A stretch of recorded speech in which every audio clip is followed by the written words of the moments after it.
Yo, realm, what is going on? Fine Sunday morning. How's my levels? What's going on?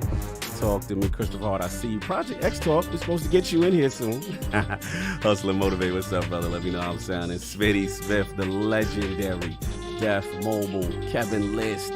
You already know. Ranger fan. I like that. Armando Sanchez. What's going on? Talk to me. No doubt. AKW. No doubt. Thank you, Hustle. Thank you, AKW. Thank you, Sick. N. Triple N. Shark in the chair. Let's go. Big Bad Mo. Let's go. DJ Oros. What's going on? Get out of Butler. Ranger fan. What's going on? Addict, talk to the people. What's going on, guys? How do I sound? Do I sound crispy? Do I sound clean? You talking.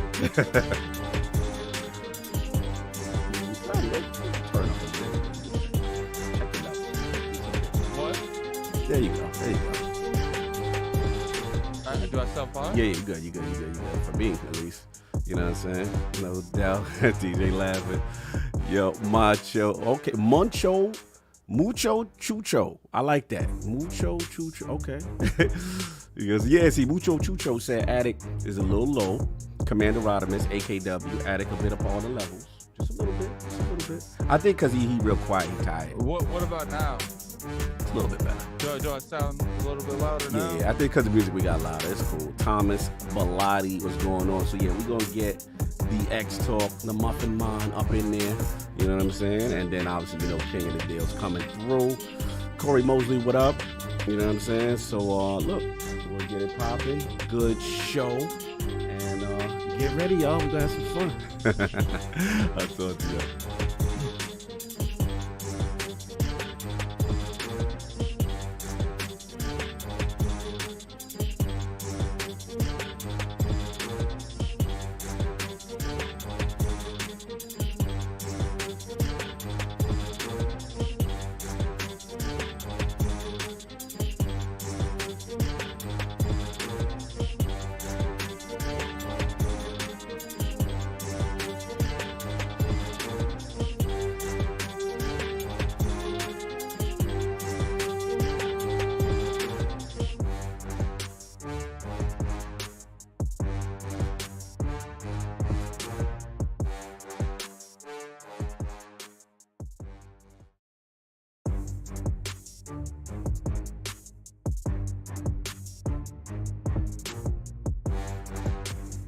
Hear ye, man. Welcome to the show. If you would not mind, go ahead and find yourself a spot, get comfortable, grab a snack, do all that good stuff that we need to do, and we're about to get started. It's not important who I am. What's important is that you are pulling up to the Iron Lords podcast right now as we speak, and I guess I'm here to keep you entertained until it's time to get this show started. So, look. Y'all done messed up and turned me to an animal. And haters be swearing they real, but come to find out that they really mechanical. And yeah, I be eating these rappers, but that's all a part of me being a cannibal. And they say I'm better than money because you can bank on me being accountable. I know a million rappers that don't want to be on a song with me, that's understandable. I kill a beat and they want to compare me to Freddie and Jason. I'd rather be Hannibal. They be like, why use a video game? Just be original, y'all too dramatical. I know it's random, but I am addicted to flipping the sample and making it flammable. This is that yoga, fire, flame. They think it's arson up in the apartment. They call it department and I get the blame. Still I be running, collecting them rings. You just a target when I'm in the range. I was the hardest to start regardless back when you was messaging people on AIM. Check my vocals, all on Twitter, but I'm anti-social. Love my city, but I'm still bi-coastal. I got... Nah, let's switch that up. What is you doing? What I want to do. Don't stop. Nah, that was dope. I'm Keep just that super going. Keep that going. Nah, go ahead. Look, I guess you could say that I'm very spoiled. For them to be your dogs, they ain't very loyal. But I ain't gonna hold you, I ain't here to boil you. You ain't gotta say it, I'm embarrassed for you. Always been a nerd, never been a loser. Making Voltron with a gang of cougars. And I'm going places, better tell a Uber. Cause it's pretty hard to sleep on Freddy Krueger. That's... Whew. Let's do that again. Hear ye, man. Welcome to the show. If you would not mind, go ahead and find yourself a spot, get comfortable, grab a snack, do all that good stuff that we need to do, and we're about to get started. It's not important who I am. What's important is that you are pulling up to the Iron Lords podcast right now as we speak, and I guess I'm here to keep you entertained until it's time to get this show started. So look. Y'all done messed up and turned me to an animal. And haters be swearing they real, but come to find out that they really mechanical. And yeah, I be eating these rappers, but that's all a part of me being a cannibal.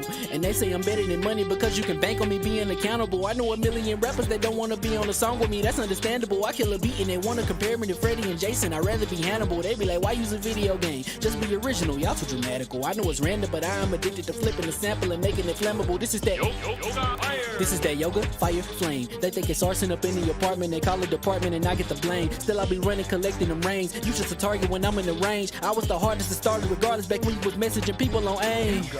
Check my vocals, all on Twitter, but I'm anti-social. Love my city, but I'm still bi-coastal. I got... Nah, let's switch that up. What is you doing? What I want to do. Don't stop. Nah, that was dope. I'm just Keep that going. Nah, go ahead. Look, I guess you could say that I'm very spoiled. For them to be your dogs, they ain't very loyal. But I ain't gonna hold you, I ain't here to boil you. You ain't gotta say it, I'm embarrassed for you. Always been a nerd, never been a loser. Making Voltron with a gang of cougars. And I'm going places, better tell a Uber. Cause it's pretty hard to sleep on Freddy Krueger. That's... Whew. Let's do that again. Hear ye, man. Welcome to the show. If you would not mind, go ahead and find yourself a spot, get comfortable, grab a snack, do all that good stuff that we need to do, and we're about to get started. It's not important who I am. What's important is that you are pulling up to the Iron Lords podcast right now as we speak, and I guess I'm here to keep you entertained until it's time to get this show started. So look. Y'all done messed up and turned me to an animal. And haters be swearing they real, but come to find out that they really mechanical. And yeah, I be eating these rappers, but that's all a part of me being a cannibal. And they say I'm better than money because you can bank on me being accountable. I know a million rappers that don't want to be on a song with me, that's understandable. I kill a beat and they want to compare me to Freddie and Jason. I'd rather be Hannibal. They be like, why use a video game? Just be original, y'all too dramatical. I know it's random, but I am addicted to flipping the sample and making it flammable. This is that yoga, fire, flame. They think it's arson up in the apartment. They call it department and I get the blame. Still I be running, collecting them rings. You just a target when I'm in the range. I was the hardest to start regardless back when you was messaging people on AIM. Check my vocals, all on Twitter, but I'm anti-social. Love my city, but I'm still bi-coastal. I got... Nah, let's switch that up. What is you doing? What I want to do. Don't stop. Nah, that was dope. I'm just Keep that going. Nah, go ahead. Look, I guess you could say that I'm very spoiled. For them to be your dogs, they ain't very loyal. But I ain't gonna hold you, I ain't here to boil you. You ain't gotta say it, I'm embarrassed for you. Always been a nerd, never been a loser. Making Voltron with a gang of cougars. And I'm going places, better tell a Uber. Cause it's pretty hard to sleep on Freddy Krueger. That's... Whew. Let's do that again. Hear ye, man. Welcome to the show. If you would not mind, go ahead and find yourself a spot, get comfortable, grab a snack, do all that good stuff that we need to do, and we're about to get started. It's not important who I am.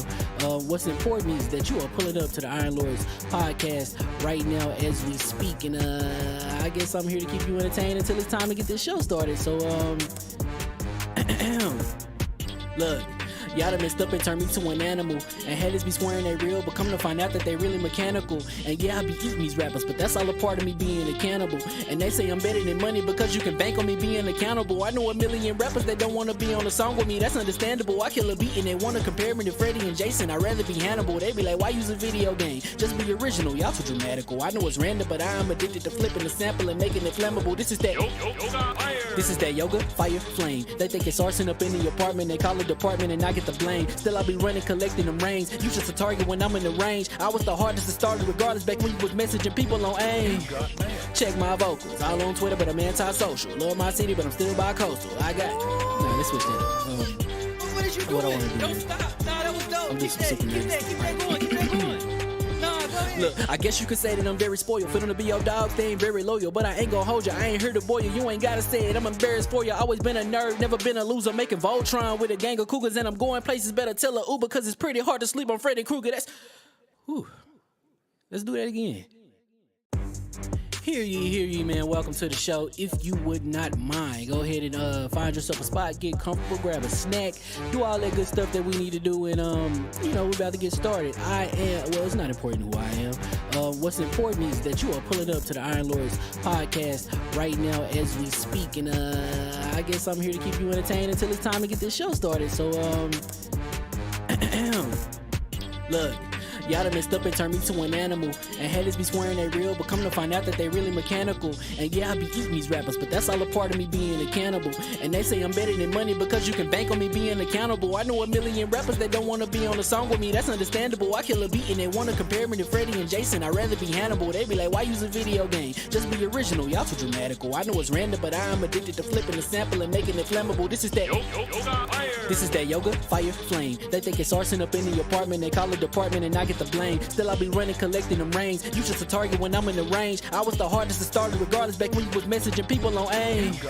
Check my vocals, all on Twitter, but I'm anti-social. Love my city, but I'm still bi-coastal. I got nah, let's switch that up. What is you What I doing? wanna do, Don't man. stop. Nah, that was dope. I'm Keep just that, super keep nervous. that, keep that going, keep that going. Nah, go ahead. Look, I guess you could say that I'm very spoiled. For them to be your dogs, they ain't very loyal. But I ain't gonna hold you, I ain't here to boil you. You ain't gotta say it, I'm embarrassed for you. Always been a nerd, never been a loser. Making Voltron with a gang of cougars. And I'm going places, better tell a Uber. Cause it's pretty hard to sleep on Freddy Krueger. That's, whew. Let's do that again. Hear ye, man. Welcome to the show. If you would not mind, go ahead and find yourself a spot, get comfortable, grab a snack, do all that good stuff that we need to do, and we're about to get started. It's not important who I am. What's important is that you are pulling up to the Iron Lords podcast right now as we speak, and I guess I'm here to keep you entertained until it's time to get this show started. So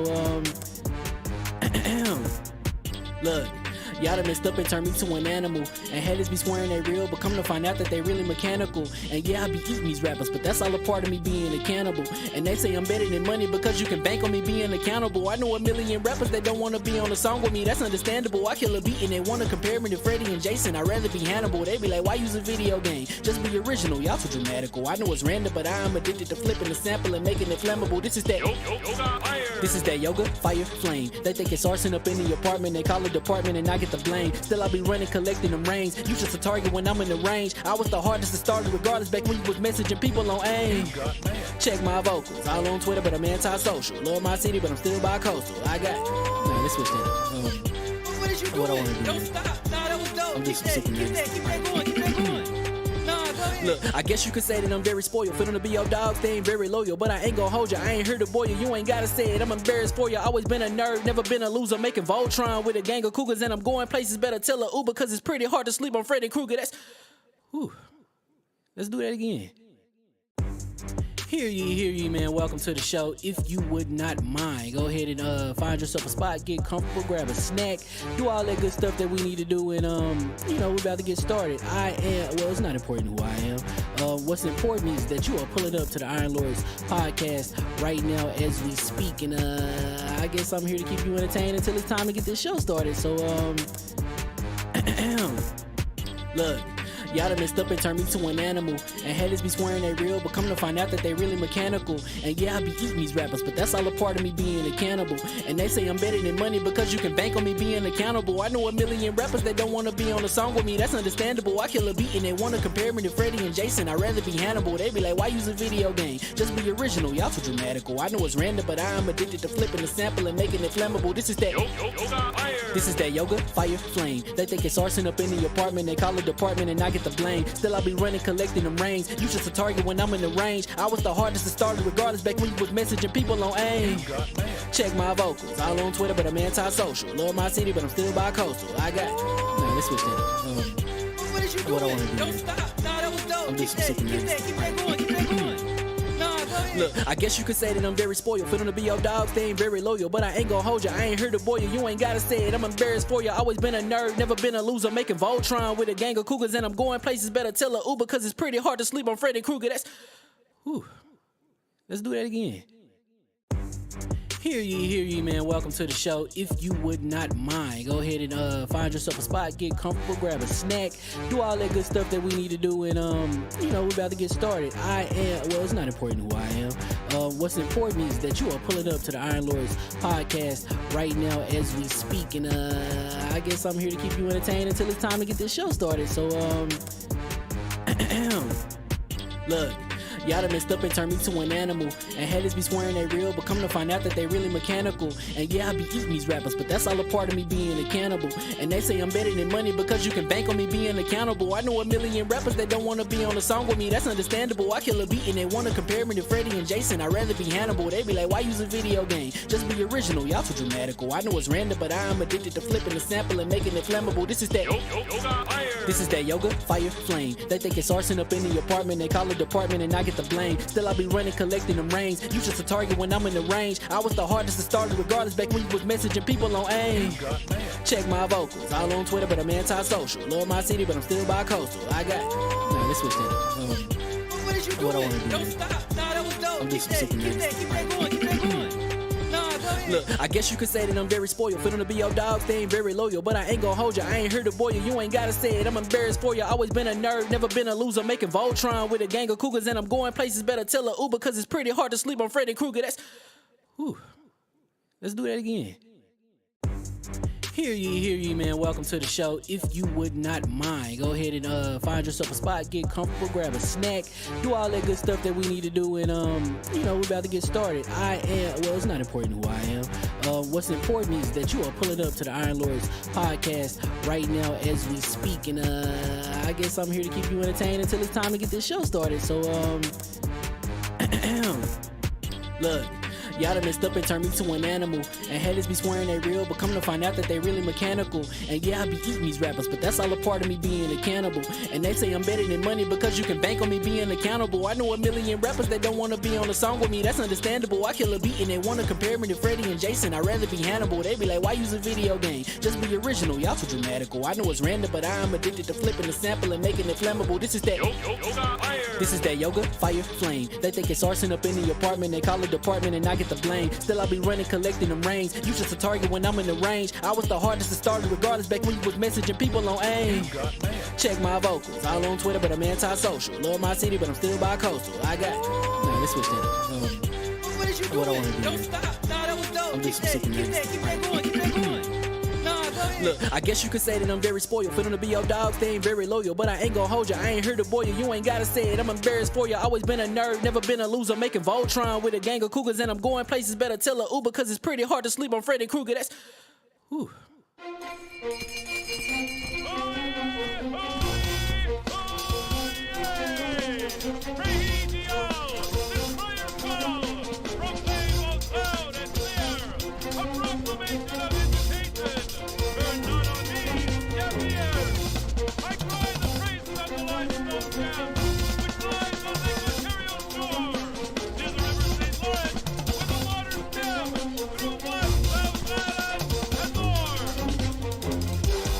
I'ma just chill and watch them and eat snacks in the attic. I wanted to chill with the pack and be like a young wolf, but then they would mistake me for addict. If I can imagine it's cool to give you some advice, then invite your girl to your squadron. Cause if you don't give her that option, you gon' be single player like Sovereign. You gon' get tossed in the bushes by King David. Royalty and not a pretender.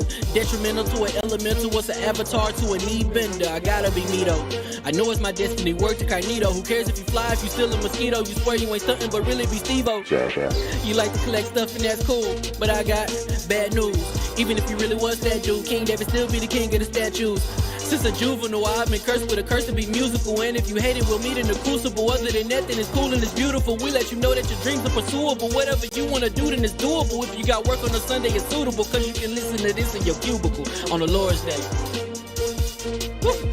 If you got work on a Sunday, it's suitable. Cause you can listen to this in your cubicle on the Lord's Day.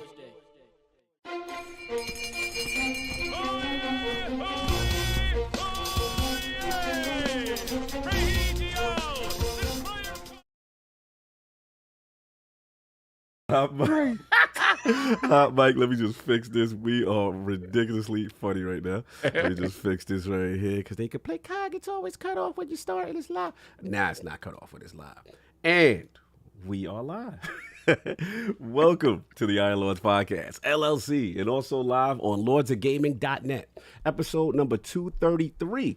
And it's another glorious Sunday. We're back in front of the round table on the Lord's Day. I'm extremely excited about our special guest, and we've got HaloInfinite campaign and multiplayer rumors, new Xbox exclusive leaks, and a global chip shortage to discuss, so we're going to get right into it. I want to introduce a Lord who is not only an up-and-comer within the realm of podcasting and content creation, but is slowly making his ascension within the Xbox and multi-platform gaming communities. Introducing the co-founder and host of the ProjectXTalk podcast and YouTube channel, the Lord of turn-based strategy, who sometimes clowns the dedication of his panel, yet are every bit the journalists they pretend to be. Live from upstate New York and making his debut into the realm of the Lords, my man, Lord Kevin, a.k.a. the MuffinMonster. How we doing, sir? I'm great. I always wondered, I was like, what's my intro gonna be? Because I listen to your awesome intros every week, and I'm like, what could mine be? And that was like way above anything I could have expected. So I'm amazed. You are loaded what you do. It's long overdue. We've been talking for a little bit. You know what I'm saying? Yeah. Good to have you in the realm, new voices in the community, man. So first of all, how are you? And what you been playing, man?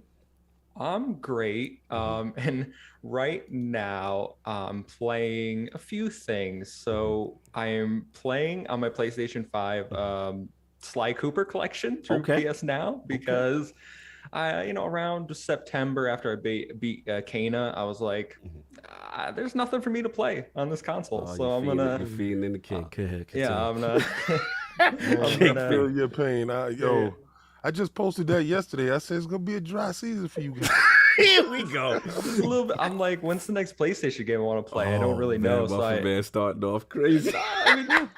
I got that PS Now, and I was like, I'm gonna play Sly Cooper because PS5 is my first PlayStation ever. So I've never. Wow. Yeah. Okay. Never had a PlayStation. Brother. Never had a Let me PlayStation. ask you a question. Okay, so did you This is about to go crazy left. No. Did you get it online? Did you do the traditional stand online, get your console, stuff like that?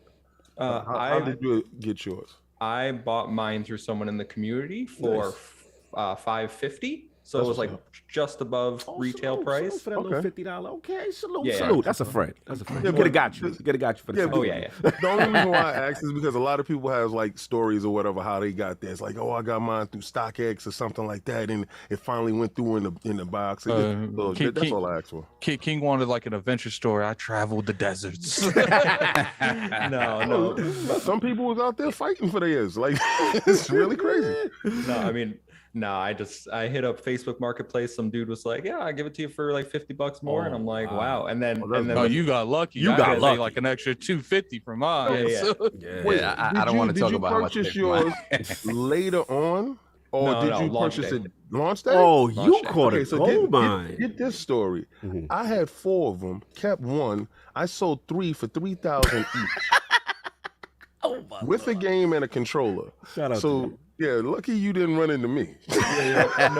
It's funny. The guy I bought mine from, I saw later on he was selling more, but he learned. He's like, I got to mark these up. And they started going for 1,200. I was like, wow, I really got in there. Oh, so you got it on the ground floor. Yeah. Okay. Yeah. Got him before he knew what's You up. you got him when he had a good heart. see, my heart was black from the beginning. Oh my. Time. Anyway. So look, man, we're gonna get into it more to discuss. But we got those 4 horsemen of gaming, those original lords of the realm here at the round table. My co-host with the co-most, my brother from another mother, the difficult game conqueror, lord of his own world, and the how of the young wolf. My man, Lord Addict, how we doing, sir? Doing pretty good. So I guess I gotta do the report on Ninja Gaiden. Yeah. Oh. So yeah, people I'm asking bending the knee about to you, my that. brother. Hold on one second. We got Hold bending on. knee. Yeah, we Hold got on, I'm bending bending knee. the knee to you, but also I bend the knee to my man with the knife that was stabbing you. And shout out to the dogs that kept running into him and making him bounce Look, off. the football dudes. He Yeah, said, yeah. why? Yeah, yeah. Is it Shout out football to them. dudes with the ninjas? Why are they quarterbacks with the ninjas? I never laughed so hard, man. Man, I that game is a lot of like memorization because they all move it like identical. Like what's funny is like they'll pop up those football plays out of nowhere. Like you'll just be walking and then like there's a mission. I think it was like stage 3 where literally the entire stage there's no cheetahs, no whatsoever. And then at the very end, a cheetah comes out of nowhere just to hit you off the map. Like, Yo, shout out to the invisible, like when game devs were just so punishingly bad, where they just kept respawning and coming at you with the same energy. You know what it is, right? Because those early NES games were still built with like arcade, thinking in mind, right? So they didn't even think like, let's make it easier for the guys at home. They paid $60, whatever, $80, whatever it is. Nah, y'all going to suffer the same way you do as if we're trying to get quarters out of you. It's so funny because when you see when Addict's mad when he starts doing that belittling lisp voice that this sucks, and I'm like, oh, Addict's mad. Addict's mad. Got him down. No, I like when he was going after the viewers. He was like, what do you keep talking about magic? Why would he have magic? Why would he have magic? He's a ninja. Like, why would a ninja have? That's like cheating. What the hell is going on here? And I'm like, yo, like he don't play. You don't watch anime and they have magic. Like, not today. No magic here. I mean, there's football players in the game too. So I mean, the crows was annoying me at first, but then I found out that you just have to crouch and they're really easy to kill. You're booming just a little. With in zoom, just turn it a little. What? I'm booming still. It was just slightly. up. Yeah, it just turns yourself. Actually, turn yourself slightly down. You're just booming a little bit. But what about now? Yeah. So it was a fun experience. Like I can't say I hated it, but like the people with the guns was crazy. Like it's funny. It's like they'll put a person with a gun, and then like 3 karate dudes acting like they from Karate Kid, like right after that. And then you think you good, and you walk it, and then bam, 2 football players, and I'm just like I guess like the inconsistency didn't make sense to me, but like it was still a fun game. And I did feel like it was a little bit sometimes like unresponsive. Yeah. Because sometimes I feel like I know I clicked that button. It's like, no, you didn't. You're going down. No, you that's didn't. That's called input lag. That's what Phil Dominus Maximus Aurelius Switzer has fought very hard to stop. Yeah, that's it. When you don't have a bubble face TV, you're gonna get a little bit of input lag. And I like how he was doing the climbing mechanic and doing the hop back and forth. Yo, why does he automatically stick? Why does he stick to the wall? Why is he sticking to the wall? Yeah, it was a little ridiculous, man. And what's funny is I fought a boss that, like, if I had to jump around them, they would hit me, and then it would throw me into the wall, and he wouldn't get off the wall. and then there's some kind of glitch that happens because sometimes, like, most of the time it would be fine, but there'd be times where like I'd be on the wall. And I would be stuck on the wall. And I was showing them the screen. I'm like, I'm pressing the button. It's nothing happening. But then when I press start and I unpause it, then it would let me jump off the wall. Yeah, like glitches sometimes, man. And then see what's funny is I'm sitting there showing proof that this glitch exists, and the chat is claiming it doesn't. I like when you fight. They're just trolling you. They're just trolling. Yo, shout out to you, man. I like difficult game conqueror playing these old school games. The stream was fire. Yo, check that out. It's up right now. Yeah. And the title was fire. What you got? Millennial plays. Millennium's play Ninja Gaiden for the first time. Well, what you should have named it was Young Man Old versus Old Games. You see, I was like going Millennial, more for like an algorithm thing. Like Yeah. people, they'll put in, the people love throwing out millenniums, Gen Z and stuff. They're going to be typing that into the chat more than anything else. Yeah. So I was like, oh, you know what? Let me name it Millennium. No, you doing your thing with the algorithm. This week is Shinobi. Whoa! So, when I get gotta that, play when I'm Shinobi tuning, this I'm Friday. shotgun on the side. It's Where you at with that one? Where's that? It's Friday. Friday at 5 p.m. So I gotta play that. I think that's on the Xbox. Yeah, that's on Xbox 360. Let's go. So I'm gonna play that this Friday. It was a fun experience. Like I really had no issue with it. No doubt. But I doubt I'll jump back on to Ninja Gaiden. Of course. No, you did your thing. I don't think I'm about that too much. Like, but I do like the boss fights in that game. I really enjoyed those boss That fights. one boss you thought was gonna take a long time. He's like, oh, I'm probably gonna die, and you beat him. I was like, my man did that. Oh, are you talking about the one that jumped left to right? Yeah, you did that one was the take only on him. That was the only boss I didn't like, is because it was just like there was nothing. Oh, jump left, jump right, jump left, jump right, jump left, like, and then it's like every other one you shoot bullets at me, and then it took me a minute to find out you can actually hit the bullets. Well, I guess Oh yeah, we're that was a big deal. bullets and a half in here, man. But it was. But one thing I will give that game is that music's on point. Yo, Like, music. I was listening. I was like, yo, music's rocking. Yo, when he Still yells rocking. out, Yeah. he turned into Oprah.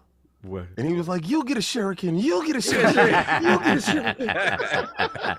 It's because I didn't know. Like, I found out later because people was like, "You don't have enough ninjutsu," and I'm like, "What do you mean ninjutsu?" Like, but they were talking about like that number because you have to use like 5 for the shuriken and like 8 or 10 for the fire. Right, stuff. to use First the ability.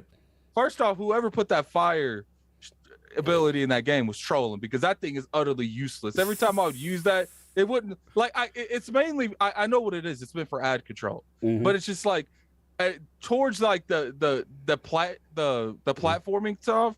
I learned it was just easier just to avoid them entirely, than it was to killing the majority. Some are clearly better than others. But no doubt, we got to move on. I know you got a little Elden Ring real quick. I know real quick.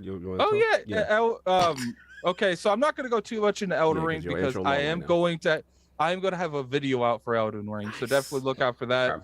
I'll probably do it today and I'll schedule it for tomorrow. But I played about 10 hours of that game, and I'll give you guys it'll be on the ILP channel. This channel you're watching on it, probably tomorrow about 10 a.m. No doubt. Shout out to KSI. He said, Lord Youngblood out here owning these classics. Salute to you, Lord Addict. Salute. Yeah, I got to chapter 5. No doubt. Yeah, he's almost done. He's No almost doubt. done. And of course, we have our most technical gaming lord, the solo gamer who lives for the single player selfish experience. And also the Sostradamus, the Lord of Clarity and Lord Patron of the Iron Bank. My man, Lord Sovereign, how we doing, sir? I'm doing good. I've been doing very, very well. Good. Until I threw on the GTA trilogy. Then my heart sank a little bit. Oh, I heard about that. But then I went back to Forza Horizon as well. Everything. No doubt. So Horizon, chef's kiss. Everything. Just the fact, one little thing that they did from 4 to 5 that makes all the difference is that pretty much everything is destructible in 5. Whereas there were more walls and there were more things that you ran into in 4, like foliage, stuff like that. Now pretty much everything, only like if you see a humongous tree stump, probably that would stop you. But apart from that, you can break everything. So now that freedom you get, like, I'm not gonna take the road. I'm just gonna take this field and run over all these flowers or whatever. The freedom is that much greater than in 4, and it's, for whatever reason, it makes all the difference. Because honestly, the racing is great. The racing is fantastic, but it's probably the least fun part about that game, because the most fun is just going around the world and finding the stuff, the jumps and whatever. Stuff, But yo, that game, and then GTA, man, like GTA. What's going on? I heard the streets is talking. It's not. Character models. Yeah, The character models, it's not lit. It's not lit. The character models I can get over, right? I can get over that, right? Hands. Yeah. Now this is we talk about GTA 3, GTA Vice City, and San Andreas. Why do these games? First of all, why do they have a fidelity or a performance mode? Why is there a 30 FPS option in these games at all? You don't want the high quality. I am disgusted that there's even the option to do this in these games. Are you implying off the rip it should automatically have that? What is going on here? All right, so then that, right? Well, there are some guys that like that 30 frames. Shout out to Zed. He's very filmic. He likes filmic experiences. I wouldn't call GTA 3 filmic in any way, shape, or form. You know what's funny? Speaking of that like mentality of that like default settings, I remember when I was playing Deathloop, they put the default setting to have the chick talk through the controller. Right. So I'm sitting there, missed like multiple of the dialogue because I didn't realize I had a headset on. Oh wow. I didn't realize it was talking out of the controller. And then I'm sitting there and I'm hearing her talk like really faintly. And then I was like, why do you make that the default setting? Like, yeah, that's weird. Continue, so they didn't want to use their controller. Yeah, so I've only played GTA 3 and some of Vice City. I haven't even thrown on San Andreas yet. But another thing that's an issue is just the lighting and the color setup. Like the colors are washed out. The blacks are crushed off the rip.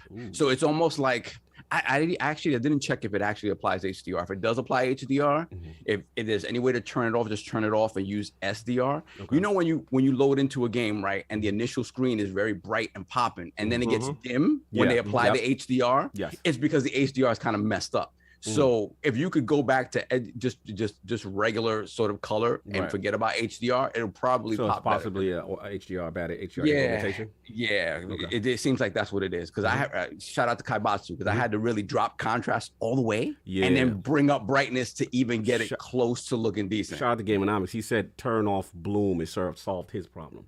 Yeah, and then Bloom, I wanted to leave it in there, but that was another thing I had to turn off. I was like, nah, it's got to go. So we're talking about the GTA stuff, right? Yeah. That is one of the biggest.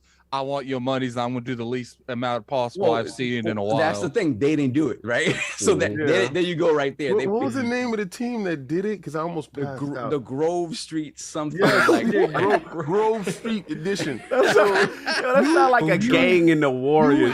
We got the Westchester Rangers over with the Grove Street. Isn't the original the original like place where San Andreas CJ lived in San Andreas called Grove Street. So they took that name, right? But it's the team that did the mobile ports. And the mobile ports, there was a lot of issues. It looked great on your phone, right? Probably fantastic, but that's about it. So this in the content's there. It's still fun. Obviously, the stuff hasn't super aged super well. It's there. It's still fun, but it's not what it could be, and it's certainly not a definitive edition. Man, no. So before we get over to, let's get these super chats because they flying in. I don't want to get too behind. And real quick, big let's shout just out. do King real quick, and then we'll do it before. Yeah, let's do it because there's a bunch coming in. There's a bunch. So real quick, big shout out to Mr. Real Nonstop Talent. Shout out my man from PR. King has already had an interview with him. Mine is up right now. About to put it in that chat. Check out Mr. Real Nonstop Talent on YouTube. I had an interview with him last week. King also probably 2 weeks prior to that had an interview with him. So it's all on his channel. Check it out. Really cool dude from Caguas, Puerto Rico. Fantastic. So it was a good conversation. Funny stuff. No doubt. Real quick, shout out to 108 Dragon TV. He said never just a year TV to the game. The HDR is messed up. If you slide the gamma in the game all the way down, it will fix it till they patch it. He dropping the video tomorrow. 108 Dragon. Go hit that. No, for sure. Don't touch your TV settings. No, your TV's fine. Don't just mess with the game stuff just to get it playable. Another thing. It drops frames in performance mode. Which is crazy. What we doing? All right, that's it. I'm done. Anyway, it is what it is. It is what it is. And of course, we have the Incredible Hulk of this, aka the XS Gamer, the prophet of Xbox. Swami. King of the statues who demands nothing less than that premium experience. It is the leader of the fraud alert movement. Ooh. Beloved. Lord King, how we doing, sir? Oh, I'm doing fantastic. After watching an incredible, probably fight of the year yesterday with Gabe Rosado versus Javi Munguia, the young boy got baptized last night. Oh. My man from Queens, New York came through. Queens came through. Queens get the money? With the bad. Yo, Gabe. Shout out to Gabe. Gabe face held up for the fight. You know, listen, Gabe's one true claim to fame is his face gives out. Right, and don't let that 13 losses see, because you get all gassed up, right? You did. They be like, Gabe Rosado 21 with 13 losses, with 15 knockouts, right?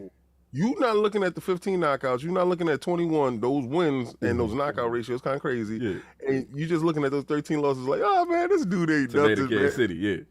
Gabe is about that whole life. His face is not about the life, though. Yeah. But his face stood up the whole 12 rounds. He baptized Javi so bad in this fight. Javi figured it out, like, oh, he's not a joke. Everybody got to be taken serious. The young boy earned his stripes last night, and it was such a great fight. And, I tweeted it out because, me and wifey in it turning up.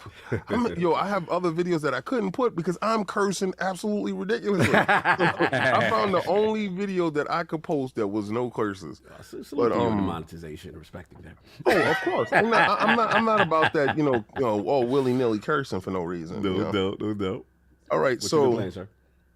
Grand Theft Auto San Andreas. Oh, you did it. Okay. And my boy came remember back. Game Pass. Game Pass. Oh, that's right. Yeah, of course. Game Pass is lit. We out here. Why would I not think that? Yes, exactly. It's Game Pass. I said, oh, Game Pass, you are delivering such fine, delectable. Thank you. I do appreciate that. Please pass me more caviar, sir. Well, this, unfortunately, was not caviar.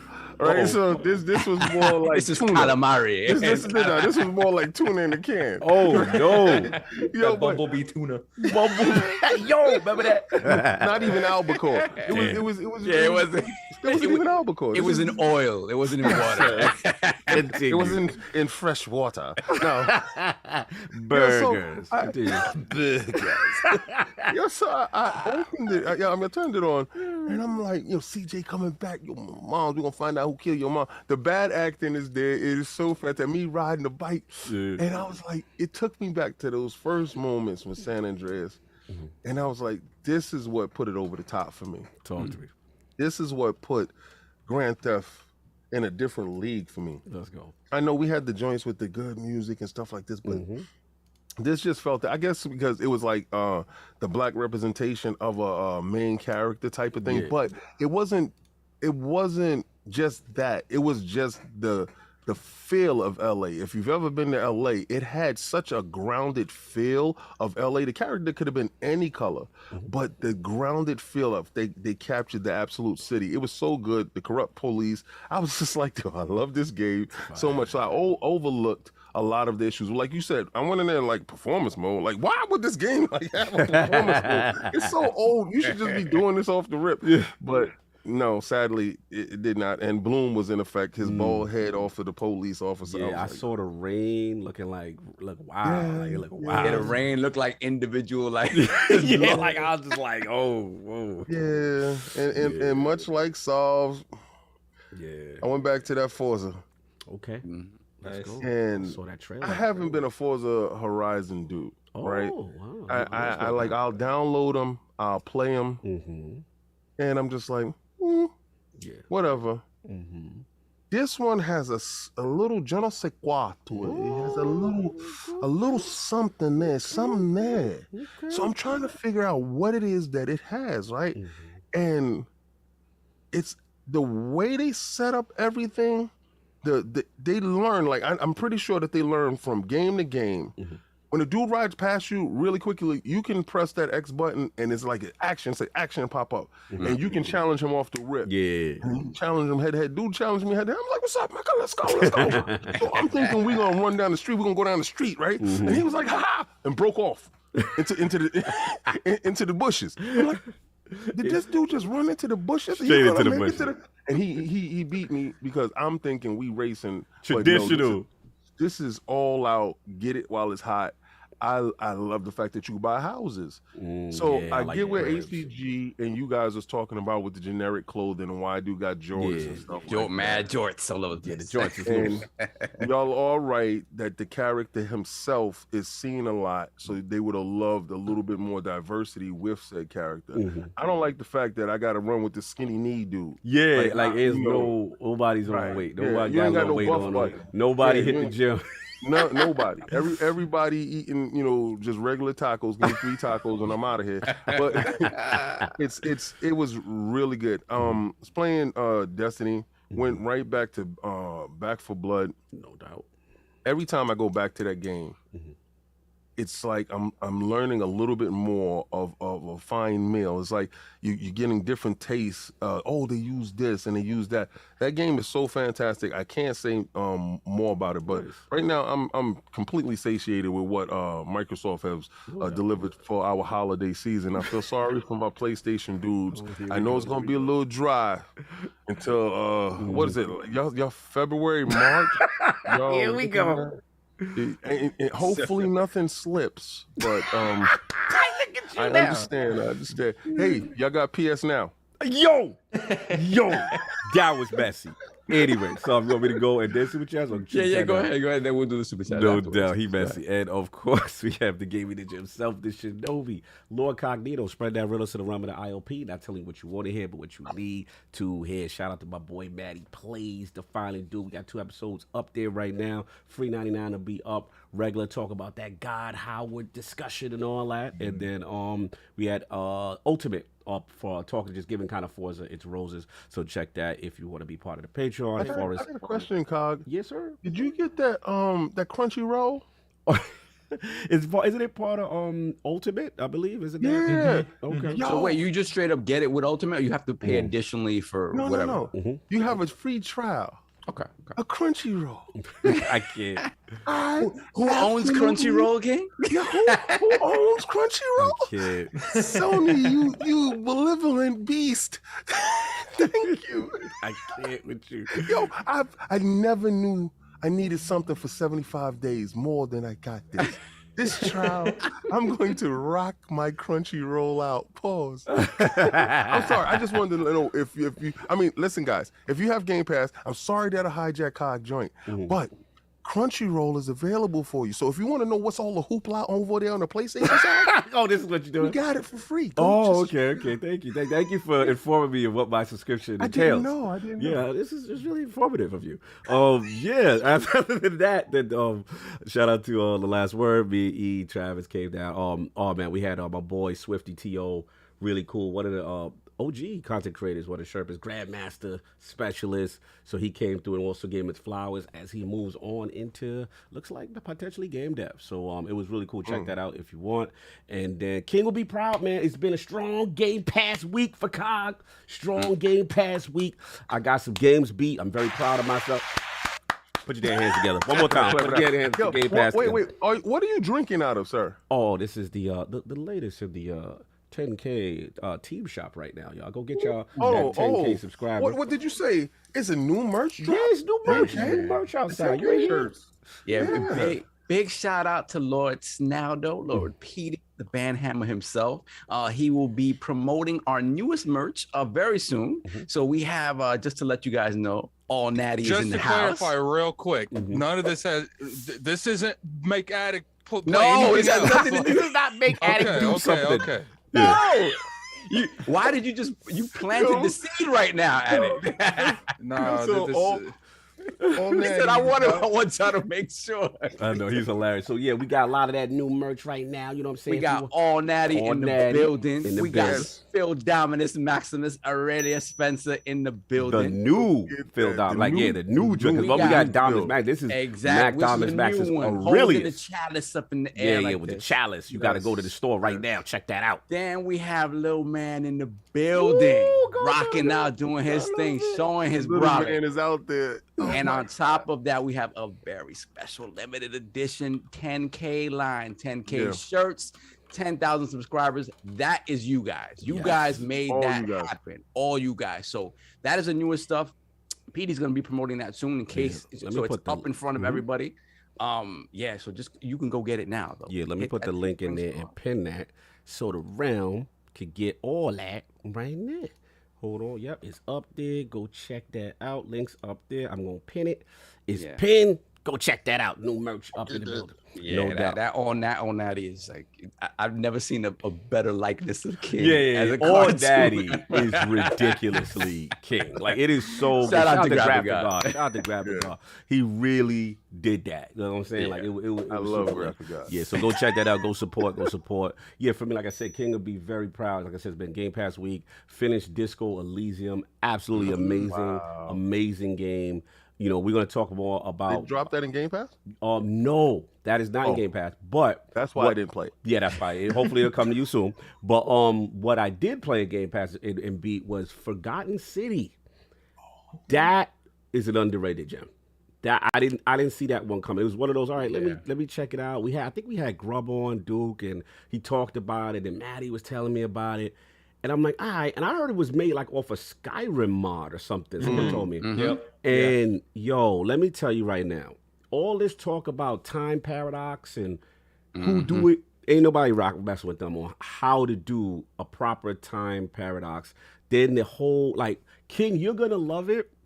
Because not to spoil, there's a lot of historical references and civilizations prior.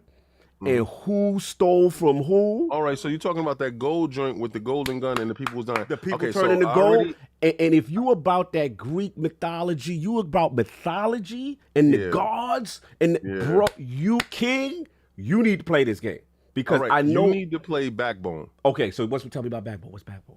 All right, so it's a world where animals are like they take the humans like our place, right? So this guy's a detective, but he's really not a real good detective. So since you was playing Disco Elysium, Disco is kind of like Bad Detective too. We'll go through this, but there's a lot of text. It's not audio. Yeah, because Disco, the thing I like about Disco is a lot of audio. But just to finish, like Forgotten City, the best use of the time parallax. Remember what 12 minutes and all I'm be trying to do? Because one thing I hate about those games is once you start figuring out and getting deeper, I hate when the loop start and then it's like you got to do every single menial task ever. No. Once you get to a certain level of understanding, there's things in the game that you can be like, no, dude, it's going to automatically do all that busy work that you figured out on your own. So you got to keep focusing on it. And the narrative is so well. Like, I'm telling you right now, they really did that. It. Yeah. I feel and it's like 4 different endings. I beat it. I got like the second ending, which was okay.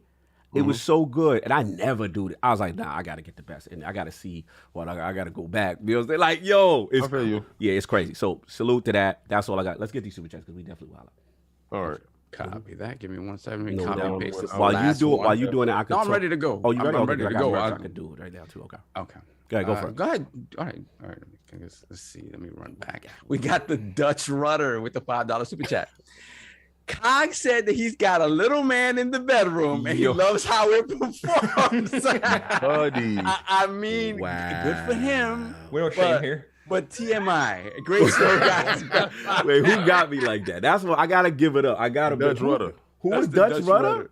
That was fine. That was a great setup. I ain't go front. I was caught out there, Fred. That was crazy what you just did. That was crazy ball. It's on when I see you, though. Continue. And we got the Dutch Rudder. That was fine. Rudder once again with the sequel, $5 with that. That series S Lil Ma may not be able to touch the bottom of a tuna can, but can tear the sides. Wow. What? Yo, who is Dutch Rudder? Is he a member of the realm? Yeah, he a member of the realm. I forgot who was Dutch Rudder. He got out of control. Dutch Rudder was originally. He just switched his name. They loose. This probably for the Crystal B stuff they was on. Yeah, there you go. Then we got Tony Bryant once again. Remember for 16 months. Thank you so much, sir. We got Salute Lords. I hate missing the show live. Gonna watch later. We'll join you guys tomorrow morning for the anniversary show. No doubt. Yeah, Salute. Then we got Lord Metroid, $2 super chat. Addict, hold up and attack, man. Ninja Gaiden Infinite. I guess that was for him to use his powers. No doubt. Yeah, he got the hoodie on. Salute. Then we got Jigga J. Remember for 4 months. Shout out, sir. Good morning, my neighbors. No doubt, my brother. Good morning to you. Then we got Broken Control with the $5 super chat. We need a new Ninja Gaiden. Amen to that. Yes, we do. Yes, we do. We do, for sure. Then we have either Earbear or Earbear 32, new member. Let's put the crest in the chat for Earbear 32. Earbear. Salute. Earbear. The Earbear stare. There we have. You're the creepy. We have Splendiferous. Remember for 2 months. Addict act like he was trolling him the whole time. He was giving him help wins till he starts telling us how old we are, so we beat the game. You know what's funny? Someone was like spamming like capital sentences, whatever they're doing. Everything was capitalized, and I thought he was trolling, and I told him to get him up out of there. and then I read it. I was like, oh, because they read it like, no, he's just helping. So I read what he said. I'm like, oh, I was like. Because you know how you guys, like, you see people capitalize. spamming. Yeah, you like, yo, yeah, you think he trying to be disrespectful. Yeah, like, yeah. I'm not even reading it because I'm remember trying his name? to focus. Can we apologize to the brother? Remember his name? No, I apologize on the stream. Oh, okay, cool. But yeah, I told the chat to get him up out of there. Like, that was Wow. You apologize after you got him up out the building. Salute to you. Salute to you. Salute to you. You controlled that situation. Get him out of here. Get him out of here. No, you know what's funny? You know what's funny? The mods wouldn't do it. I just noticed he was still there. So like they were like, no, yeah. So that's funny. No doubt. So continue. That's funny. Then we have El Nini, $5 super chat. Is it me or have the PlayStation fanboys been quiet lately? I haven't noticed. I haven't been checking PlayStation fanboy Twitter. Continue. Then we got Hargeet Chani, $5 super chat. Salute to the Lords on another fine Sunday. Waiting for King to bring it today with the Xbox topics. Will we see Worldwide Jim Ryan today? Next question. Alex, moving on. We have Alex Kilgore, $5 super chat. Love your content, guys. Wanted to attend my first love show and give some love. Live show. Thank you, bro. Live salute, show. yeah, okay. salute. It says love. Okay. Gameonomics, member for 1 month. Shout out. Well, let's put the crest in the chat for Gameonomics. Gameonomics. Lessons. Put the rupees up. Salute. BG, what's up, bro? See you. Then we got Brat in the building, $5 super chat. Salute, Lords. That 65-inch OLED C1 is doing its thing. Gen X problems. Yes, Brap just got his new C1. Oh, yeah, that boy. Blessings, man. Yo. Man. I mean, even though your PlayStation can be played on your bubble face, but that Xbox though.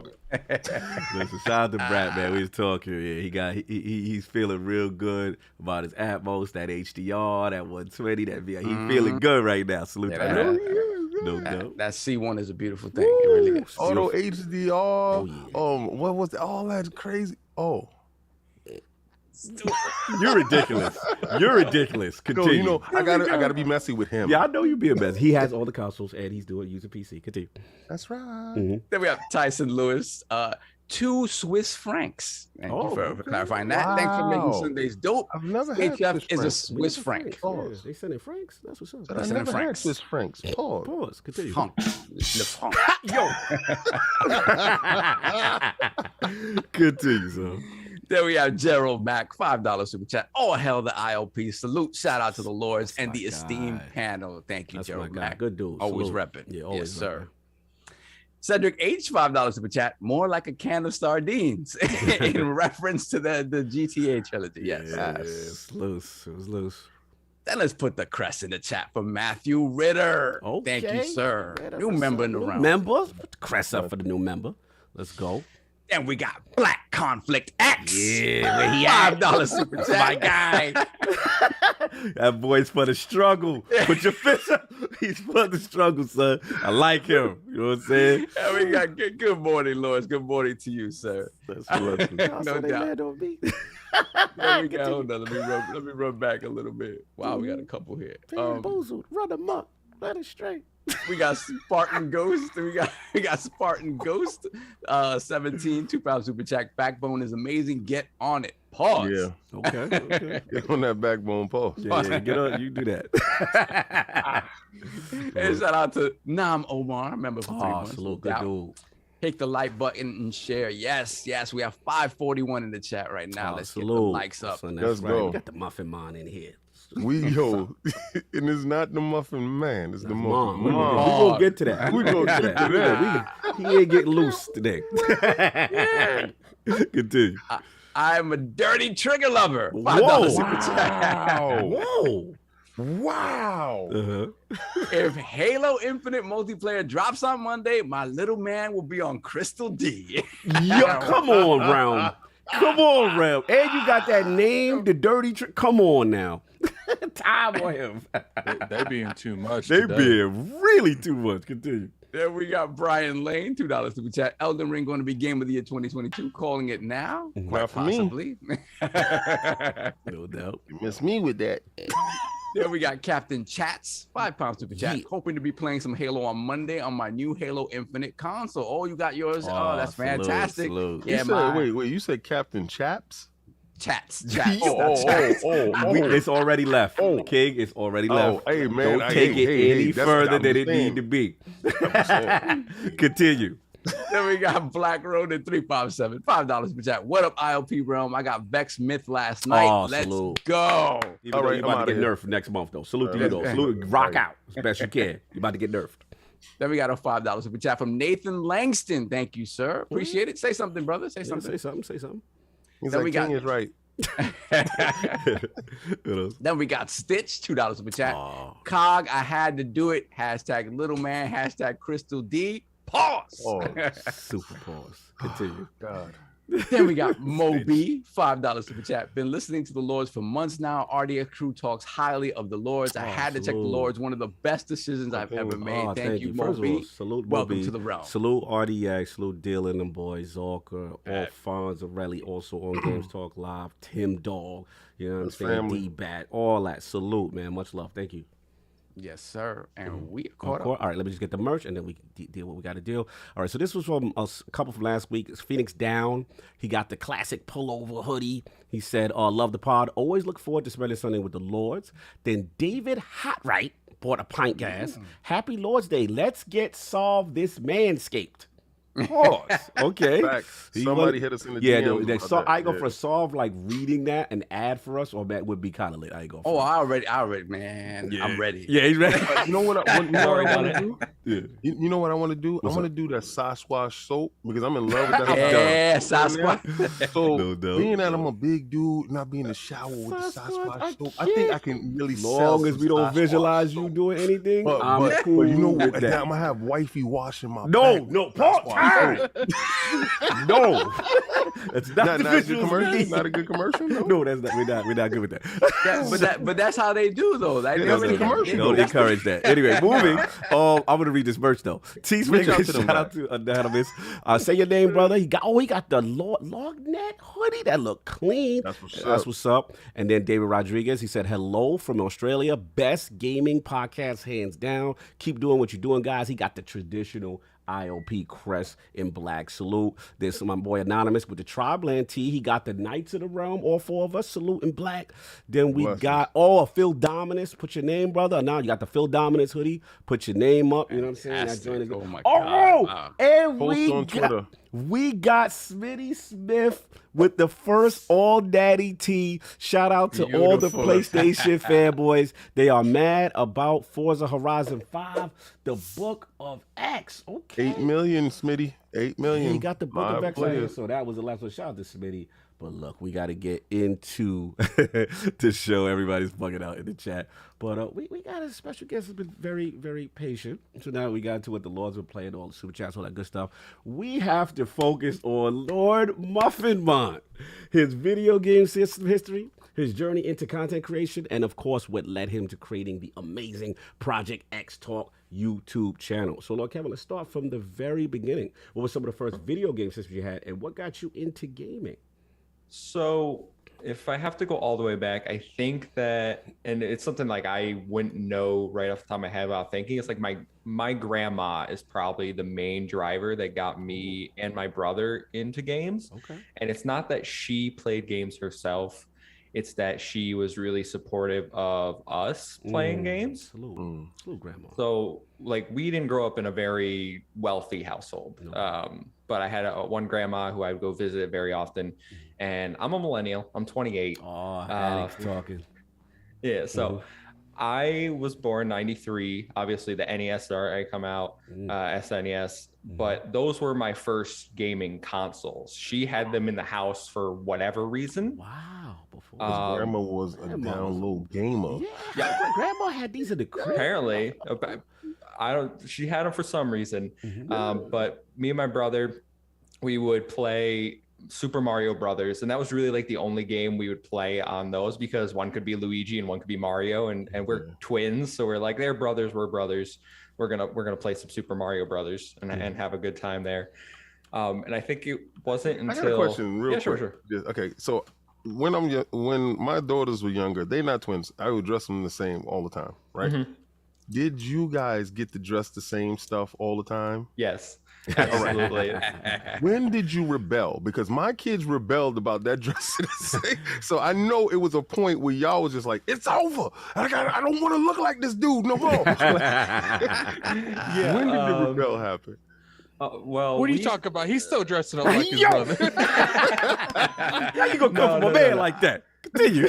No, so as kids, I would probably say like 6 or 7. We would probably So it wasn't. We would be like, all right, we want to wear like different clothes, and then my grandma would be like, all right, we get different color of the same shirt. That's what you get, because I'm buying the clothes. Right. So we did that, and then throughout high school and everything, we wore like black T-shirts because we were very like much into rock bands and whatever. Yeah. So we kind of looked the same, long hair. We were very similar in high school. But hair rocking back in the day. Oh, you was really rocker style. Okay, continue. Oh yeah. But if we're going back to gaming, I would say that I played the NES, the SNES, obviously, but then it was like the Game Boy and the N64, I think, were really like what I spent the majority of time playing in like my youth, and what got me into like games as being hardcore into games. All right, let's give me some games from both platforms. And Addict, this is you. This is your gen right here. You approving of this, Addict? Yeah, obviously. We're not talking about the NGT or the N8A or we ain't talking about none of that. The Neo Geo. We ain't talking about 18 versions of Tetris, whatever that. We good. Keep going, man. No. Give me some 2 standout games for those 2 platforms. Well, standout for N64 is Smash Brothers, obviously, for me, because me and my brother would constantly we mainly looked for 2-player games, where something you could play together, because we were playing together no matter what. We weren't doing single player games. So Smash Brothers was something that we found. We're like, these are our favorite characters. We're gonna put hours into this game. Nice. And then for Game Boy, it was probably Pokemon, just because you could develop your team and then battle each other with that cable, bringing it to school, getting your neighborhood friends together. You got Pokemon. What Pokemon you got? Let's trade Pokemon. See, my cousins would try to steal my Pokemon. They wouldn't try to ask for them. They would try to steal them. So. Man, I didn't know how to save my Pokemon when I first got it. For like the first week, I would just I'm like, this game sucks. I gotta keep restarting, getting all the Pokemon. I gotta keep getting all of them. What is this game? No doubt. That's what's up, man. So you got into the NES whole ecosystem at that point. You got 64 rocking. He sound like a real Nintendo kid. Yeah, I was about to say, like, this is very Nintendo. Okay, so you the Nintendo kid, was your brother the Nintendo kid, or did he look for other pastors? No, we were both Nintendo kids. We did have a Sega Genesis at home. So when we weren't at our grandma's playing the Nintendos that she got us, we had a Sega Genesis at home. So I was playing things like Golden Axe, I think was probably my favorite over on the Sega Genesis. And now you better be playing that with your brother with the co-op. Oh yeah, absolutely. All right, my man. And get my little sister in over there. That's right. Was you kicking the dwarves and making the bottles come out and get the potion? Kicking the dwarves. Remember you get them in between each other and y'all be like, remember he was really torturing them doors where you get access to the Continue. I'm sorry. Yeah. Shout out to the but no, childhood was very Nintendo focused. Even after like the N64, we went to the GameCube, which let's get some barely GameCube anyone love. I know had a GameCube. Yeah, give me some GameCube love. Give me some Melee, games. Let's go. Tales of Symphonia, Custom Robo. Those are games that I always like go back to as three of my like big loves on that console. They had Pokemon RPGs, like it's not just like normal Pokemon games. They had actual Pokemon games with storylines and was it the something of Darkness, the Pokemon Coliseum. one on there. Yeah. There's just so many actual like games that they were like, well, you know we're not paying these. You know what's funny? And Pokemon Coliseum was literally about you stealing other people's Pokemon. Like it's just crazy Nintendo let that game come out. Like you stealing other people's Pokemon. That was the premise. That was the premise of it. Yeah, well, he had something attached to his arm where it would pretty much turn the Pokeball to be able to steal other people's Pokemon. So, like, it was an interesting concept. There was two of them, and then they never done it ever again. Like, yo, Muffin by the chat coming for you. They said no Metroid Prime. So I'm not a Metroid guy. My brother played Metroid Prime. I'm not the Metroid guy. My brother is in the chat. No, because you know what? I'm glad you said that, Muffin Man, because I respect you, sir. Because y'all are not hearing. He's Nintendo to the core, right? He's been there from the beginning, the Genesis, if you will, that was at his house. But he was there from the beginning, and he said he not a Metroid dude. It's a lot of Metroid slander from you, sir. Well, no, because these dudes out here be capping. So why they can't be excited for a good match? Listen, no, we're not gonna do this because I'm talking to an aficionado of Nintendo. Good. All right, he had it all, and he's chose not to mess with Metroid because that's why Metroid is the least favorite game or character from Nintendo. So go on, sir. You are really lighting it up. He's lighting it up for that. Now he's so real quick. Not to roll it back to N64 for a second. Yes. No wrestling games. Wrestling. I was huge wrestling growing up. I absolutely loved watching WWE. Even throughout my teenage years, I would watch WWE play like Raw versus SmackDown. But N64 had some classic wrestling games. Okay. You certified now. We was worried. Saul was worried about you. We thought you was fraud. We didn't mention no wrestling games from N64. We thought you was fraud. But now you good. What about Zelda games? Ooh, I like Ocarina of Time. Is he certified addict? He left it right there. He's like, I like Ocarina of Time. Left it right there. That's what they get with them Zelda games. Yeah, Ocarina of Time, and then Age of Seasons, and then Age of Seasons. The Game Boy one. You didn't play like Majora's Mask or anything on the N64? I didn't say that. I played it. I don't. Oh, do I like slander! it? Tell him it's purposely omitted. Tell Addict, yo, that's trash. Tell him that. I don't like those Zelda. It's okay to tell Zelda. You think that's funny? Just wait till after I play Shinobi on Friday. That's the favorite. Continue. I went to ballroom with his Zelda passion. Go ahead. My brother is in the chat, actually. Shout out. And he reminded me of probably the game we sunk the most time into on the GameCube, Phantasy Star Episode 1 and 2 online. Where the brother at? Let's shout him out. Where you in the chat? Mayday Bomber in the chat. Salute Mayday Bomber, bro. Salute. Yeah. We probably played that game 1,000, 2,000 plus hours, like grinding, trying to get those drops that it's like, okay, you got a 0.0001% chance from this Rappy. Yeah. So let's go for it. Let's find that pink Rappy.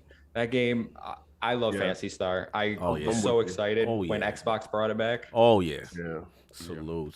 It had a place, you know, like because the online play and stuff like that, and you get a chance to see new different people every time you was getting on or your friends was playing with you.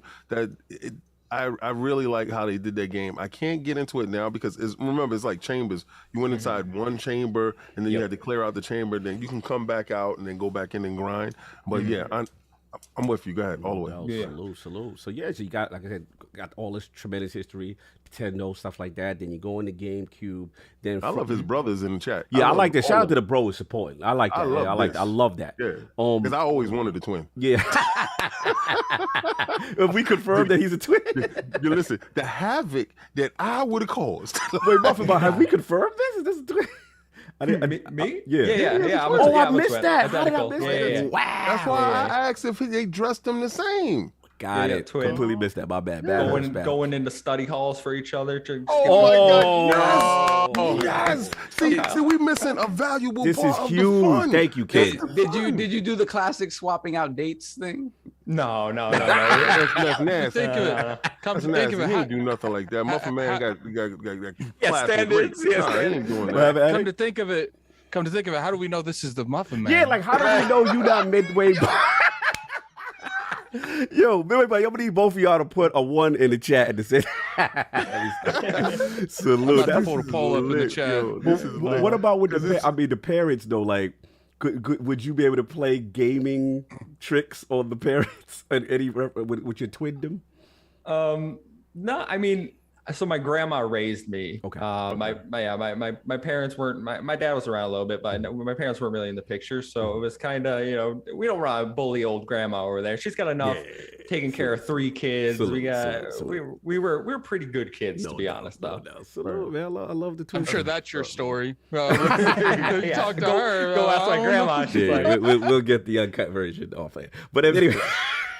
Grandma's lit. I don't care. She had a Nintendo. Got a poll in the chat for you guys, man. I Yo. got a poll in the chat. He said, "Is this the real Muffin Man?" Yes, yo, these addicts a fool. Salute, man. So you got that. You got GameCube. You know what I'm saying? Yep. So then, what was the next transition? Next transition would be to the Xbox, the OG Xbox. Didn't get it at launch. It wasn't until my neighbor came over and he was like, guys, you got to check this console out. He actually, Halo 2 had already come out at that point. Okay. So he was like, we're all going to play this game. And we fell in love with Halo 2. Yeah. Like just the multiplayer maps, the crazy playground. Yeah, the dual wielding needlers was my jam. Absolutely loved Halo 2. So then we were like, Christmas coming up, Grandma, you've been hooking us up. Can we get one of these Xboxes? They're not new. And she did it. She got us an Xbox. Yeah, I'm loving Grandma. Grandma. Yeah, for As this story goes on, I'm loving Grandma more. Let's go. Yo, I remember my grandparents knew nothing about gaming or anything like toy related. They had no idea what the kids were into, but they were always the ones to get me exactly what I wanted. Same. Not my parents. Like my parents would always be like, "Oh, this is a reasonable facsimile." No, the grandparents were the ones that got me all the time. Like I was like, "You don't know anything about this." You know why? Because they only had you for a brief period of time. There you go. So when you came over, they was like, you know what? I'm gonna be the shining knight. Exactly what he want. My grandma's was great. Both my grandpops was dead before I got there. But the grandmas though, my grandma's is lit. So his grandma is like champion grandma right now, and I'm loving this right now. I like go. She got you that Xbox. Let's go. Yeah, I like how astute she is with what they interested in and like getting exactly what was asked for. But continue. Oh yeah, and she absolutely worked her ass off. Worked her butt off to get us this stuff, because she was the person collecting bottles, returning them at Walmart, getting the $50. Like, oh, this is going for my grandkids. So she really worked her butt off to get us this stuff that we cared about. Salute, brother. Tremendous story. Continue with the Xbox. The only thing my grandmother got me, man, was grounded. So yo, you ridiculous. Continue. Okay, so I could have went left with that. Yeah, I could have went. I could have went to a game too, but I was that's what I was going to. I'm gonna leave it alone. So we got the Xbox, and from there it was like, okay, we missed a few years. Let's catch up, and we went back to Halo Combat Evolved, played the original one. We were like, we got to catch up on the story. Fable, I think, is probably my favorite. One of my maybe my favorite. Permanently I love inviting you on the show. You're going to be on the Addict Show this week, too, we've been looking for a fifth Lord. Talk about this Fable. Let's go. Let's get to it. I sunk so many hours and multiple playthroughs into the original Fable. I always do a good run first. Like I'm going to be the shiny beacon in this world. I'm going to do everything good. But then like once you do everything, you're like, all right, now I'm going to slaughter every villager in this world. I literally cleared out the entire map one time. Nobody was left alive. And I was like, I mean, there's literally a temple in that game. that you sacrifice people to. Yeah. Like you get people, you're like, oh, you follow me, man, I need help, and you take him to this temple, and then they put him in a contraption and sacrifice him. Yes. Wasn't that which one in the beginning when they like wasn't little kids like taboo in that game that you could do? Yeah, you could kill little kids, and what's funny is that that was what was it? Yeah, that you could murder them and stack them in piles. And stuff someone was stacking them in piles when they were doing some promotion for Fable, and they didn't notice what was on the screen. They had to take that out of the game. Who was it that said that? That Peter Molyneux was like, "Oh no, I think it was Danny, wasn't it? Wow, was Danny the one that brought that up? I think maybe it was Danny who brought it up. Man, I forgot. I did hear this story because I'm trying to remember who I heard it. It was from. ACG. I believe it was ACG that told that story. That definitely sounds like a Sounds story. very ACG-ish. Yes. Oh yeah. Fable. Attic, what's your favorite Fable? I put Fable 1. Fable. Okay, we're in agreement here. We're in agreement here. Fable 1. I feel like the Fable franchise declined. Like for some reason, people think Fable 2 was the best. I just think they're on crack or something. Like I don't understand that. So educate me real quick though. Why do the Fable lords feel that 2 is a regression, so to speak? I'm just curious. So you mean why are they wrong and we're right? Yes, we would have hit this. It's just like I always felt like Fable 1 had such a great story and such a great, atmosphere. They connected a lot of the side mission stuff. Like there was an Excalibur in Fable 1 that you had to max all your physical attributes out to even pull it out of the sword. The stone. There was how I said there, it was called the Temple of Storms, is where you sacrifice people. But there was another temple where you donated money to the church. And if you had to sacrifice a certain amount of people to get the dark sword, and you had to donate a certain amount of money, and you had... Keep in mind, you had to either be completely good or completely bad to get these weapons. Gotcha. And you would get the good sword from them. And I got to be real. Probably the biggest reason Fable 1 was the GOAT over Fable 2 is Jack of Blades. So, Fable 2 didn't have an antagonist like that. I've never seen an antagonist like Jack of Blades ever in gaming. Like, he's literally like, spoiler alert, but this game's like 25 years old. But it's like there's a time where you're in the call. You're raised with someone that you see as a rival. You're raised with a rival. His name's Whisper. Her name's Whisper. So you're raised your entire childhood with her. You're the ones that you always spar with to learn new magic moves. But then you get to this Coliseum, and you guys are both participating in the Coliseum. So then you get to the final 5 rounds, and then they make you guys team up, you and Whisper. Then you get to the final round where you think it's over. Jack of Blades gets up and he's like, y'all give both of you, one of you kill each other, and I'll give the other one $20,000. So you're sitting there. It's Squid Game. So you're sitting there but keep in mind, they were geniuses when they made this, because the amount of money they were giving you was absurd. Where you you could get it, just kill Whisper, and you're just sitting there like, I've never been I'm looking at this, and Jack of Blades is like, I'm giving you $20,000, and that's a lot of money. And I'm like, do I really need this chick around? Yo, yeah, I killed her. But what's funny is if you killed her, her brother would be like a hidden boss at the end of the game. His name's Thunder. And you would have to fight him if you killed Whisper. Crazy stuff. So both about you agree, Fable 1. Fable 1 definitely. I feel like there's more morality choices that actually have consequence, like Addict's saying over there. I didn't really feel conflicted at any point in Fable 2.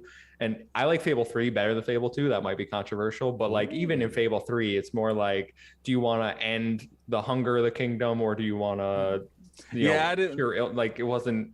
I didn't like how they did that. The reason why I like Fable 2 more than both of the ones that y'all talking about, because I got it, but second, it would be king. The level of families and stuff that you can just be going out and making and fornicating. That's what you. Listen, so you like that edition, the procreation. Right there. So this is the part that they not telling you. This is why they joint was whack. All right, because you couldn't go out and spread your royal seed amongst the grandson. You could not do that and go have a wife here, go have a wife here. So me, that's why I still have part 2. That's why I put up part 2 the other day. Because I was out there, I was a ladies' man inside Fable 2. So Fable 2, that's all I just chose to do. So I didn't care about Excalibur. I cared about owning houses and had multiple wives all over the place. Split difference thinking y'all like can that's sit there fill and the say, earth. y'all can sit there and say Jack of Spades and all this other stuff, and Jack of Hearts made me fight. I had the ladies. I'm cool with part 2 being Fable Procreation Simulator by King.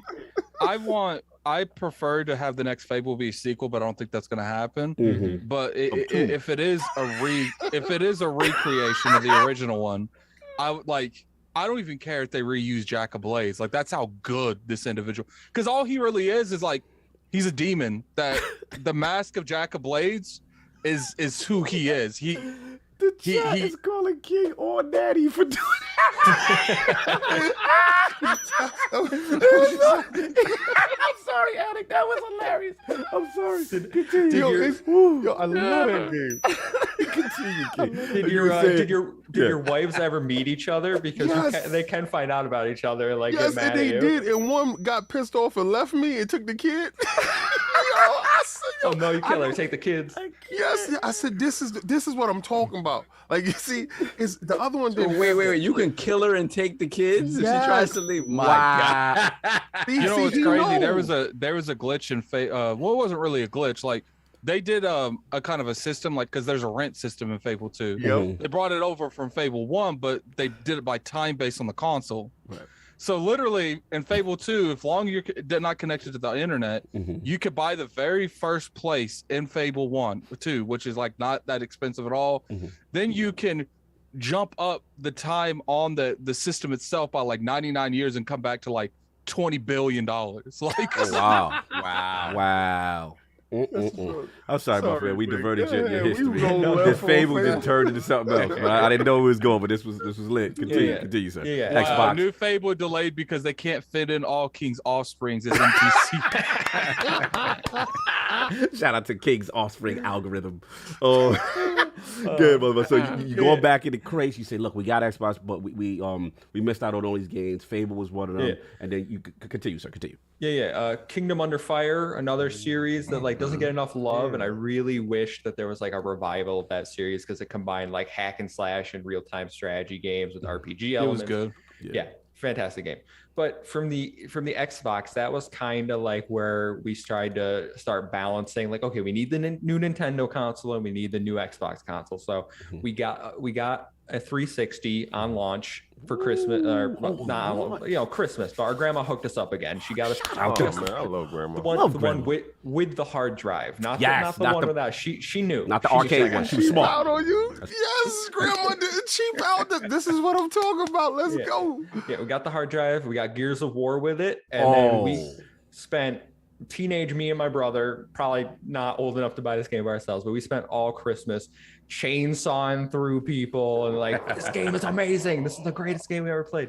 But our birthday was coming up and Nintendo had just released the Wii.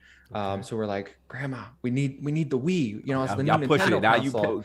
Muffin, y'all pushing it. Y'all just got that 360. Come on now. She could not find. She waited in line or hit someone up. Oh my God! Somehow really? This was the original scalpers. Not new. She got us a Wii. We did not expect it for our birthday. Wii showed up. I was like, oh my God, we're getting the Wii now. Playing Wii Sports. Super Smash Brothers Brawl was the main reason that we wanted that console. Unfortunately, it turned out to be trash. But, people like Melee more than all that. That's everyone's favorite. Yeah. Well, funny story about the Wii. We played a few Wii games, which none are really memorable in my mind. And the Wii was actually I don't like this direction Nintendo's going in, and we sold we sold the Wii pretty like a year afterwards or something. Like we sold it for money. And then he ain't say that value. He ain't say that value, so you repeat that? Money. Yeah. I mean, a year afterwards is probably still difficult to find, so they might have gotten a decent amount. Now, my question is, was Grandma aware of such the sale? Oh, did she know? Oh, she knew. Oh, you knew. You show them up because the parents don't approve. I got the sense that Grandma is down with it. Like, whatever. She's like, oh, Grandma, it's whack. All right, my bad. No more. We're gonna sell this, and she's like, okay, cool. You want me to sell it for kid, you? You know how some parents do when they finally do buy you something, you keeping that joint to eternity, like ever.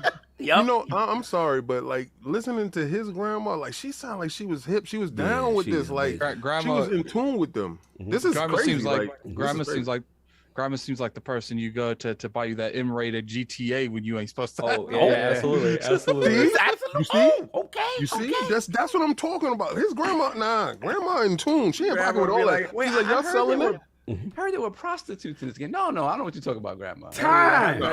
She ain't say that. We got to stop that. We got time. What's all? Moving on. Yeah. So you got rid of that. So you me. You didn't like the direction they was going. So then what you do after that? We stuck with the 360, and I absolutely love the 360. Right. That's probably one of my favorite consoles of all time. Getting things like Mass Effect on there, huge. Halo, obviously. Which, okay, let me ask you a question. Since y'all did all the slander with the Fable, which Mass Effects? Because you played all of them, right? Yeah, I played all of them, and I played the Legendary Edition. Here we go. Okay, which Mass Effects, in your opinion, is the best one? It goes 2, 1, 3. 2, 1, 3. All right. Okay. And when I replayed the Legendary Edition, it was actually way closer 1 and 2 than I expected. You thought, No, I give one a lot of credit replaying. I know Solve. Yeah. I slander him a lot, but when but again, like it got fixed. I appreciate you said that. I appreciate you said that. Yeah. True. Smoking crack, man. That 3 is way better than the other 2. So it's weird that somebody like a millennial does not feel does not agree. This is why I asked, because I really wanted to hear his opinion on that aspect of it, because we have the Fable thing. I never had anybody that was on the show that can actually delve deep inside to say that this Fable or that Fable is better, and I have my reasons for why 2 was. But we always have people on for Mass Effect, so I just really wanted to hear your opinion of it, and your opinion of it is pretty accurate when I hear about it. So is your Mass Effect 3 opinion solely based on kind of the ending stuff? Yeah, what is your 3? Why is 3 not the best for you? So the ending, well, obviously isn't great, but I don't hate the end. I've never hated the ending nearly as much as anyone else. Oh, okay. I do not think it's like the worst thing ever that anybody makes out to be. But you don't have it as the best. No. For me, 3, I feel like they kind of dumbed down the systems. I really don't like the way they do like side quest objectives in 3 compared to 2. I liked 2's quest log so much more. 3 is like a go to this planet, pick up this item, find some random person in the Citadel and drop it off to them. Like I really didn't care for 3's like just a side questing story, because questing, because one thing I love about Mass Effect is the way it expands the world. Like I 100%ed the Legendary Edition for 1 and 2, and 3 was the only one I didn't 100%. I love those games. And 1, the only thing for 2 that brings it down is I wish they kept a lot of the RPG element, like the pure RPG elements from 1. That's what I really like about 1. I was like, wow, I love how it felt like a real RPG. No doubt. Let me switch gears for a second, because one thing we haven't brought up in your gaming history that I've kind of, as I've been getting to know you, we've been interacting on social media and so forth, is, and I think Attic would appreciate this, is we have this tremendous love for turn-based games. Yes. You know what I'm saying? So I wanted to know about that and any standouts from all these generation of games you played that you were like, yo, these are your turn-based. Because me and Attic got ours, but I'm just curious about you. What turn-based games are some of the best for you? Yeah, turn-based games. So I don't know if anybody's played Phantasy Star 3. Was really good. That's a card one. I like card-based systems. I think they're fun. But there's a lot of I think the GameCube is probably what got me into like JRPGs, which back then traditionally were turn-based games. Yes. Right. A lot of the Final Fantasy games were turn-based back in the day. Obviously, let's do it since you touched that. Your best Final Fantasy game, sir. Oh, well, I have to say 7 remake is the best one. Okay. But prior to remake. Well, not 15. Maybe 10. Oh, Addict, do we approve? It's okay. Yeah. I like he popped up. It's cool. All right, but what about this? Because I see Slow Mo in here and Soft, obviously a lot of 6 fans. Like the argument was 6 versus 7 in its original form. Where would you pick over that in that argument?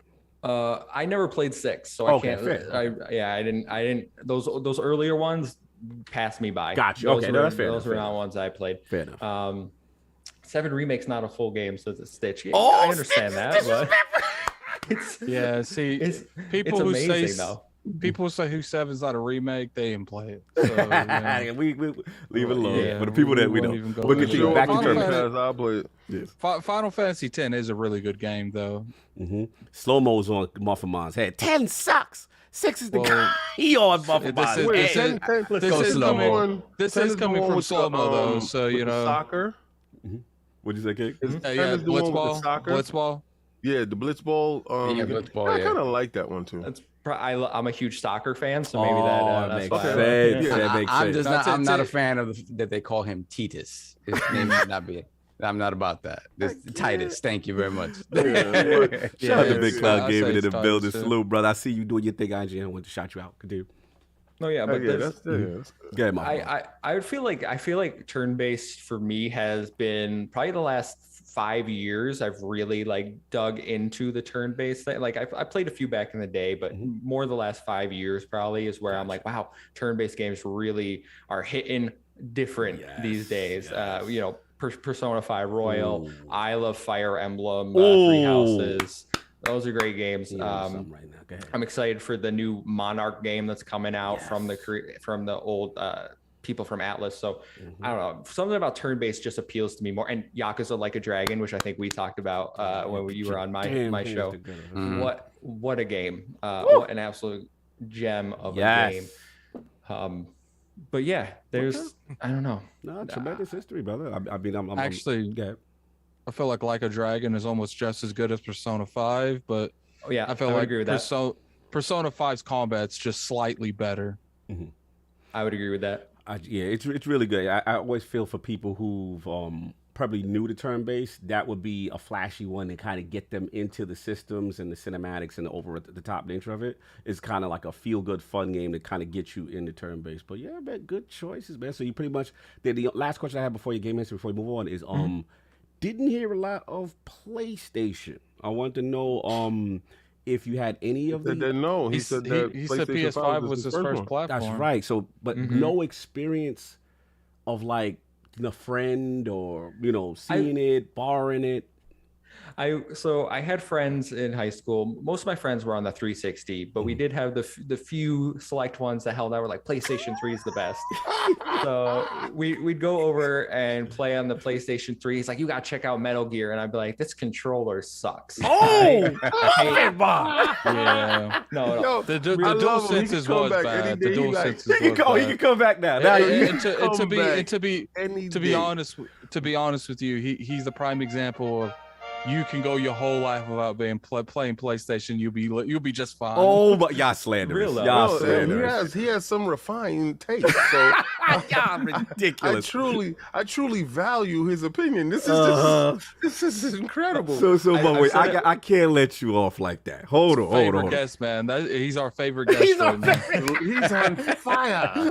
Y'all ridiculous. I've said it before. DualSense, first good PlayStation controller. Oh right. my God, Yo, yes. you know Wow. and that's not a lie. Like that's It's great. Okay, because all right, the way I love it. He just had it ironically right there. No. Well, I mean, I don't have no multiplayer game. So right. So the triggers for this thing, they finally got the triggers right for me, right? Because every time the triggers just never felt right.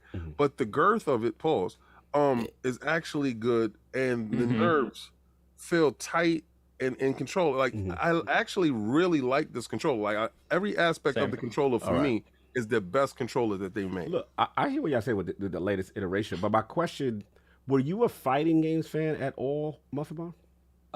Yes, and I'm still a fighting game to this day. So my dad was big into Tekken. I didn't touch his PlayStation. I didn't touch his PlayStation. He loved Tekken. Your dad had the That's PlayStation. why that's why I asked you this question, because if you're a Tekken fan, and no disrespect, like I see where you're going with the Xbox controller, and I know where you're going with the analog and the offset. I know in the first person, I get it. But if you're a fighting game fan, the PlayStation, the separated D-pad was the move for fighting and precise, like analog movements, fireball movements, all that stuff. I just had to get that off because I know we're getting into our back. And I do like the Xbox controller overall better, but I have to give Sony their rose with that. But I just want to continue your story with Dad. No, and I played Tekken at a friend's house, and he mopped the floor with me. I was like, I can't do anything with these. How do I move? So my fighting game of choice back in the day was Smash Brothers, obviously, and then Soul Calibur was the one I would always go to. Let's go. Soul Calibur main? Soul Calibur main? Who was it? Well, I was lame, so I played Link because I had it on the game. Oh yeah, okay, the GameCube. Okay. I remember Link. You know what's crazy? Yeah. That was an ingenious idea that they came up with. Where you had Spawn on Xbox. You had Link, and I think Link that GameCube one was the most sought after because you were actually able to play Link. So that was probably the most coveted one out of all of them. Yeah. And what did Sony had? Heihachi, right. And he had bands on, so he didn't have an actual weapon. He had bands on his hands. That's what he had. Yeah, no doubt. You're right, King. Those are really great use of exclusive platform characters. Yeah. Continue, my friend. And they never crossed over, and you needed to have those consoles to play those characters. And was it Primal Fury? Was that another one? Was that the GameCube fighting where you turned into animals? Bloody Roar? Bloody Roar. That's what it is. That's what it is. That Bloody Roar. Thank you. Love that game. Yeah, great game. But yeah, anyway, so we were on the 360. I spent tons of times there, and then I was like, oh, the Xbox One's coming out. Everyone's like, nobody wants TV, and I'm like, yeah, I don't want TV. You're right. Like, what do I need that for? But I was Team Xbox, so I was like, I'm gonna grab my Xbox One, and I first off loved like launch day, getting that out of the big VCR. I was like, I bought it first console I bought with my own money. I was like, drop the level of pride. Salute. Drop the 500 whatever. I got it set up, and it was me and my brother both did it.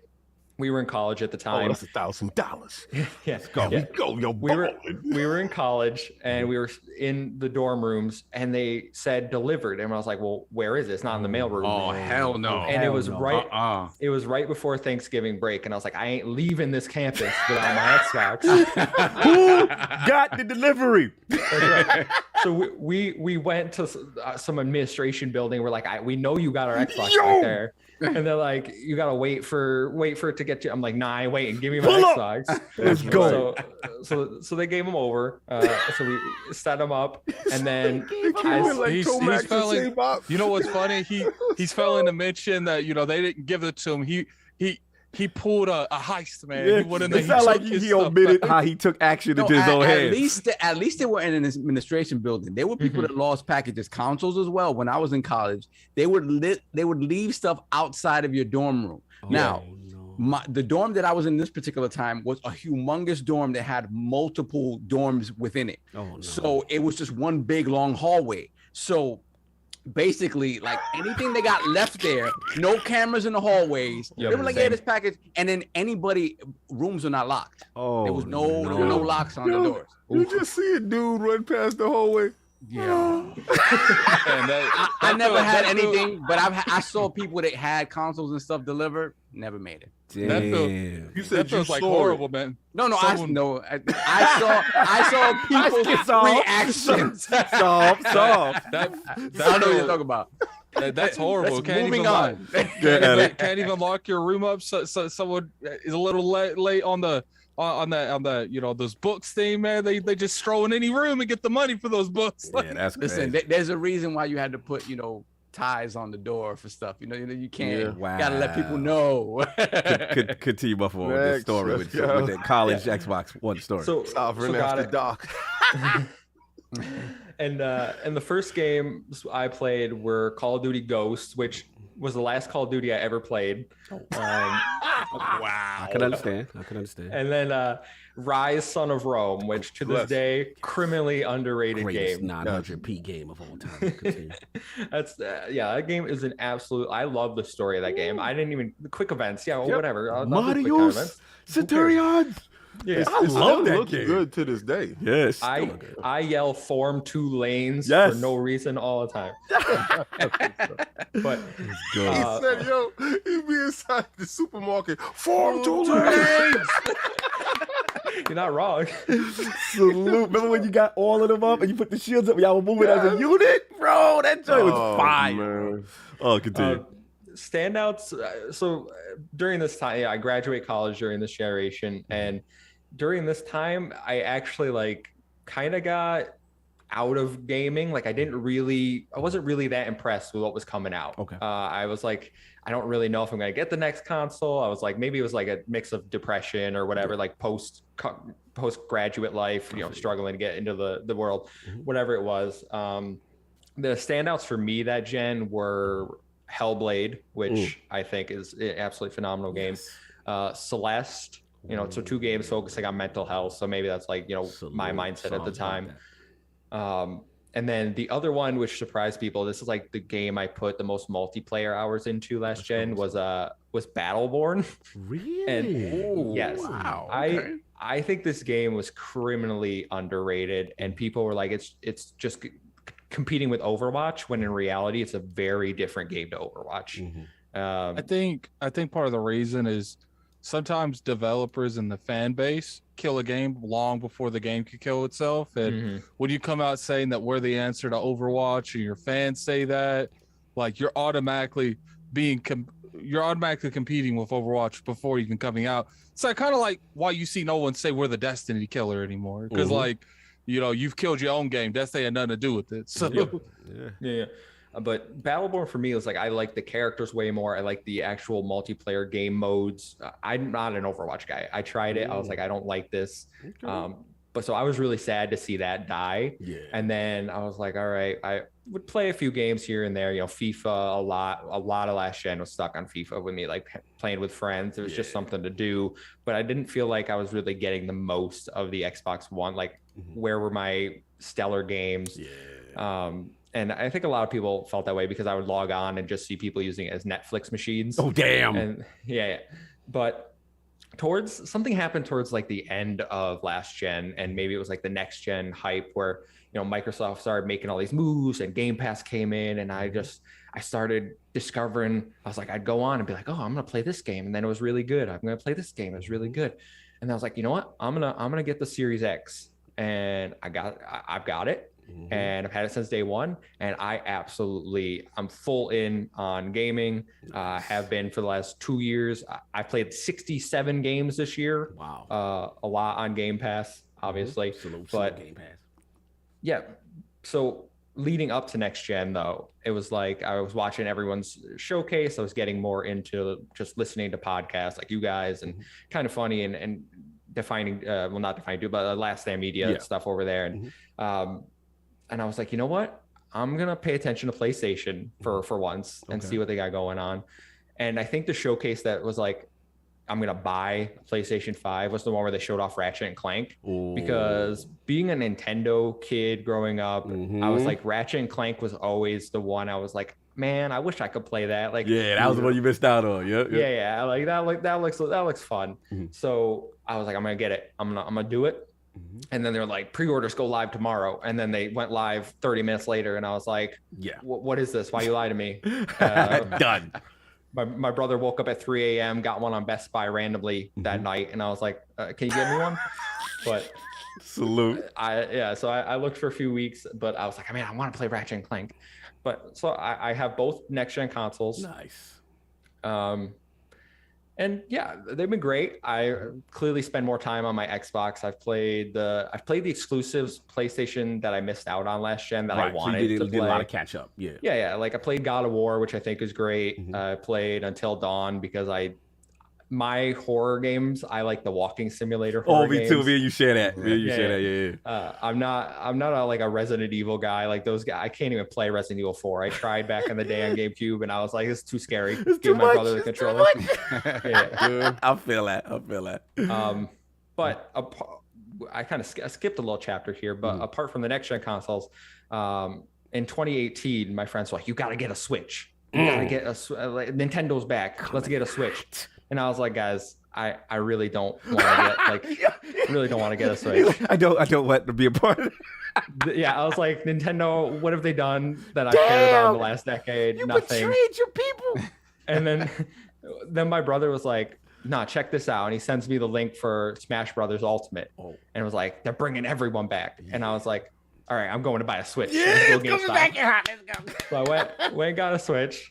And then in my opinion, my first 2 years with the Switch, so 2018, 2019 were great. We got Smash, we got Fire Emblem, Luigi's Mansion, Astral Chain, which criminally underrated. Talk that platinum talk. Go ahead, sir. You're good. Now you're back with me. Continue. Yeah. Don't understand why nobody likes Astral Chain. It's fantastic game. But since the end of 2019, since 2019 has been a little bit of the decline for you. My Switch has been sitting in its dock. Occasionally getting turned on for some Smash Brothers, and that's it. I'm like, where are the games, Nintendo? You got nothing going on. I know people are like, oh, they've had Pokemon Snap and Metroid Dread, and I'm like, I ain't about this life. You said that Metroid don't move the needle. Not for me. It doesn't move the needle for me. I told you he could come back any day. Well, it's funny, he connected with all of us on certain specific days and stuff, and like we could go on. And this is tremendous history about love hearing these stories, and then obviously you talked about getting the new consoles and then kind of getting reinvigorated. Then you start looking at the podcast game, look at what's going on. So I did want to transition to that, which is, ProjectXTalk. And obviously I was humbly invited, and I told you guys, I had a good time. I really, really enjoyed myself. I felt you guys kind of getting your footing. But, now 57 episodes or so. And I want to shout out your crew. What is it? Lords Amon? Is it Tom and Garrett? Yep. Okay, cool. So give us the sales pitch. Tell the realm about ProjectXTalk and what can we expect and what inspired you guys to create it. Yeah, so it was kind of we didn't know each other like at all. I kind of was like looking, I was like, you know what, I want to get into the content creation scene, the podcast scene, because I'm listening to everyone. I was like, I would love to have these conversations with people, and just even if we don't have that many listeners, just interact with some more people than I am currently, because like my friends are into gaming. My brother's probably the biggest one, but like they don't look at it at the industry level and analyze things like I was into. So I went on Reddit, and Amon was actually looking for he's like, anybody looking to make a podcast? I'm really looking to find some people. So he hit up me, Garrett, and Tom. And then it found out that Tom is actually from upstate New York as well. We're like 30 minutes away from each other. Building. Let's go. Yeah. You already know, home team, home state. Yeah. So Tom and I have really connected, obviously, living really close to each other. And then Amon's in the UK and Garrett's in Canada. So yeah. But we came together. We were like, okay, what do we want this show to be? And I kind of came up with a tagline. Everyone pretends to be like insiders and journalists. It's like, let's say, we're not journalists, but we pretend to be, because it's like a kind of a joke of what everyone else is doing in the scene. So we're like, what's the most important thing? And I think the community is really the most important thing. And for me, that's kind of what I want our show, our main podcast to be, is where we reach out to people like yourself. We've had, Luke Lore and Sipid Ghost, Mr. Badbit, Matt from Fun Speculation. We got Mr. Boomstick coming on this week. Boom's coming through. Nice. I like connecting with everyone else that's like in the community and bringing people on and seeing like who we can talk to, what their experiences are. Chris Grinnell, I think we had him on. You guys, I know you had him on a few weeks ago. Yeah. Absolutely one of my favorites, just like hearing and learning. Because it's stuff like hearing it's one thing, actually talking to someone is like a whole different experience. Preach. And it's something like I never really thought that I would be able to experience, like talking to an ex-Sony dev. Like it asked me 2 years ago, I'd be like, that's never going to happen. Like, I'm never going to talk to these people. They're in some fantasy land. But we're all like big Xbox fans. So we kind of were like, let's focus on the Xbox ecosystem, because Xbox was like, and is currently like the talk of the town almost. Like Game Pass is running riot. Everyone's really big in Xbox. So I like the running riot reference. That was smooth. Continue. I was very smooth, very astute. I like that. Continue.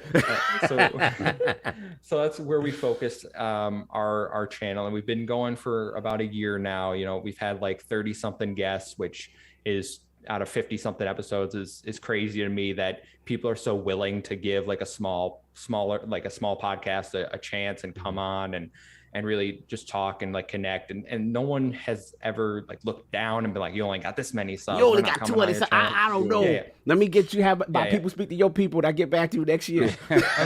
Unfortunately, you keep it up, man. You'll run into them eventually. No, salute, brother. No, I mean, I want to shout you out because, again, you know, we tried, you know, me and Addict had this conversation before, and, you know, trying to give up-and-coming content creators a voice. We know how it was for us.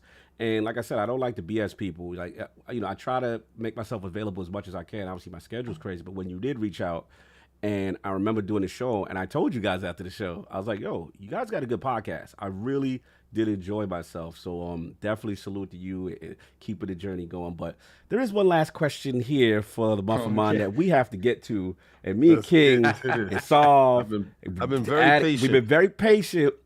We have to know, what is the whole history behind this name? What is the significance? Is it MuffinMonster? Like, what's going on with the MuffinMon? What is this name about? So, you know, back in my youth, I was quite the chubby kid. I was very large, and in college, one of my favorite things to eat was muffins. I would get like 2 muffins a day at Tim Hortons. Oh, Tim Hortons over there. Tim Horton muffins, fantastic. Well, I understand. Now I understand, brother. Yeah. I used to share a gamer tag with my brother. But then when we got older and we split our consoles, I was like, okay, I need my own gamer tag. What is my brand gonna be? I was like, well, what do I like? And it's like, I like muffins. And you know, big, you know, fat kid mentality right there. So I was like, I'm just gonna be the Muffin Man. I was like, that's a little funny, but it's taken. And Oh, somebody had Muffin Man. You would not believe the amount of Muffin Mans I've run into. They out here masquerading, they frauded, they masqueraded with your name. I was like, listen, there can be only one. So you gotta fight me on this. But I was like, all right, I'm gonna try some different spellings. And then I decided on Mon because I was like, I like Pokemon, Digimon. Like, I was big into that. I was like, let's go with Mon. It sounds kind of. So it's nothing like. It basically comes from me being a fat kid and loving muffins. I love it. It's really. I thought he was gonna say MuffinMon came from. He was like, you know what? They, you know, since, you know, Jamaican reggae, you know, MuffinMon. One day we're gonna. Shout out to Mark. He said, "The youth them." yes, the youth them.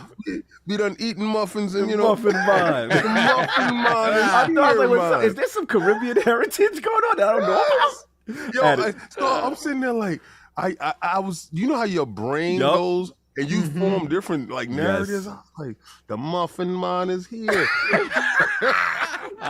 I don't know if I'm allowed to pretend to be Jamaican. I think you was about to say something about MuffinMon today. I said one day we're gonna have like a tournament, all the Muffin Mans. There can only be one. There can only be one, son. I see a lot of Canadian flags up in there, MuffinMon. They throw it up Canada. You know what I'm saying?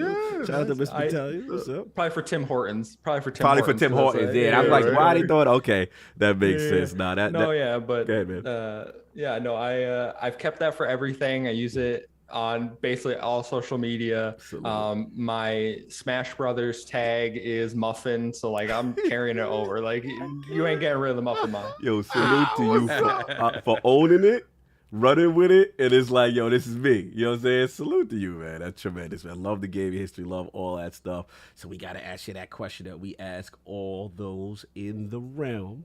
I need Lord MuffinMon's top 5 video games or franchises of all time. Okay. We got Mass Effect trilogy, obviously. Good answer. We have Halo 2 specifically. I like all the Halos except 4. I don't like 4. I know people. I know people you like 5, but not 4. You have to I like explain 5 yourself more. on that. I like 5 better than 4. Wow, that's a spicy take. I know. Me and Luke Lore went back and forth on it. Yeah, I can tell you- you. Semicos probably wanted to get off your podcast right at that moment. Are you like a huge multiplayer person with Halo, or? I mean, I play them more for the story co-op. So is you really liked what I'm looking Halo for. 5 story more than Halo break 4 that down. We story? can't move past that. I hate the enemies in Halo 4. I think is really like I don't know. I struggled to even play the single player, and maybe it was because it was the only But one you I like fighting played. the same dude 4 times.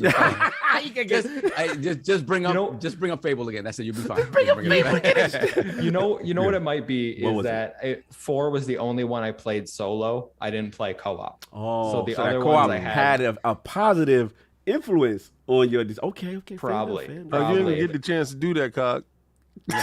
You don't get a chance to do that because I saw what you did, Cog. Because you know that they don't launch with multiplayer, the co-op. So I see what you did, Cog. Nobody's paying attention to that slander. I'm just saying. Let him continue, Cog. Stop it.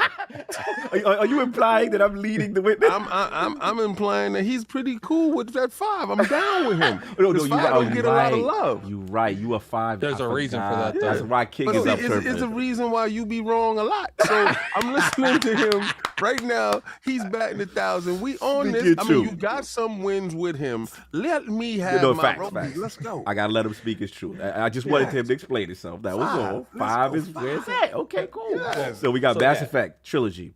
The Halo 2, right? Specifically, that's my favorite. Okay, hands down. I think that was the best story of any Halo game. Even with the Dual Arbiter welding, switch. that's when everything popped off. It was great. It was okay with the Arbiter switch.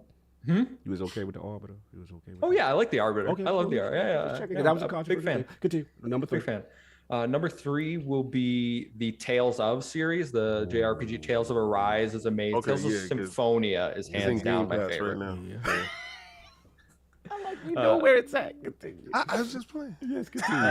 Yes, we got Tails. All right, that's third. Tales. Then we would have Super Smash Brothers. That's my big. I played Melee endlessly, and I've played Ultimate probably total 2,000 hours, and I compete in tournaments. So I you yeah, nice. yeah. So So I go to Smash tournaments up here in upstate New York. They got tournaments?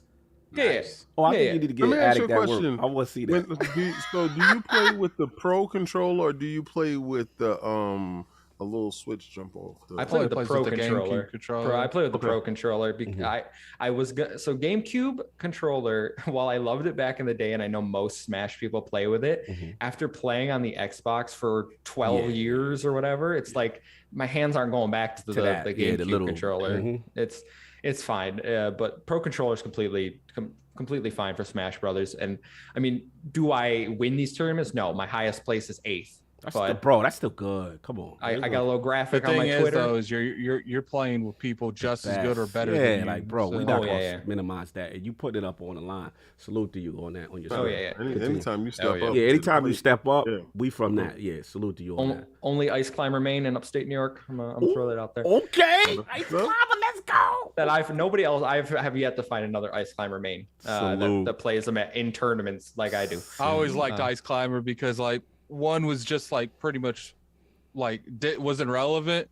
So as long as you were able to, I think it was the brother that you throw off, and it would. It was the brother, wasn't it? Nana's the pink one. Yeah. Because if you throw one of them off, it will kill both of them. But if you throw the other one off, the other one will still live. That's crazy. Yeah. So one more. So Smash, mainly Melee and Ultimate. Brawl's garbage. Didn't play 4. Slander. I caught that. Continue. And then I would end with my boy here. Let me just get him. Banjo Kazooie. Oh, at wow, it. Is he not the GOAT guest for you right now? Yeah, besides that Halo 5 thing. I like the multiplayer Halo 5. I just wasn't feeling that single player. Sell us on Banjo. Why? Speak loud for Cole Eastwood if he's listening. I'm a huge 3D platforming fan, and Banjo for me is like the game that got me into that genre. And when he was coming to Smash Brothers, I went and replayed Banjo on my Xbox. I was like, this game holds up. This game's fantastic. So I really like the renaissance kind of that we're getting of 3D platformers. You know, Ratchet. We got Psychonauts 2, which is phenomenal. Absolutely phenomenal. Those collectathon style games, which we probably saw more of back at like the PS2 era. I really love that they're kind of making a comeback now, and we're getting those. But for me, Banjo is the GOAT in that area. So, and I've always felt, get me a remake. I've always felt like Banjo is such a good icon that if they would put money behind, I honestly do feel like it would be, you know, just as big as something like Ratchet and Clank. No doubt, no doubt. Salute. I agree. Yeah, they with you, man. KSI's with you. Fonzarelli got the thumb down. He hate the Banjo. Fonzarelli, come on. So someone needs to get Fonzarelli up out of here. You gotta get. Nah, we can't do that to the whole. Shout out to Fonz. Game Talk Radio, GTR coming up. We gotta kick him up. But look, man. And the last one, I think I know the answer to this, but we have to ask it. Favorite console of all time and why? Right now, I have to say the 360 because it had the best gaming experiences on it. It really kind of, I mean, they revolutionized the controller game, first of all. Sure. They brought in the one that we've kind of got iterations on, but you had those stellar AAA 10 out of 10 titles hitting all the time. And it just really brought us into like the online multiplayer experience, for sure, in my opinion. For sure. And maybe the Series X eventually. First year has been great in my opinion, but Series X is on its way. No, We'll I'm with you there. Like, it's funny you said that because I'm with you. I'm a Peter Moore guy. I'm a 360 guy. King knows how I know how he feels about Phil, how we feel about Phil, but I do feel like Series X look like it's shaping up to be potentially something like to remember for the ages. And PlayStation dudes ain't gonna recover from this fight. And the kid gets focused. The layup, they messed up the layup with that Xbox One. They messed it up. Don Chi messed it up. Don Chi. I'm gonna tell you right now, Phil is like a rabid pit bull. He ain't gonna let you go. The fight's over. Let's just lay down and stay down. Salute, man. Salute to the MuffinMonster. Tremendous game in history, man. That was fire, brother. Obviously, yes, I don't know if you're time shape, but you were more than welcome to hang out through the topics. We're not kicking you out, but just want to be. Yeah. Okay, cool. I got my schedule's clear till later, all right, so we no good. doubt. Just want to make sure, because I did forget to ask you that prior. I'm like, I didn't ask him that. But salute, man. So you're going to get a chance to hang out. So if you want to get the super chat solved, or you want me to do the poll and then do the poll, and then I'll do the super chats, and then we have a little special something. No doubt, no doubt. And of course, last week's poll results are in. The people have spoken. With the recent exceptional reviews of Forza Horizon 5 on OpenCritic and Metacritic, do you think a racing game should be in contention for Game of the Year at the Game Awards? The winner of the poll at a dominant 82% of the vote was yes, quality games must be respected regardless of genre group. Coming in at second place at 15% of the vote was the Messy Laws. I don't care about Game of the Year. I thought Xbox ain't had no games though. And then last place, and only 2% of the vote was no, racing games should have their own category like multiplayer games since they lack a major narrative group. I see the MuffinMonster shaking his head very strongly. What did you feel about the Realms voting? Do you agree? Forza Horizon 5 is the first Forza I've ever played, and wow. it's great. I'm really like it way more than I thought. I'm not the open world guy. I don't like when I open the map and see a bunch of checklist things to do. But for Forza, I'm like, I'll go race I just like getting my car going fast. It's beautiful. I definitely think it deserves to be in the conversation. Okay, fair enough. Lord Sav, you want to get these chats, sir? Or yes, sir. Okay. No, we got we got a lot of them. I know it's a lot. Yeah. It wasn't that many, no. It seemed like it was, but we got Gerald Mack, $5 super chat. All hail the ILP. Salute the ILP podcast, are part of the pantheon of content creators in the community. Salute, Lords. Thank you, my brother. Salute, brother. Always showing love. Then we got Don Otaku, $10 super chat. Fable 1 is definitely the best. Fable 2 was more cinematic, had better combat, a bigger scale of conflict, but the end just fell flat for me. Fable 1 just had better systems and payoff with choices. You needed more wives. And concurring with King is Mass Erect with the $2 super chat. King was spreading his Crystal D. Pause, man. Jesus. Then we have Crystal D with the $2 Wait, super chat. what? We got somebody in the realm name that? We have Crystal They with K. bugging. They acting up now. Now they acting up. D as in DEE. We have Crystal D with the $2 super chat. There was no spread. Time. What is happening? We have this entire super chat narrative going on here. I love this. This is fantastic. The fact he named himself that is out of pocket. Then we have Slow Mo Backslap, $2 super chat. Seed spreading is greater than good antagonist. I can't. That Fable section went left. Then we have Splendiferous, $2 super chat. Mikasa Sukasa got that all natty oil for your girl. Whoa. What is going on here today? They are loose. Look what King has started today. We do one Fable topic and it goes somewhere else. No, we ain't blaming that. No. We not blaming Fable on this. Fable. We blaming King for his Fable remarks on this. Fable 2 was about that life. It's his story. He's making his story in Fable. Yeah, exactly. That's it. Then we have Alex Escorza. Shout out to Alex Escorza, member for 3 months. Shout out to you, sir. Salute, blessings. Shout out to Mass Effect 3 for letting me skip walking around dead, lifeless planets. Yeah. Okay. Salute. That was smart. Then we got Big Cloud Gaming. Shout out to Big Cloud, the homie, member for 9 months. Salute to the realm. Keep doing y'all thing. Much love as always. Your boy got to dip and get back on this project. Stay safe, my brothers. Big Cloud doing big things. Cloud, man. He's doing big things. Support on him. I love what he's doing. The guests, the IGN spot, bro. Salute Big Cloud Game. He's doing it the right way. I'm so proud of him, man. Salute to the homie. Yeah, hustling for sure. Then we have, let's put the crest in the chat for Necromancer Zale. Big shout out to you, sir. Salute. Let me see. Did we get anything else? Let me roll back. No, I think we're good. All right, cool. Let me get the merch. Looks like a bunch of anonymous, so I'm gonna shout you out. You got the ILP lettered pullover. Salute to you. Somebody got Little Van. Okay, Little Van pullover hoodie, no doubt. Somebody got the all natty, another all natty King on the black tee. Oh, shout out. Somebody got the classic 10K pullover, the 10K, just so y'all know this is the new 10K joint logo right there. Yeah, King's got it on. There you go. So y'all see the 210K is up there. Oh, yo, I haven't seen this one. Somebody bought the Who Did That For You. Nice. Who did that for you? We haven't seen that in a minute. Somebody copped that t-shirt. Jigga J bought a pint glass. Love the show, fellas. King. Yeah, so you're gonna have to send me 2 of those pint glasses. Get them pint glasses. Yeah, Jigga J Pink. He said, love the show for us. King, get them. Anonymous got a classic tee of Little Man. Shout out to Zale, I believe classic tee. Oh, King. The first, the new, he got the Aurelius Phil. Green. Yeah, he got it in green. He got the Phil Dominus Aurelius. He said, classic, keep up the great work. That'll be the new one. We're working on the icon and all that stuff. Just if more members we get, the more icons we can have so that we are all caught up. So let's get it over, man. Addict, man.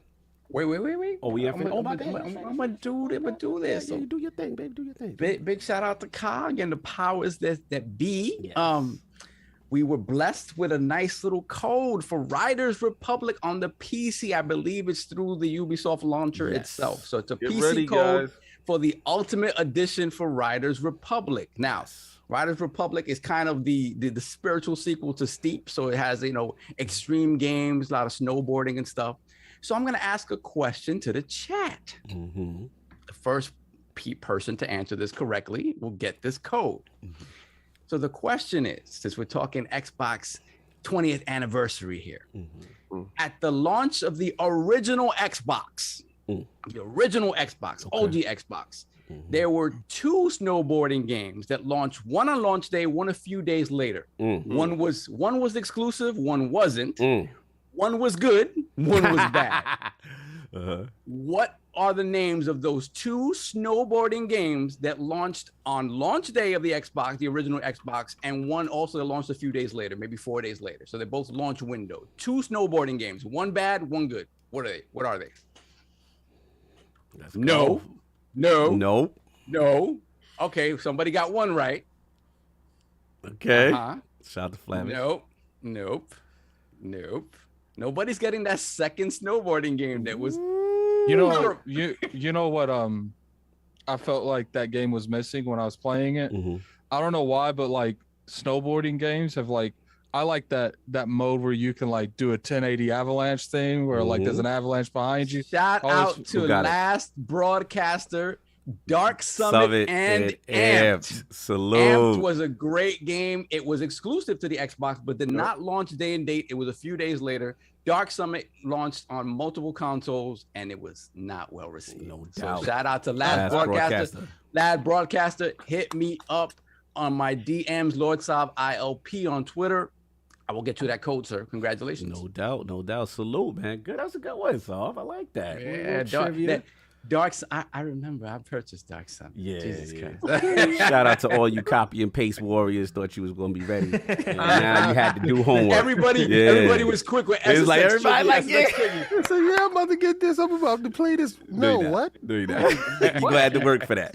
So salute to Saab, man. So let's get into it. We got these topics to get into. Adam, we're gonna kick it off with you. Halo Infinite, a lot of stuff going on. IGN first, I believe Game Informer exclusive preview coverage, and also we got to talk about some potential rumors on multiplayer. What's going on with Halo that you're hearing? So apparently, let's go with the campaign first. IGN got their first look Halo Infinite campaign. I really recommend everyone go over there and watch Miranda's coverage on it. Like she did a really good job. You can like really feel the energy coming off when she made this video. You can tell she's a real big fan of the franchise itself. I want to go over, what was said in all these previews. And apparently, it's been covered by a lot of outlets here recently, but it's rumored that, maybe Halo Infinite's multiplayer drops before the single player.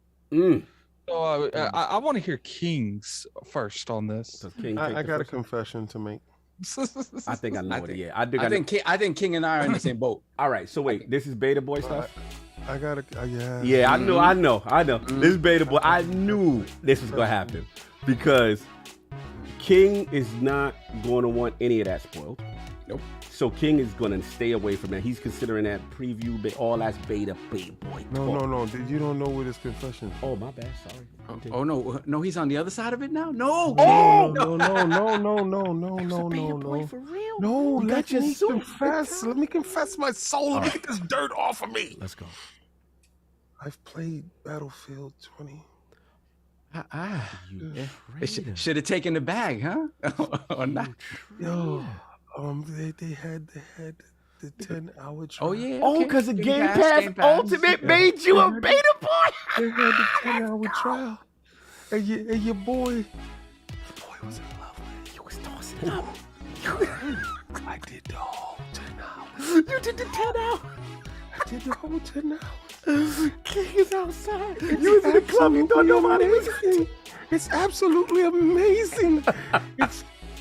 I did the whole 10 hours. Of course.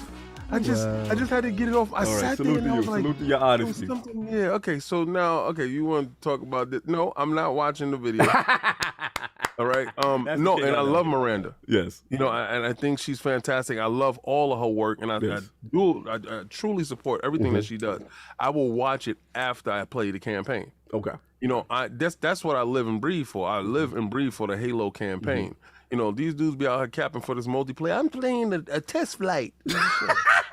But you was just 10 out. You was throwing it up for 10 hours. But that was a game, though. That was okay. So it was a game, though. Full game. Okay, I got you. So it wasn't a beta. Okay, I got you. There wasn't nobody out here talking about, we go test flight you. Today, between the hours of 7 and 5, you be able to fly with us. Like, why is it called test flight? First of all, that turns me off completely. Like, it's a test flight. Who came up with this idea? That means we can crash and fail, right? This is possible. So I was like, no, I don't want to be any parts of this. But I'm waiting to get my hands on that complete story.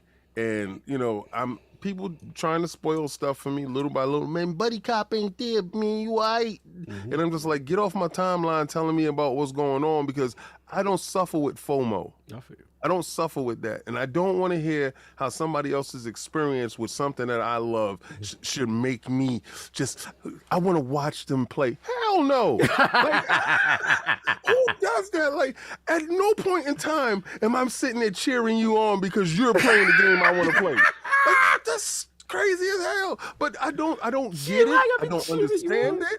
I'm not a fan of it, but these dudes is out here like, yo, did you see the Elden Ring thing? And I'm like, why would I do that to myself unless the game is out? Like, why would I touch that? Oh, did you see somebody's review?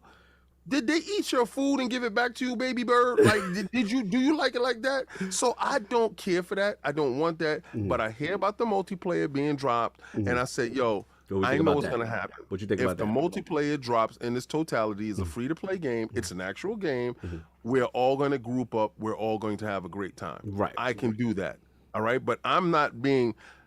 See, my thing is, Muffin Man, you may not know, I feel that you're supposed to get paid for doing work for these companies, right? And if Microsoft is doing this, or Sony's doing this, or Nintendo's doing this free labor, and you're getting our data, and you're testing the stuff out at the like the flights, you're testing the servers out, you're testing to see if the stress can withstand the stress, or what guns work better in what scenarios. People got paid for that stuff back in the days, right? So I would like to see everybody that participated in these test flights get a free skin, exclusive warthog, something cosmetic to show that thank you for participating. Not a slap on the back like, good guy, thank you, we did great numbers. But you're getting paid. Y'all actually getting checks. So these guys are actually doing the hard work. And then you have guys like us that will come up and say, oh, yo, so I did the test flight this weekend. That's free promotion. That's free marketing. Again, we're on this end of doing the free stuff just because we're fans, and you're using our fandom against us. And I don't appreciate that. You've been on your square with that for the most part. But again, I played Battlefield. And then you played that, but even though it's a field game, it's cool. It's cool. But Muffin Bob, what you think, man? I mean, obviously, these Halo Infinite previews are out on, like I said, IGN First, I believe, Game Informer, and then your thoughts on that, and then also, you know, what are you thinking about these potential rumors of a stealth drop, so to speak, of multiplayer? Yeah, so I didn't watch Miranda's video. I read her article. I ain't watching. I'm going blind. You're doing the king. Okay. I told you I love this guy. He can come back any day he like. I don't want to see more Halo. Don't show me story beats. Don't show me nothing. Like I'll read. She did a great write up though. Yes. When I read it, the one thing that stuck out to me was her describing how it's not like a full open world experience and more like how the levels are going to work. That really was like, okay, those alleviated my worries that this is going to be like Far Cry 6 type gameplay where I'm like, I don't really like that. I know some people do, but that's not what I want from Halo. I like a lore. She's like, it starts out more linear and then it slowly opens up into like these optional objectives, but they're not fetch quests. So Miranda, thank you for alleviating my my concerns there. Yes, that was big. She touched on how there's named boss battles, which I think we all kind of knew. That's going to be a cool change. I think in terms of the multiplayer dropping tomorrow, I saw that tweet from Nate Hate or whatever. That is like a retraction, right? Yeah. He tweeted a few hours ago. He's like, 11th hour change. They're not going to do it tomorrow. And I'm like, well, were they ever going to do it? I don't know who you are. So for me, I'm like, that would be awesome. That would be a great surprise. It would really be like celebrating 20 years. What better way than with Halo? Do I think they're gonna do it? Maybe, probably not. If I'm being honest, like it seems so weird. Let me ask you this, because I've seen this talk going around on Twitter as well in regards to the multiplayer drop. Let's just say hypothetically they do it, right? Okay. So I've also seen some conversations that people say it's a mistake because even though they're taking advantage of the 20th anniversary, that it would be stealing Forza Horizon 5's thunder. What's your thought on that debate going on I'm seeing right now? I don't agree. I think it's a lot of, there are people that play Halo that have no interest in Forza. And Forza has 8 million players now. It's doing crazy numbers. It was like 7 yesterday or something, last I heard. It's absolutely blowing up, and it's getting people that have no interest in Forza, like me, to actually play the game. But there are people that have no interest in Forza and they're just waiting for Halo. So I think both can exist. I don't see why we have to, especially because it's free. Game Pass. What free. It's not like I have to choose. I don't have to choose. That's a good point. Valid. But okay, just to the counterpoint, right, to that, the fact that it's inside Game Pass, do you feel that being that they're both there, like you said, they're both free, you don't have to actually like buy them, right? Per se, right? But we do buy them. People think we don't buy games, but we actually do. But the fact that they're inside Game Pass, that split engagement, we see in like record numbers for Forza.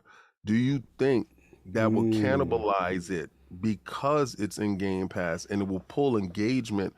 Because we don't know the metrics on the actual sales of Forza, right? But we know the metrics on the engagement aspect of it, right? So placing Halo at this point inside that ecosystem where a game is rising, and we don't know its peak yet because it hasn't started descending yet, so it's just ascending. Would Halo cannibalize it in that sense of pulling engagement from that current group? Because we're looking at probably what 31 million in Game Pass, so we haven't reached the peak of it yet. I did that for Salva. Yeah, I see. I noticed that number gets higher and higher. And you notice how much I ignored it. Right? You in that bag now. We just like let him go. Continue, MuffinMonster, to answer Kim's question. I think for sure we will see less time played in Forza because there are people that are going to drop out to go play Halo, and they can play both, but it's not like, oh, I'm only going to play Forza for 4 hours tonight. I'm going to play Forza for 2 and Halo for 2. So if they're looking at those metrics of engagement, then yeah, Forza is going to go down, but the player base I think will still be strong in both regardless. I think it's more important to keep people playing games in the Xbox ecosystem rather than keeping people playing Forza. Like all these games coming out now, people are going to start jumping over to Battlefield, to Call of Duty, to Fortnite. It's better to have them jump from Forza to Halo than have them jump from Forza to Call of Duty and Battlefield, where they might not play Halo next month. So it's a good one. It's a good one. I'll jump. I'm sorry, I ain't jumping. I didn't get Solve. What am I doing? Solve, your thoughts. You were about to confess about something as well, and then no, I wasn't confessing about anything. I was just I was surprised that King jumped, but I get it. It's part of Game Pass. It's the 10-hour EA Play thing. I get it. So he's still good. He's on brand. He's on brand. I saw it and it was like. Hey, he looked around. He was like, "Can I do this?" Yeah. Well, you know what I didn't do? I didn't fraud and put myself on invisible. Yeah, people see me. I'll take the smoke for this. Yeah, I take the smoke for this. But somebody screenshotted me. I was in trouble. I'm in the same boat. Like, shout out to Ryan McCaffrey. Shout out to Miranda Sanchez. I know the coverage is fantastic. Yeah. All I needed to hear was, it's good. Yeah, you good. I turned everything off. I'm like, I'm good. I don't want to see it again. In terms of the story, in terms of campaign, I don't want to see it. I don't want to know how it plays out. I don't even want to know the cadence of. I don't want to know any of that. Okay. I'm going to experience that day one. Yeah. You on brand right now. That's classic. Yeah, that was for me. When it comes to the Halo story, like this is where you and your brother literally differ. Because Kaikbatsu will be like, what's going on? Like, I want to know everything. Kyle be like, yo, the last boss is this. I'm like, damn, Kyle. That's the type of stuff that gets you kicked out. Yeah, but we know. Shout out to Kaikbatsu. We know. Now, I'll just go after you. So the multiplayer stuff is interesting to me because I'm of the mind, just like MuffinMonster believes that it's all in Game Pass. I don't think it cannibalizes each other, right? Right. Normally, I don't think that happens because it's all in there. You play whenever you want. It's all quote unquote free or whatever. It's all, you're paying for it already. Right. Now, the thing that kind of gives me a little pause here is that I just didn't think Forza Horizon 5 would be doing what it's doing. Yeah, that changes the game. Good point. It's really like what's happening with Forza Horizon 5 on a grand scale is special. When you have people who don't play racing games playing it for the first time and saying, wow, I get what everyone's talking about. And the fact that it is that accessible that anybody could jump in and play it and enjoy it, it's more than just a racing game. Remember I told you guys a couple weeks ago, once the reviews start coming out, we're going to start seeing the greatest racing game of all time.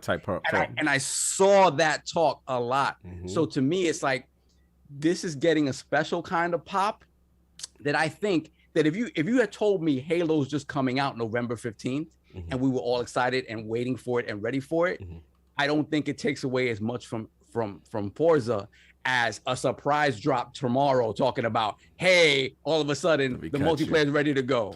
So you're on fire. I'm so sorry to cut you. You're on fire. I have to throw this in because you're on fire. Do you think, because we've heard the history of Forza Horizon, right? Yes. Xbox themselves didn't expect that game to be what it is, that franchise. I remember people like, who wants a arcadey Forza open world, whatever. Then it takes off. We're gonna say peak, maybe Forza Horizon 3 was probably 3 is when people really took notice. The Australia setting, they were like, oh wow, it really took off. So now, if what MuffinMonster is saying, the rumor is true about the MuffinMonster. I love that. I love that. Yeah, I love it. And I love the whole connotation. I'll be saying it all day now. Yeah. So the whole thing is like his connotation behind the rumor where there may be an audible poll in the 11th hour and say, yo, we might be messing up a moment because now I'm seeing the chat. Somebody said 8 million players. King is making good points about maybe crossing game. If there is an audible poll, do you think it could be like, yo, maybe we do need to let this magic and then the reviews, right? But continue. I just had to get it off. I absolutely believe that. I think, again, it's one of those things. This is your 5th Horizon game, right? So you expect the people to love it. You expect the quality to be there because from the first one, the quality's just only improved, but it's always been great. And it's just, it's a moment where everybody was ready for it. Game Pass is in more hands than ever before. Yeah. All of a sudden you have people that I'm just going to try this game. I don't play racing games at all. I'm just going to try this game. And there's plenty of people who just put this game on and are not worried about races. They're just running around the world, seeing things, crashing into boards and stuff like that and having a great time.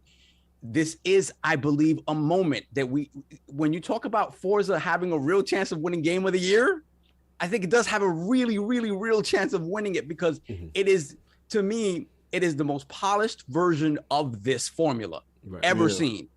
And on top of that, it doesn't need the narrative stuff because it's engaging to everybody. If you don't know, I forgot who it was. I saw a video of a man who set up his daughter. His daughter right in the wheelchair. That was beautiful. And she was playing Forza Horizon in the wheelchair. And it's just like beautiful thing.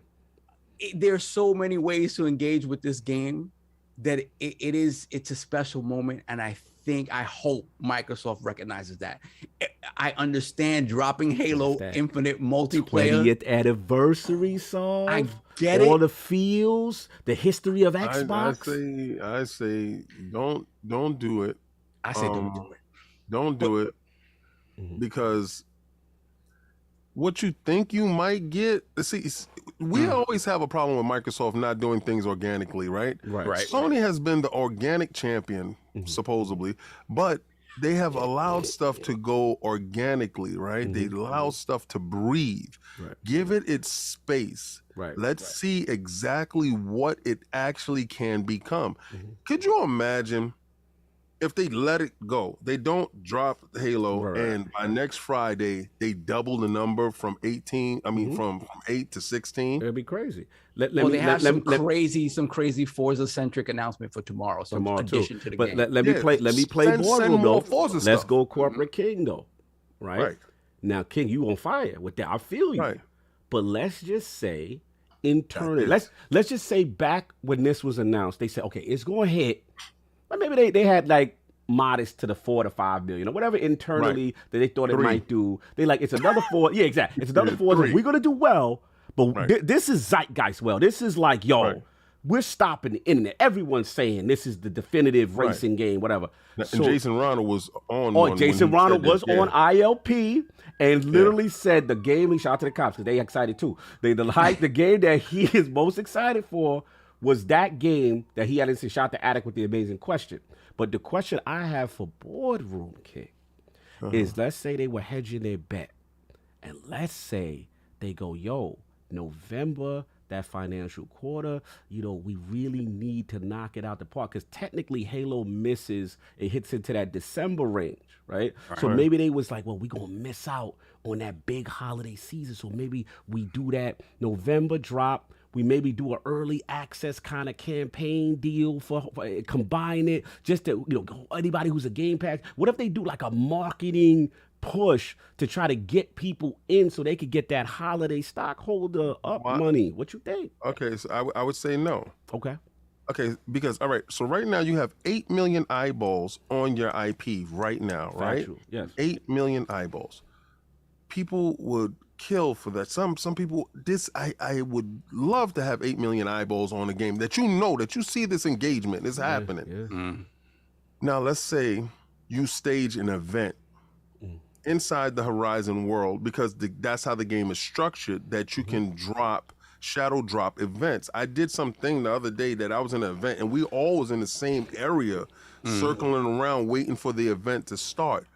Why don't you do a Halo themed event, being that they have warthogs in there, and everybody that actually engages at this point in time gets the warthog for free with the new Halo logo on it, Halo Infinite logo on the warthog, and you see guys doing jumps and doing, that's a way to promote Halo, but also in there right now. That's what I'm saying. It's there, but I'm saying give it for free for that event. If you participate in this event on the 15th, on our 20th anniversary, you still incorporate Halo, right? But you also take this IP further. Yeah. By making the engagement numbers, like, because people's like, what? They have an event right now? I can get a warthog? What are you, crazy? Push the FOMO, push them inside that ecosystem in that area. Because I feel if you put Halo in, then you have the choice, right? Yeah. Then we won't ever really truly know exactly what this game can truly be, left alone to breathe. True marketing will fight for this title going ascending, because it's not descending, it's ascending. Put more jet fuel behind it to push it past the stratosphere. Push it up there. If you feel that Halo is the catalyst to what you want to talk about later on to push that IP, put some Halo-centric stuff in the game that actually has 8 million eyes on it. Okay. No, this is good. This is good. I'm sorry. So I get it. Sorry. No. But and the thing is that this is the moment. This is the game to do it, because I don't care how amazing Forza Motorsport is, and it's probably going to be amazing. Yeah, it's not going to have this appeal. Can we definitively say Horizon has surpassed Motorsport? Yes, Horizon. Yeah, as the casual Forza franchise is going to appeal to everyone. Yeah, this is it. Okay. Look, I mean, you're making fantastic points. I'll start again. Shout out to Ryan Moran's. I try to keep it limited because I'm what you saw in the reference of, I don't want to get too deep. But the thing that excited me the most that they did say that I liked was that they both came in with very nervous expectations based on MuffinMonster's favorite Halo 5 that I didn't particularly like the campaign at all, but salute to him. He's one of the riders out here. Salute to you. But they were very adamant about that. Like, yo, what do you expect? And then they each played individual. Then they kind of met up and was like, oh, what did you think? Because Ryan was like, yo, I am loving it. You know what I'm saying? And Miranda the same thing. So I'm loving it. I'm loving the combination. It doesn't feel like the full on, like Muffin was saying, like Ubisoft kind of formula kind of thing. It's kind of like it feels like a healthy balance. So I'm looking forward to see what's going on. I'm not going to dive too deep with that. This multiplayer thing is crazy because I've been hearing it. I said it on Duke. People writing in. I only spoke on it because people were writing in, and we heard about it. My only thing was just, okay, what's the mentality for doing it? For stealth dropping a multiplayer, full, because I tried to give the out. I'm like, the flight, right? not the full multi. No. They like the full. So everyone's running with it. The thing that's interesting though is Microsoft has not jumped out in front to shut this down. Like every major outlet now is literally running with this, right? Mm-hmm. Then we got people looking at Pringles chips and showing Pringles got something in their database that line up with the chip and on the same date as the 15th with Halo and what's going on, right? So I'm conflicted because I'm with King that this Forza moment is something different. I didn't expect all of this. I was like, it's going to be a good Forza. But what I'm seeing from the reaction, the engagement, the thing, like people are showing me clips of jumping over. People are talking about my Drivatar on Twitter all day. Like it's super lit right now. So it is interesting, you know, if maybe this new rumor that we're seeing that maybe there's a last minute audible, a last minute pull back because maybe they say, yo, we got to let Forza have this, and then they have the month of November, December comes, and then boom. So it's interesting, man. I don't know where this is gonna go. All I know is tomorrow's gonna be lit, regardless of whatever. What happens. time is that? 1 p.m. Eastern.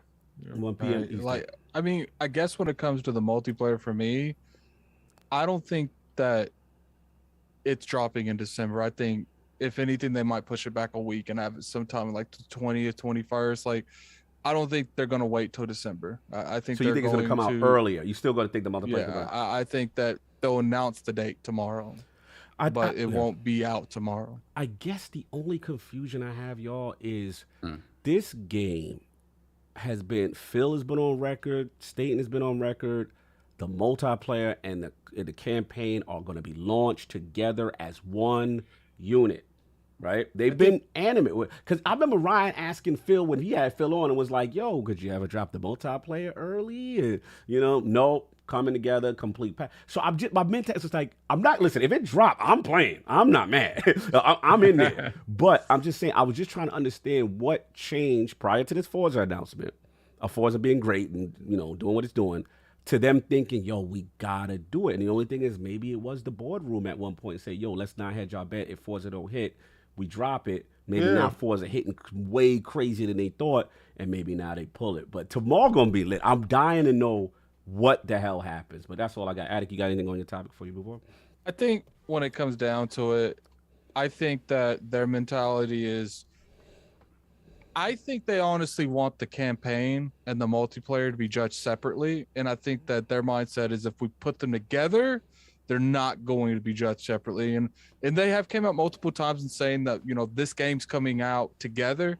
And I think that they would get a little bit of backlash, but as long as it doesn't get delayed, if it gets pushed up, I don't think they're going to get a lot of backlash. I think some people might say, you know, why aren't they coming together? But I think the majority of people will say, okay, this is a free to play, so it's okay if I get it a week early. Right. Or you know, a week and a half early. Yeah, I think that they want the reviewers to get enough time to play the multiplayer as its own, and then 2 weeks later they drop the campaign, and then they get their own time to play that individually, not play them together where they have to consider them both, because technically these are two different games. It's like GTA Online and GTA 5. Right. They're two different games now, and I think Microsoft's probably in that mindset that we need to treat them like two different games. Could be. I got one question before we move on. Yes. So removing Forza from the equation, what about the idea that dropping it now puts a dent into Battlefield? What? It's so confusing. Because Battlefield, right?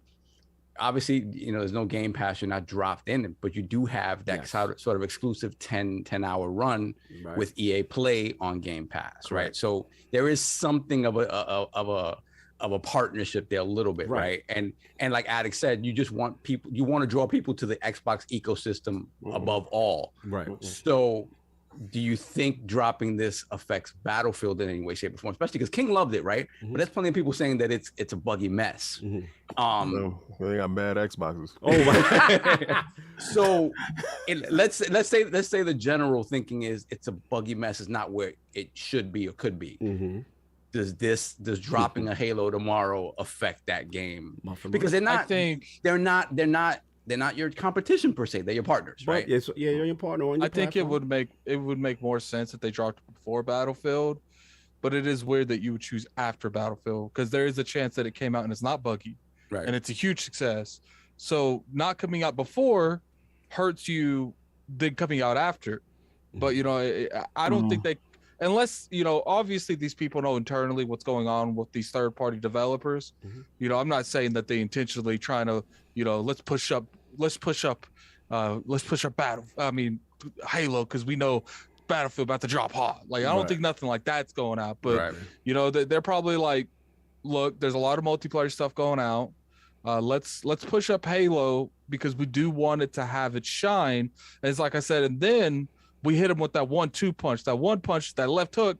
That's the multiplayer. And then 2 weeks later, you're in the news for almost an entire month between Forza, between Halo. 2 weeks later, now they're not talking about the multiplayer because it's calmed down. But now they're going to be talking about Halo all that week. The campaign. And then after the campaign, you drop that first knowledge of the next expansion for Forza. I say you teach EA a lesson. Right? You teach EA a lesson. You want to hedge your bets. You want to play games. You already see what Call of Duty's doing over there with these dudes, the exclusive deals, and you over here giving us some little 10-hour trial. Yeah, sure, you got the king to play 10 hours, but he uninstalled after 10 hours. So what you should have did was you should have put that game inside Game Pass to really engage with your public, but you didn't do that. So you put 1 foot in and 1 foot out. When you put 1 foot in a relationship and 1 foot out the relationship, next out is the door. So teach them a lesson. Put that Halo out and show them how committed you are to your platform because they should have been committed as well. So I will be engaging with Halo to an extent that's incredible if it launches inside Game Pass. So, question to you guys, because next week, clearly we're going to be talking about, I'm pretty sure we'll be talking about the Video Game Awards, right? Next week, or do you want to do that the week after? No, I'm talking about ILP because the nominations are coming out. Yeah, once the nominations come out, we probably do. Yeah, they come out Tuesday, so but we may have something special popping next. Yeah, so you know we're not going to go too much into that. Yeah, we won't. But so my question is, whenever we do the Video Game Awards things, like what do you think in terms of all this good publicity that Halo's got? All this good publicity that the multiplayer's got. You have Miranda and Ryan that was definitely skeptical of the campaign, but they came out very satisfied. Yes. Do you think that this might be the first 90+ Halo in years? I'm not ready to go there just yet. I just let's worry about positive vibes. coming off. Listen, we know the multiplayer for the most part. We feel strong. We feel they done let us rock out. They let us beta boyd out as King. You know, he's laughing. What? Oh, why is the fraud alert on me? What I do? What is the fraud alert? You know, because he's in the same boat with me. He's like, you're not acquiescing. You have to go 100%. You got to give 100%. So I have to say it's going to be a 95 Metacritic because I didn't play it? What I'm saying is, what do I have to say? Oh, Lord. Where are we at with this? As far as what? They've been showing you since what Flight Simulator? Yeah. We've been about this life. Facts. Like it's been crazy that these games is rating at they charting hitting. How many times does Beyonce have to drop? All right, but wait, hold. He did say 90+. So 90 plus. What did Horizon drop at? That's Horizon. This is 343. No. What did Horizon drop at? I think there is a difference between. Hold on. I gotta reverse fraud. Like we gotta play Uno. You know how you reverse. Give me 1 second. Go ahead. I do think there's a difference between Horizon and Call of Duty. I mean, Halo, because Horizon is kind of in a genre that is dominating. There's not really a lot of competition. When you review these games, they don't have a whole lot to go off. So Gran Turismo's been in limbo for years.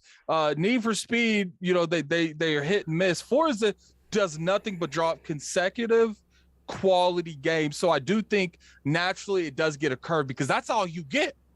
Halo is a first-person shooter, has got Call of Duty, got Battlefield, got Destiny. It does got competition. Call of Duty is doing the same old school. But the thing is, we can't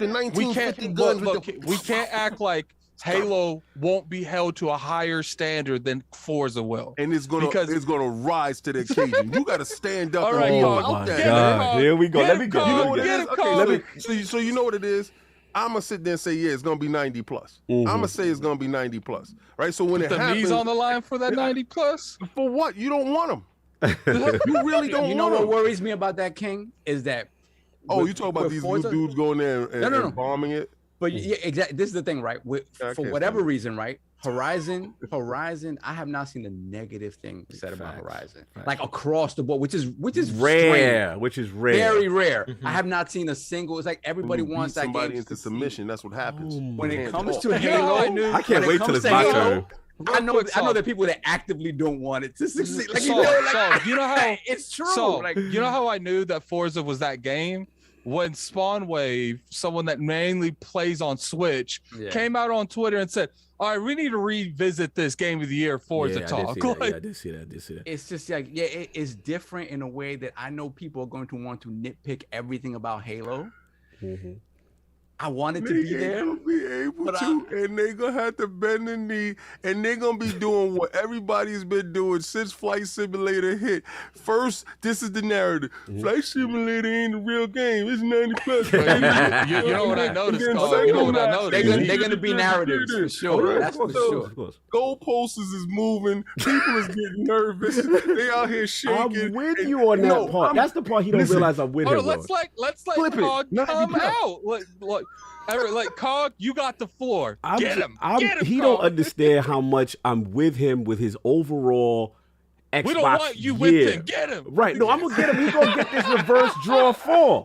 Or you know how you can reverse it? Like, bro, this the same man that But I had when to we skip. watched Craig, he said they put Boo Boo on the screen. Oh yeah. This is the same man, right? So my thing is, all I'm saying is multiplayer, no doubt. But the campaign, you got some. They proving. showed the campaign, and I heard a lot of people. Oh, talk you about, heard? they got that The stuff you don't listen to, you old heard feel now. Back. The old feel is back. My chest is wiggling. It's old feel back. Yes. So now all of us, no, we're gonna go 90 plus. Well, And we're you know not doing scaring 90 plus. people? No, we're not. You know, No, we're scaring not. people. You know why I'm gonna say that? Why? Because I'm about to put a poll in the chat about do the that. Metacritic. Is You know why multiplayer I'ma and do that? campaign separate rated? No, it's a I don't complete know. package. No. So It has one to be could packaged. one could Totality. really dethrone the other. The other one. yeah, okay. So, but look at this part, right? People are gonna say, "Oh, when that God of War come out, it's gonna be 90 plus." Right. Right? Mm-hmm. You can say that with no doubt. Because Why there's a can't I? track record. You can The say track it. record is trash. Yo, no, I don't like the game you like that. can say so it. the track record is a 76 for me. I feel you. I know. You want Like, we Kratos going to be. through King's record. You want the jump button and a blacker Kratos. I Yeah, understand. why- My why- whole why- thing is why black. Kratos can't jump? Why does this lethargic man can't jump? Anyway, like I'm saying is I this, feel right? you. First of all, Yeah. you got to take off 10 points for no jump button. Oh my So, God. Right off the rip, you can't make it. Uh-huh. So there we go. He can't. No, I'm not even gonna do that. But again, like I said, these dudes can look at games that aren't even out and say, look you in your face and say, yes, man, that's gonna be a 90 plus.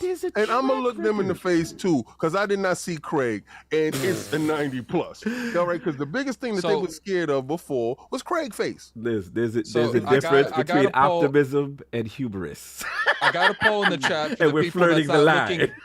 I got a poll in the chat for people that's not looking in the chat. Mhm. You know, vote where you think the Halo Metacritic's going to lie. All I'm saying is they got a lot to prove on the campaign side, and it's positive signs already. I like that. Let's get the full game. But it's a out. 90 plus positive. Let's get the full game out before we do these boisterous proclamations. But we do it. We do it a lot of the games. Like it's just like look like.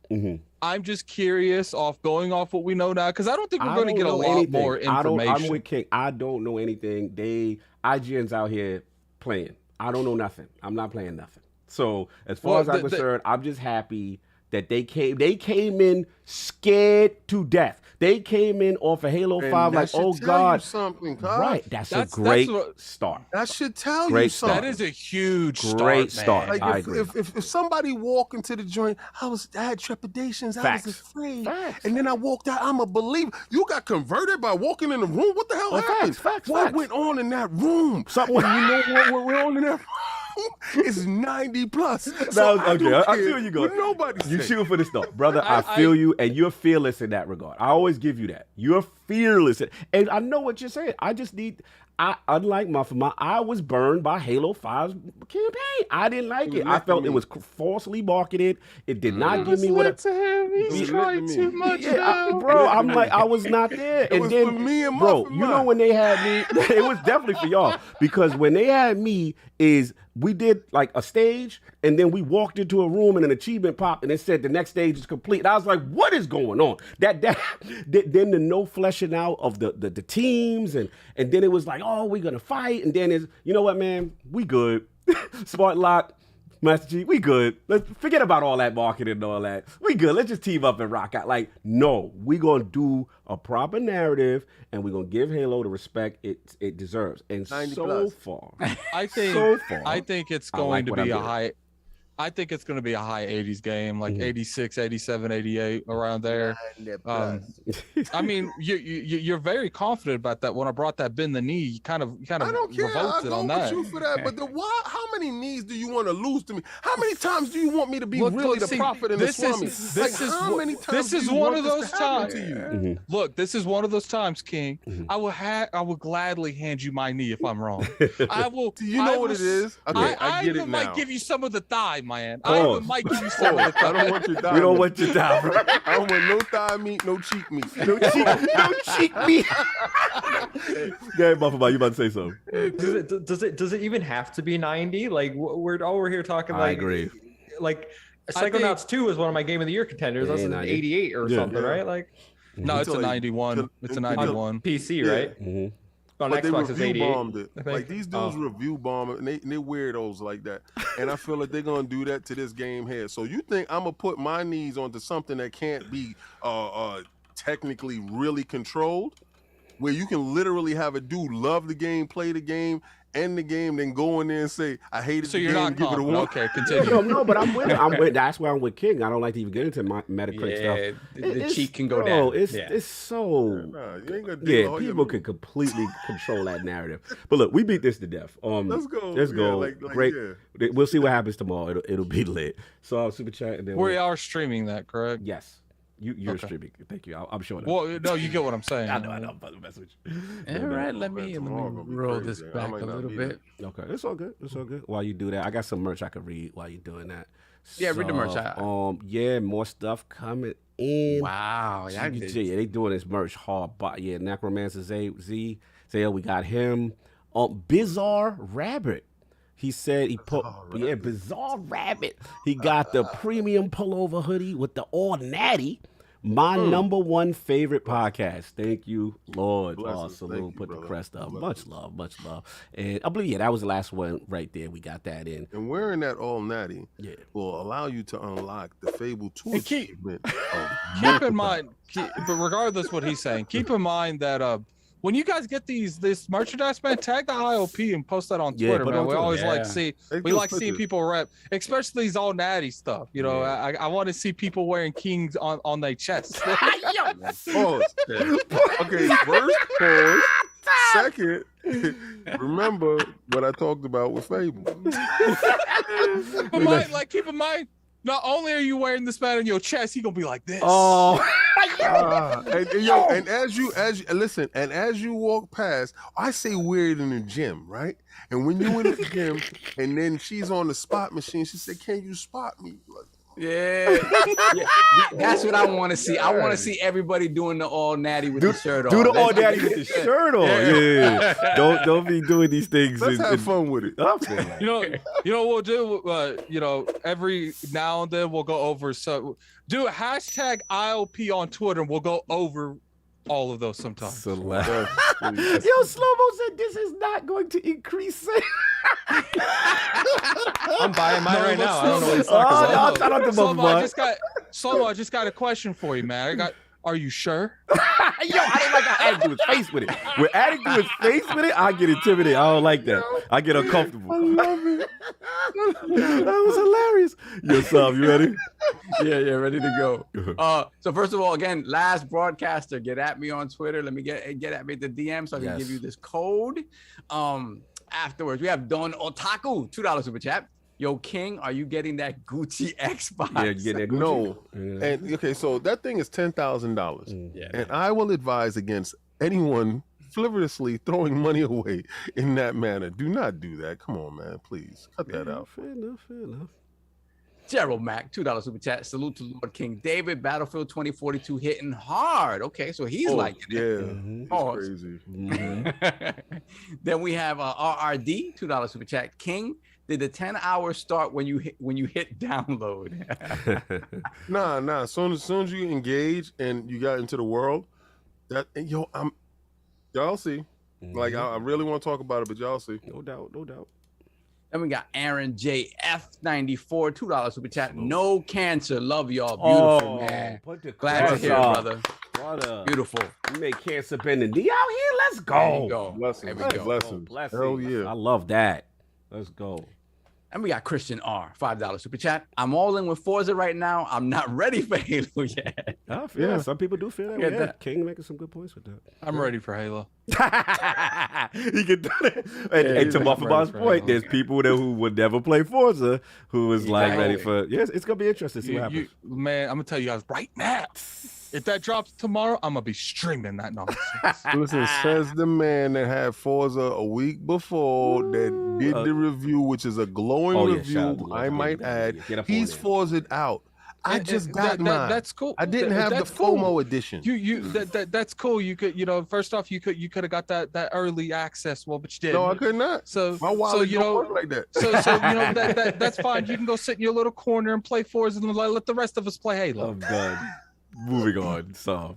All right, give me 1 second. Then we have Romello, $5 super chat. Romello. Why haven't 343 and Greenberg debunked this? Why aren't sites like IGN and even some big Xbox influencers coming out and getting those clicks? And they quick to throw the water on something. Yeah. They don't know what they're doing right now. They don't know if they want to let Forza breathe. You think it's truly it could be down to 11. It could be a last minute. It could be a last minute audible because this is interesting. Go ahead. Then we have Flame, $5 super chat. Let's be real. Forza Horizon 5 is doing well because it launched with no caveats. It has co-op, Forge, and the Battle Royal. Let Halo cook. Wow. That Halo cook. All right, I'm throw you in the bushes, sir. You can't throw our scribe above the bush. I'm gonna throw you straight in the bushes, sir. Stop having with that slander. I don't care about your Forge. I don't care about your co-op, and I don't care about your multiplayer. Give me my story and jump out the way. You could not throw the Lord's game in that scribe. Yes, I can. He in there. You see his little legs? You cannot throw him in the bushes like that. Into the bushes. Okay, good. Then we got Scrub Nurse, member for 18 months. Shout out to Scrub Nurse. It's been a while since we've seen him in the chat. Fantastic. Shout out to the Lords and the chat. Hit that like button, subscribe, and play as much as possible before the next game jumps on the scene. Hashtag the struggle. Yes, these are very much first world struggles that we're having right now. Real. Then we have Splendiferous. $2 super chat. Nothing messing with Halo, bro. Them games got 4 minutes and they're done. See? And you the exact reason why it's not coming out.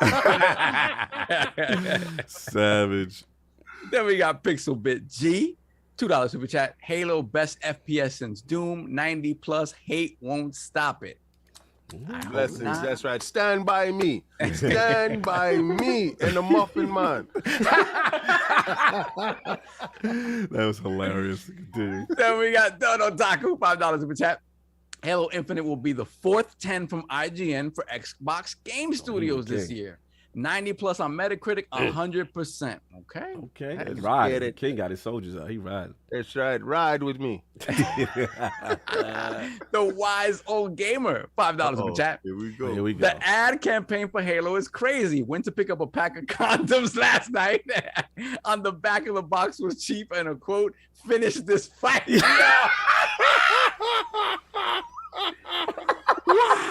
That was bars. Wow. He's so out of pocket. Filthy, wise old gamer. Filthy. I be so nervous when I be nervous when he super chat. I love the filthy old man. I love it.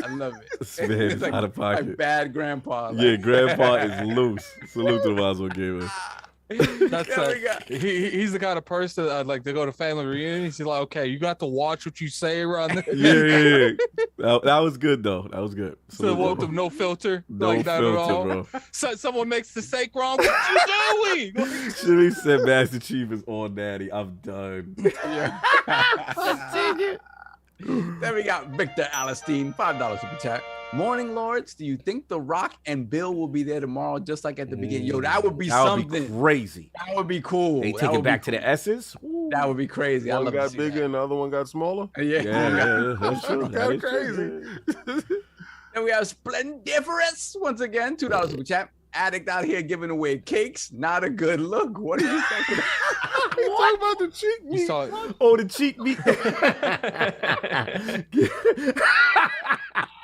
They said Addict too quick to give up that thigh. Wow. Cheek meat. Man, Let's go. He's the one that was suggesting the cheeks. I didn't say nothing about that. So let's move on. Time. Then we got Hardgeek Shani, $5 super chat. A counterpoint to the discussion of Forza versus Halo multiplayer, COD and Battlefield already out for Thanksgiving. Does Xbox want the Halo multiplayer out to get those players? That boardroom might have overthought it. You know, you think about after you finish eating on Thursday, you know, like, what am I going to do? Watch some football? And then, real quick, y'all, I never do this, but 700 of y'all in the chat. We having a lot of good fun, good time. MuffinMonster here. Please hit the like button. Really appreciate it. Share this out to a friend of a friend. Let them know about the MuffinMon, man. Let them know about this good talk we having, man. 700, hit that like button. Listen, I tell y'all, we get to 15,000 subscribers, is going to be a console. Yeah, y'all getting a console. Y'all, listen, we always give back, like King said. It always goes back to y'all. Y'all hit the like, y'all do that stuff. We put it right back. Share it to your cousin right now. Facts. And if you got a twin brother, he should be supporting like the Muffin Man brother. My brother is all in here.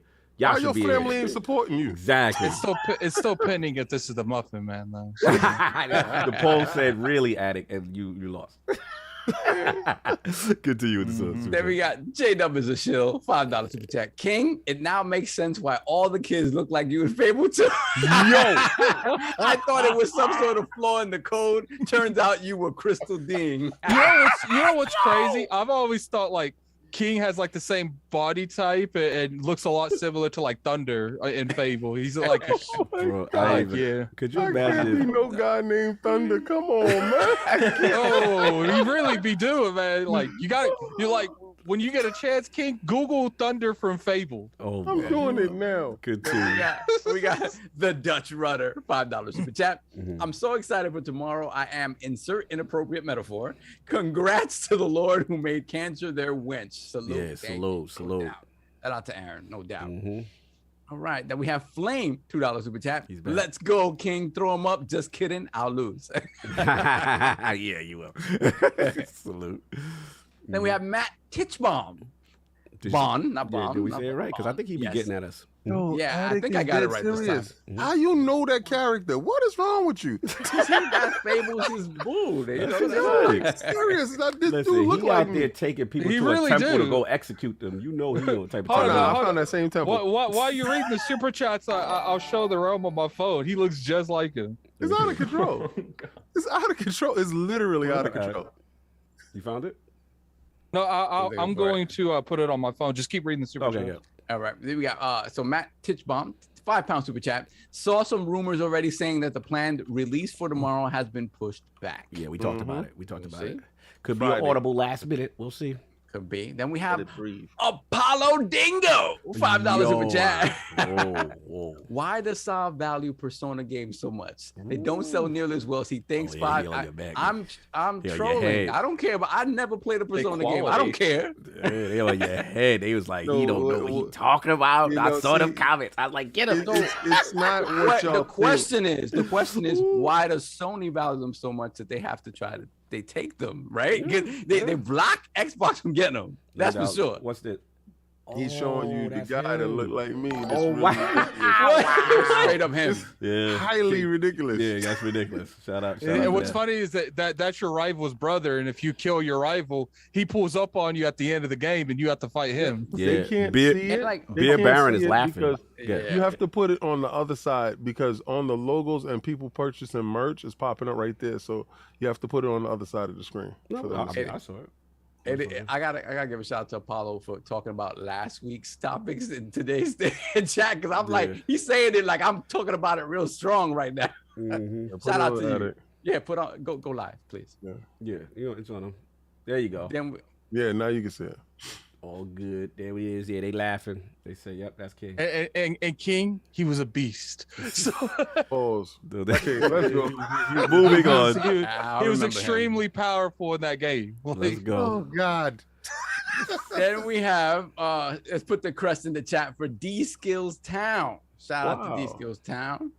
Put the crest in the chat, news member. Oh, my boy. I put it in the my fault, y'all. Addict, one more time. I'm sorry. One more time, put it up. Because I forgot I had the logo going. My bad. The chat's killing me. All right. Now y'all gonna get to see who this character They can't is. see it. There it was blocking it. Yeah. Now y'all can see it. I'm gonna do it on the other side. I ain't doing it again. Y'all good. And I'm gonna give you guys a middle shot. You guys get the whole thing. And that's Thunder. That's Big Thunder. Yes, it's Thunder. Oh, it's ridiculous. All right, let's go. It's like I said, the only way you can fight him is if you kill your rival. Gotcha. All right, let's go. Yeah, We got one. the Black Knight said put it in the center. Pause. Pause. Pause. Let's really pause out here. Someone said King Thunder. Let's keep moving. Let's keep it moving, y'all. We are super left. All right. So Raiden Blade, $5 super chat. Hello, Lords. I believe the Halo Forge is coming with BR and BR Forge editor. Then it will be catering to everyone, gamers and streamers like Dr. D. Who the hell is Dr. D? Disrespect. Disrespect. Yeah, I would hope so. Gaming Forte. Yeah, I'm not just said the whole name. Yeah.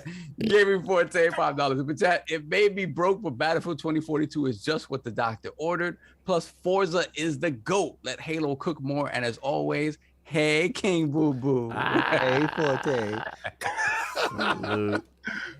What else we got? Hold on a second. That's all. That's it. All right, let's go. And then wait, there was a merch. And Wow. Somebody shout out to Tony B. Got the premium all natty tank top. You know, getting my all natty on every Bench day presses. in life. Yeah, we need to see all of this on Twitter. You got to the gym, you gotta go over them and say, yo, need you to spot me. Oh, man.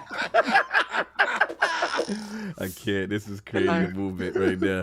Get a special get a special all natty gym shirt made that just says "spot me" on it. We gotta move on. Y'all doing too much. Yeah, anyway, time. Let's get this topic. We acting like we don't even have company too. That's the funny part. Yeah, we completely just all this defiled. smoke, son. He been about all this smoke from the beginning. Yeah, my man. fault. He have a good time. Let us know how you doing, brothers. I know we got you. But yeah, so let's get into it. All right, so some rumors going on right now. Xbox exclusives. Looks like they're leaking. Shout out to Jez Corden, Windows. Yeah, they're not leaking. Jez just turned on the faucet. Shout out to Jeff Grubb as well. So let's start with Jez. Received details on Compulsion's first outing as part of Xbox Game Studios, currently codenamed Midnight. The upcoming title is supposed to be a third-person action game set in a dark and fantastical world. Some of the game's early concept artwork was leaked. So it has a female protagonist, African-American sister, I believe. And yeah, so it looks like the game, it said alongside warped harpy-like humanoids that appear to descend through various iterations of mutations. Midnight is described as a coming-of-age tale, drawing upon inspiration from America's Deep South. The game features magic and large fantastical beasts with strong southern Gothic vibe. Game is wholly a single-player experience, described with a strong story. And then the second game is Obsidian.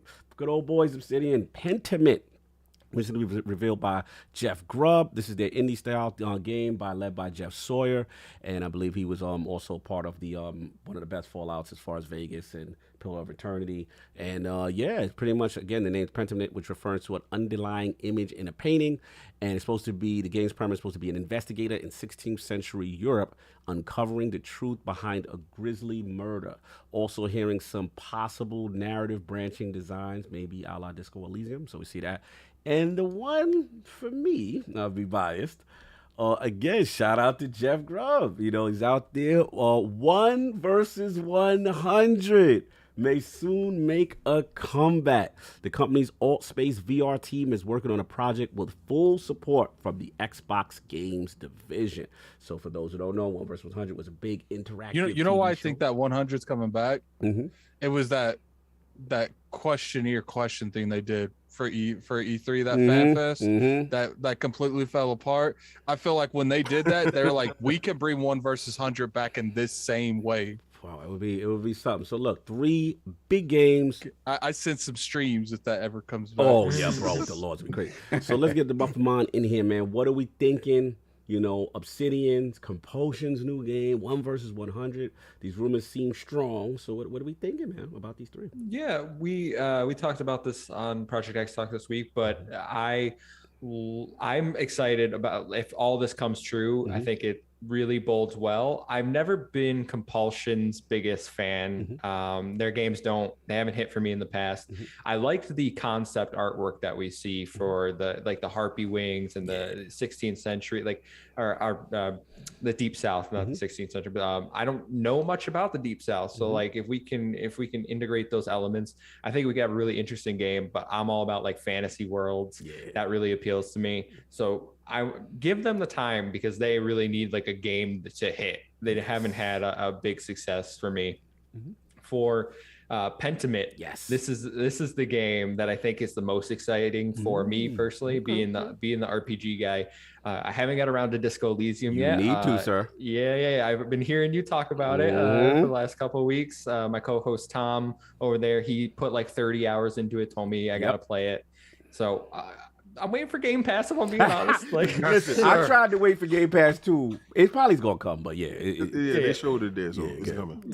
Yeah. So if we can, like, Xbox getting their own Disco Elysium, I think that would be awesome. You know, that would go day 1 in Game Pass. Really give people that. Xbox is going all in on RPGs. Every type of RPGs. We're getting turn-based RPGs. We're getting CRPGs. We're getting action RPGs. They're firing on all cylinders there. We can say that with confidence. Correct. Yeah. And 1 versus 100, that's gonna be amazing. That is going to be, oh my god. Tom on my podcast on Project X, he did not know what this game was, and I was like, bro, you had no idea. Like 1 versus 100. Talk to him. There was a real life game show called 1 versus 100 that is exactly the same premise. You get one person, you gotta face the mob of 100 people, but this was a virtual space. You get to log in, you get to win prizes. The mob can win prizes if you take down the one person. Like, they were giving away games, Microsoft points. You can rack up, get free games from Xbox. Like, who would not love this? Who would not love logging in, set time every week, being like, me and the homies are gonna go try to destroy someone, or maybe you're the lucky one. You're the lucky one that gets to be like, I'm gonna school you all with this trivia knowledge, and then I'm gonna walk away with 50,000 Xbox points and go spending spree. Yeah. I'm with you, brother. I'm with you. Walk away with an all natty t-shirt. A lot of people don't realize how much of a movement, like MuffinMon was saying, it was, man. I'm with you on that. So yeah, you're excited. Looks like Pentiment is your number 1, and then okay, out of the 3, Lord Addict, man. With these 3 games, Obsidian, Compulsion, Project Midnight, Project Pentiment, 1 versus 100. What's your thought on all 3 of these? I don't really like. It doesn't seem like the Obsidian one's for me. I'll probably stick more towards the Outer Worlds 2 and Avowed. But the 1 versus 100, I really like that's coming back, because I played a little bit of 1 versus 100, but I didn't play like a whole lot of it. I played a couple weeks, but I remember like that was a big thing for I probably played it for like 6 months, almost weekly. But like after that, I didn't really touch it ever again. But it is like one of those fun things, because they used to like make it themed too, like Halo Week or something like that, where they would ask you. And I hope that the biggest thing is I want the interface to be smooth and clean. Yes. That like kind of like how they did it with that that thing that we was doing, where it's like, you know, I don't want it to be gimmicky. I want it to look clean. I want it to have a good visual appearance doing it. Make it a free to play, like, because make it to where, like, you know, you can you get coins in game just by participating, where you can like buy clothing for your avatar in there, like the avatar customization that really took avatars to the next level. Because continue. I agree with you on that. Yeah, and you know, I think Microsoft, because they have these Zero servers, they need to go above and beyond, like have a whole hub of games that do that. Like, I feel like they need to bring back. There's a couple games that I've always felt like they're missing their target, like Fusion Frenzy. Like, I wasn't the biggest fan of it, but I think that, you know, there isn't a lot of games like Mario Party out there, and I think it, you know, it couldn't cost a whole lot of money to make another Fusion Frenzy. And I feel like, especially something like Game Pass, put that in Fusion Frenzy and Game Pass. Like, you know, I know something like the Squid Games is really popular. Like, imagine if you got with them and was permission to make a Squid Games that was like 500 people, just like 1 versus 100, to where you had to press a button, had all the Squid Game stuff. Like, I meant, like, you would be the social network, like the place where you want to buy that console just to play those games, and all of them are free or maybe in Game Pass. Yeah, that tremendous potential. Completely agree. Solve out of the 3, Project Midnight, Project Pentiment, and 1 versus 100. Which of these 3 potential rumors? What do you feel about all 3? No, man, they're all exciting, to be honest. That 1 versus 100 was a movement. Like, it was one of those things where, like, really, we can do this? We can log, and it worked. Like, it's one of those things when you're like, all right, let's see how it works, right? Does it all chop up? Is no one able to connect? Like, and it just worked from day one. I remember, like, I got close to like the last ring, but the first time that I played, I was like, oh man, all right, so next week let's do it. And for whatever reason, you could almost tell when things started to shift within Microsoft a little bit, because they killed it for no reason. Very abrupt. It's not like it was unpopular. It was this thing that was so forward thinking, and then for whatever reason, it just killed it. And I would have thought that, you know, with all this talk about, especially when you started talking about Game Pass and engagement and all that stuff, I'm like, this is the definition of engagement. This is the definition of getting people in to play something in the metaverse, right? Yeah. So, I hope this is true. If it does, I want to see what it becomes, because it never got a chance to evolve into what it could have been before. You know what we gotta do. So, like, man, you guys got a hashtag at the mall when that game comes out. We need King to be the first one of the 100. Yeah, that'd be nice. My trivia knowledge is crap. So, but you can go with the mob. You can trust the mob with that. Destroyed me. Yeah, I can trust the mob. You know but what? They lying. You know what would be cool too? If they open up like a private version where, you know, it's like open and I'm gonna go deeper into this, where like stuff like communities like us could set one up with our own questions in reason. Don't let them be answering like crazy stuff. Like imagine if we did like where did Crystal D come from? Imagine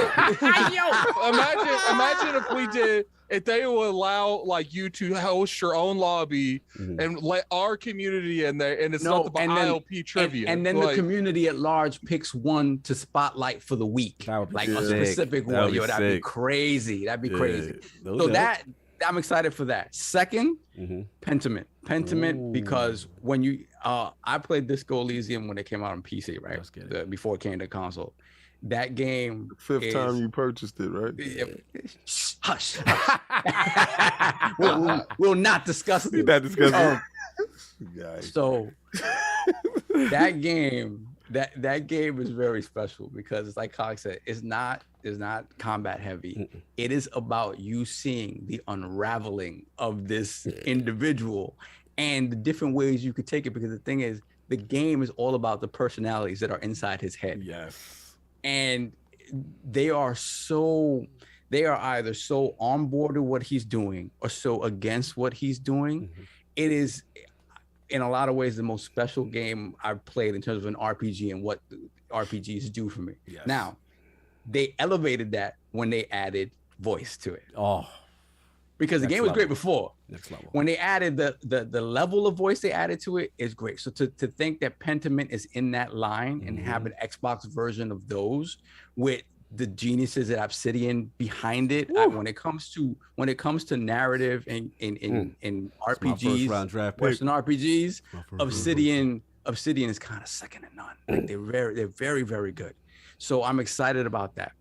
Now the last one, Midnight.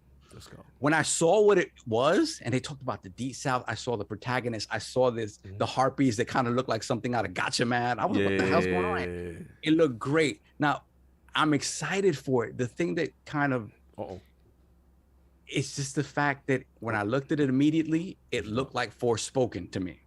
Oh, okay. And I was like, damn, I don't want to see those damn comparisons. And I know Forspoken is next year, and this is probably out. So that's probably, it doesn't matter.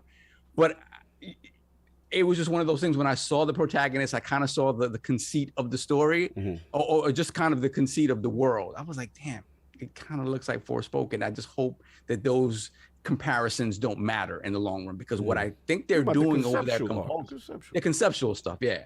So, but what they're talking about, like a story in the Deep South with a female protagonist of color, like, and all this other weird stuff going on in the back, like Compulsion. I knew you guys were going to come up with something kind of special and off the rails. You could tell story-wise when it came to We Happy Few, it was there. Yeah. This feels like they're going to get that along with the action gameplay. I think you're getting your just one, Cog. Like it really feels like that's what it is. I'm excited for them because they're a small team, and obviously I don't think this game going to be like a 35-hour experience, whatever. But it does feel like it's going to be something special. So I'm excited for all of that. Everything that they talked about that leaked. Shout out to Jess. Oh, shout out to Jess. I'm excited for it. So Lord King. These three games, Project Midnight, Compulsion, Project Pentiment, Obsidian, and 1 versus 100. Thoughts on all three, sir? I think you leaked this list. What? It is for him, right? It's totally for him. Every game there screams, I did it. Yeah, that's kind of true. They said I've spoken them into existence. This is third. I'm like, oh, this show the story-driven. I said, once I knew the dead giveaway for you was 1 versus 100. Yo, I said, come on, man. That dude just said that the other day. Like, no, this is impossible. So I said, so at this point, man, it's Jez and Cog. I'm just saying we've never seen Jez and Cog in the same room. Yeah, so I don't even know that. I am not an insider. We know who deep throat is. Pause. I'm just saying, like you know what the reference is. The Watergate. Let's stop playing. I know. You got listen. Learn your history. Weirdo. Can't be doing that voice. Continue. You know how? Because that's how they sound like to me on Twitter. Yeah. I can't. Yo, so I just look at the list. I'm like, there's apps because I'm not gonna say there's nothing for me. I know it's not. These are like I know. It's really your list. Like this is like if you had to write and you did this the other day. Like literally everything that's there. If y'all go back and watch the other show, that 1 versus 100 is a dead giveaway. Is this dude? Okay, okay. That's a dead giveaway. You don't get the title and the name right. Like you can say a game show type game. No, it's 1 versus 100, and he said, "Yeah, we coming back with that." What? No. So do I believe it? I don't really think so. But if it happens, I believe Game Pass will take 1 versus 100 factual to a space. Don't make that free to play. Make that game live only in Game Pass, right? And make that FOMO happen. That the level of conversation about that game. Could you imagine what engagement numbers will look like? They will have to do multiple days out of the week, because if they have millions of gamers that's inside Game Pass, then you will have to have millions of those game shows technically, because it can't be on one specific day. It will have to be multiple, and then the streaming aspect of it, the eyes alone on that game will definitely blow up. The single player Deep South game, I want to see more. Fair. I really want to see more. And the Disco Elysium type stuff, I gotta play the game. All right, I'm hoping it come to Game Pass. Yeah. So you and no, it is Muffin coming to play Game this. Pass. Yeah.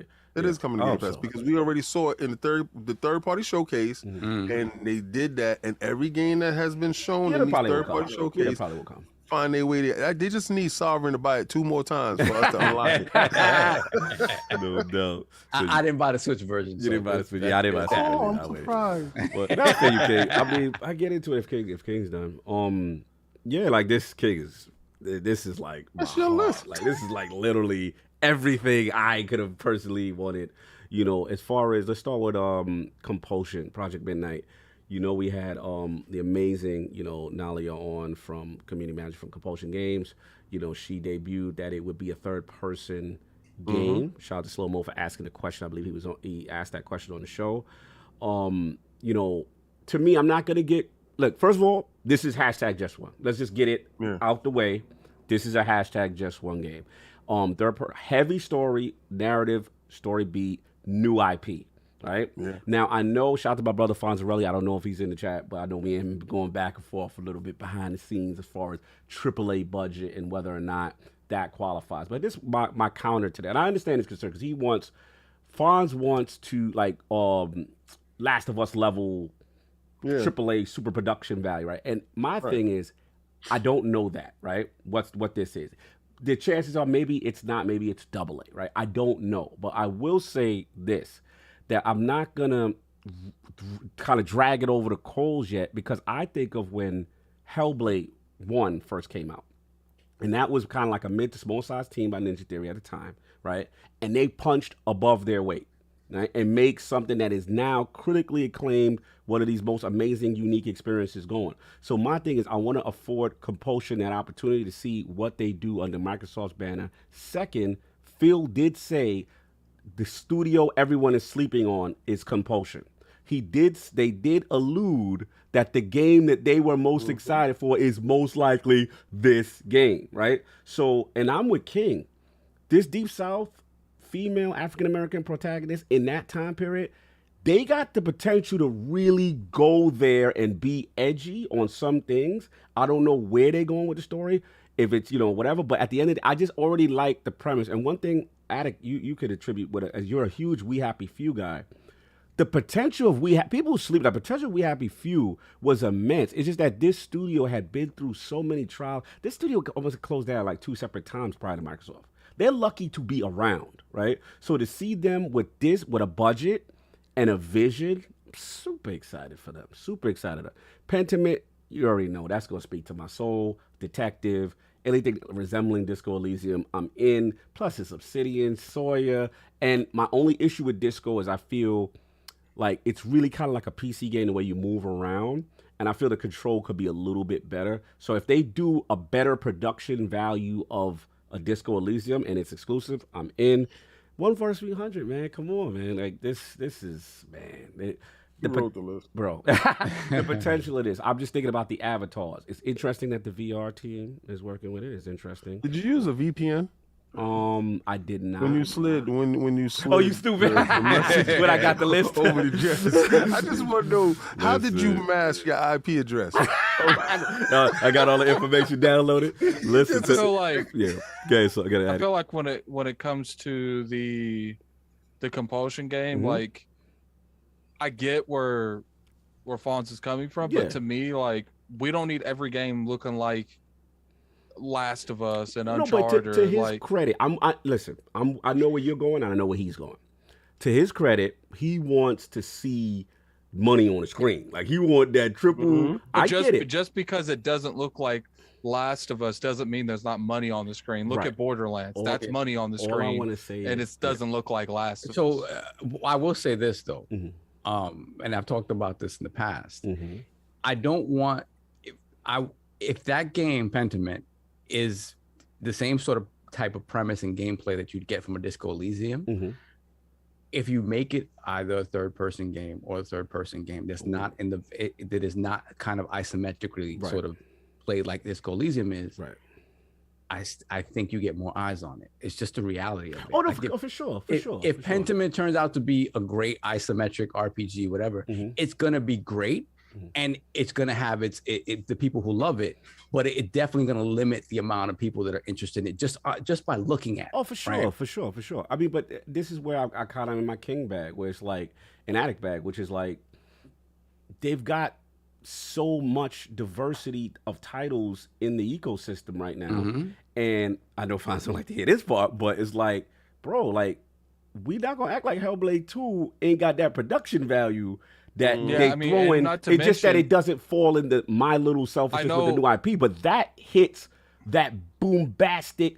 Like when that joint was shown, and they in Iceland or wherever they at, and they do like, bro, they're throwing money at that game, so that's gonna satiate that. The crazy part is, like, I know people forget this, but Gears is a third-person action adventure too. So it's like, it's not like that. They're like, it's not like the genre is missing, right? It's just that's what I'm saying. Right. Like, look, just because new IP, right? Just because Compulsion. First off, I don't understand why anyone's logic was thinking Compulsion was going to have that realistic graphic type artwork, because they've never done that. Gotcha. In contrast, We Happy Few, their artwork has always been more of the BioShock than anything else. And I like contrast. And to me, if you contrast, thought that you were going to get like an Uncharted type of graphical experience from them, you're not paying attention. Right. To me, not to cut you, but what he may be looking for is what Coalition's next one possibly could be with Unreal Engine before they do a Gears game. We don't know if they're going to do a third-person kind of thing, but I agree. I know where you're going with that. I know what you go based on the history of the studio. I know what you continue at it. Like Compulsion, I see them more of a spiritual successor to the people who made BioShock. I can't remember their name. Right.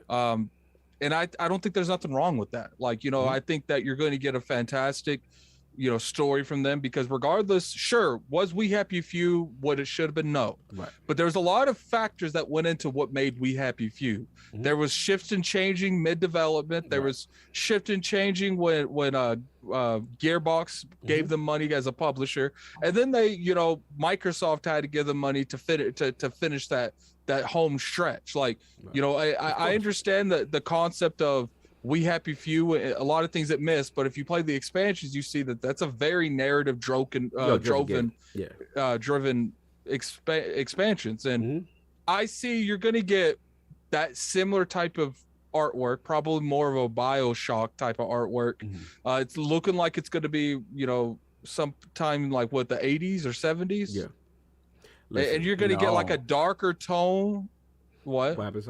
Probably. I mean, they're talking about Deep South. I mean, they didn't say whether it seems like it's a modern tale or something, way back in the past. It might just be kind of its own thing, where it's like some supposed whatever weird alternate future or something like that. Right. Yeah. And I feel like you're gonna get that artwork type of like BioWare. You're gonna get a very driven you're gonna get a very driven third person action adventure narrative story focused game with not necessarily realistic graphics, but it's like Psychonauts, right?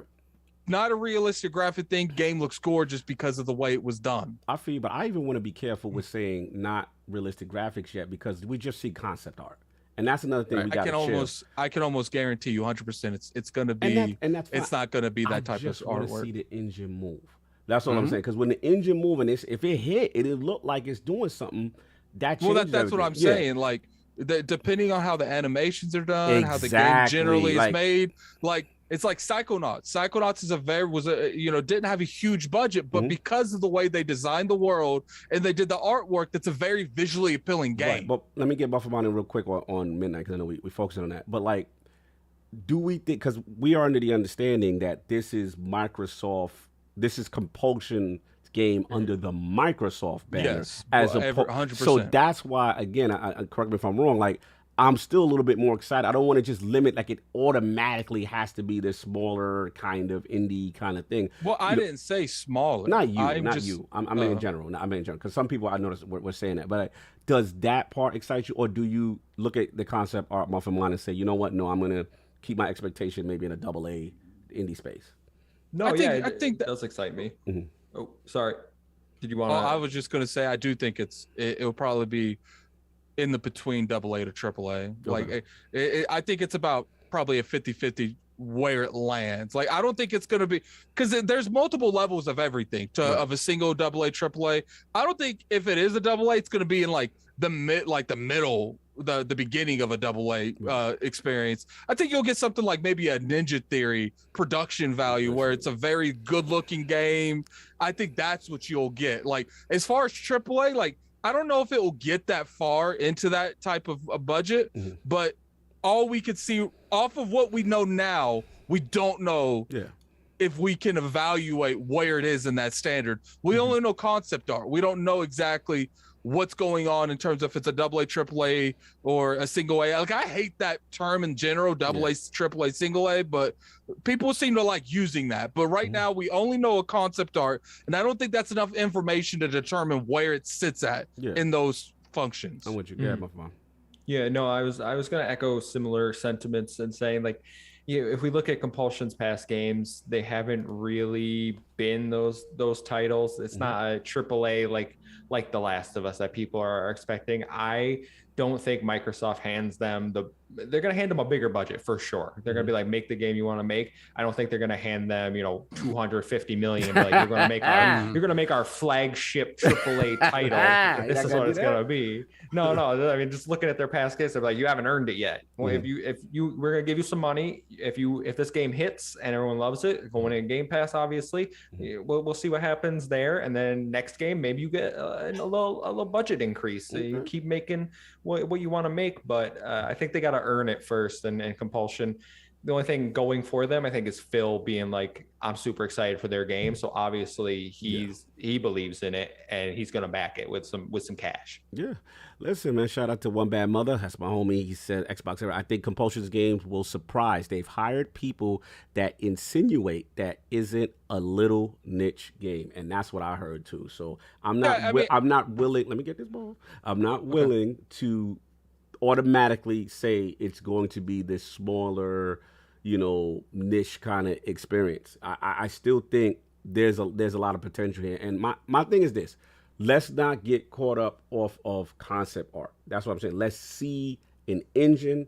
Let's see it in motion. And once we see that, then we can be able to make determination. But right now, all this is premise. What the type of game it is going to be, and for all accounts, it does fall under just one. New IP, and I love female protagonists, and I'm about it. So let's see what happens first before we get that. I do want to say one more thing before we move on. Yes. Like, at the end of the day, even if this is a high production AA title, what they were doing and what they're doing now is in a completely different tax bracket. Yeah, like they were having to separate studios. Compulsion with a budget. Like, that's what I want to see. They were probably doing AA work with a fraction of the money they have now. Factual. So even if they are doing a AA project, we're talking that they got a new studio, they got new technology, they got new. I've been would see that they've been hiring. Like, this isn't the same Compulsion. Agreed. Where and then not to mention that they don't have that what's word for the constant worry about where the money's going to come from. They can focus on nothing but the game. Again, and I have half their studios focusing on different things. Facts. And we know the history. Guys, and we got I just think it's, when we think about, like, they made it clear, like, they want these studios to keep making what they want to make, right? And that doesn't necessarily mean, we're going to take this small studio and add 100 people to it and see what they do, right? So it really does feel like, when you talk about like a AA thing, I think it's more AA like in scope. The scope is going to be smaller, but the polish is going to be there. It's going to there's going to have these games. I think, when looking at all these games that have recently come out, right, we start seeing this sort of pattern where I think the idea of the level of polish these games going into Game Pass are going to have is kind of crazy. What they are going to stick to me, is the scope. Like, if this game is a 10-hour game, it makes sense to me it's a 10-hour game. Same with Hellblade 2, right? Hellblade 2 is going to look amazing.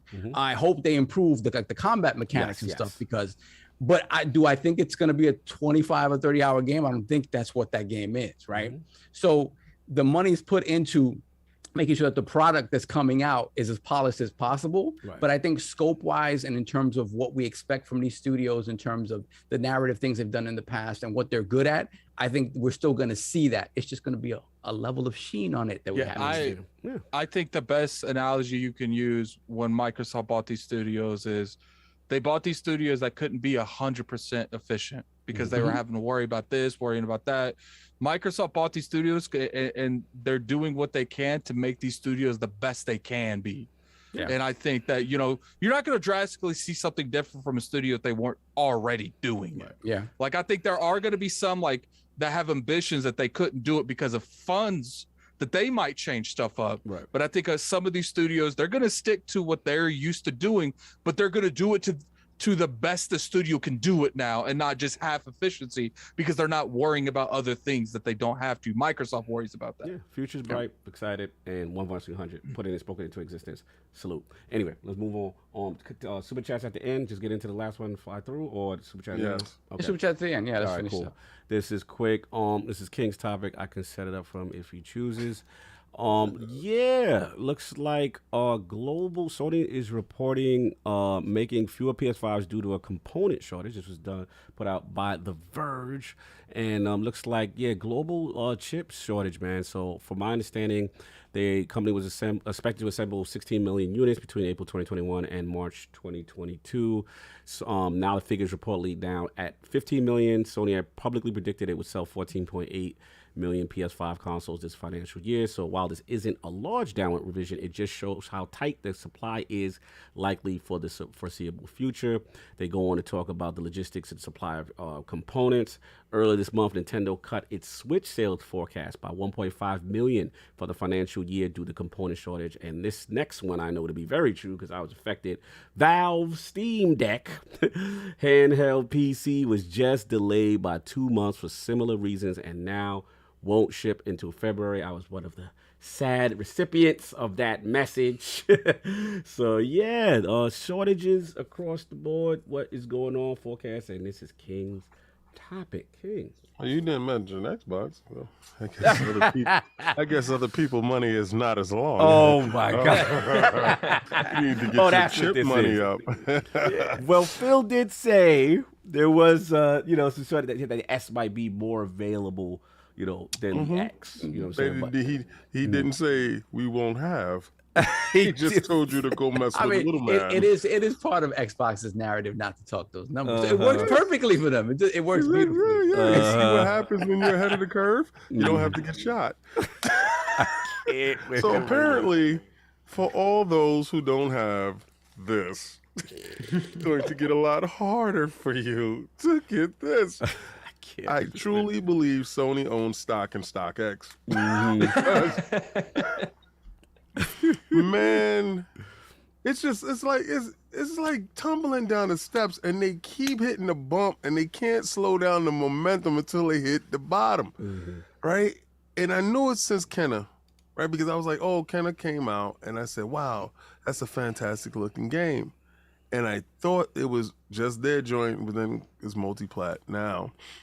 And then it's a dry season right now, right? So you would think they would lean heavily on ramping up production and getting consoles to all those people's hands who didn't get a chance to get them last year, who's still struggling throughout the year. And to get the news that they're pulling back production, this silicon shortage is really getting out of control. Yeah, it's real.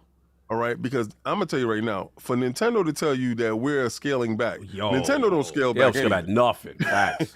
So they're trying to get you as much Switches in your hands with no games as possible, right? They don't care, right? But then the Steam Deck, that's when I said, buddy, because I got the same message that you got.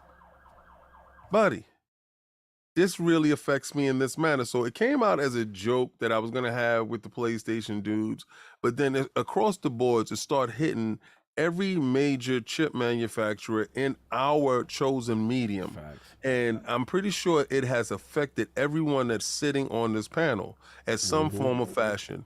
You know, if you wanted that Switch OLED, is it a little bit harder? As the holidays are coming in and you're trying to find gifts for your friends and your family or your, loved one, your significant other or whatever, and you're looking for these gifts will become shorter and shorter in supply, and the prices will, again, skyrocket because of the shortage and the demand for said products. How does it affect everyone on the panel? That's just my question, because my Steam Deck got pushed back. I was really pissed off. I wasn't worried about the other stuff because I have that. But anybody else? Yeah, Muffin, what you think, man? Global shortage. What do you think about it? Doesn't affect me, luckily. I got my consoles. I ain't getting no Switch OLED to sit around and do nothing with. It's not coming in hot for you. No, definitely not. No. Ice cold, baby. I played my Switch in handheld like 5 hours total in 4 years or whatever. Okay. Yeah, it's in its little dock. It's got its home there.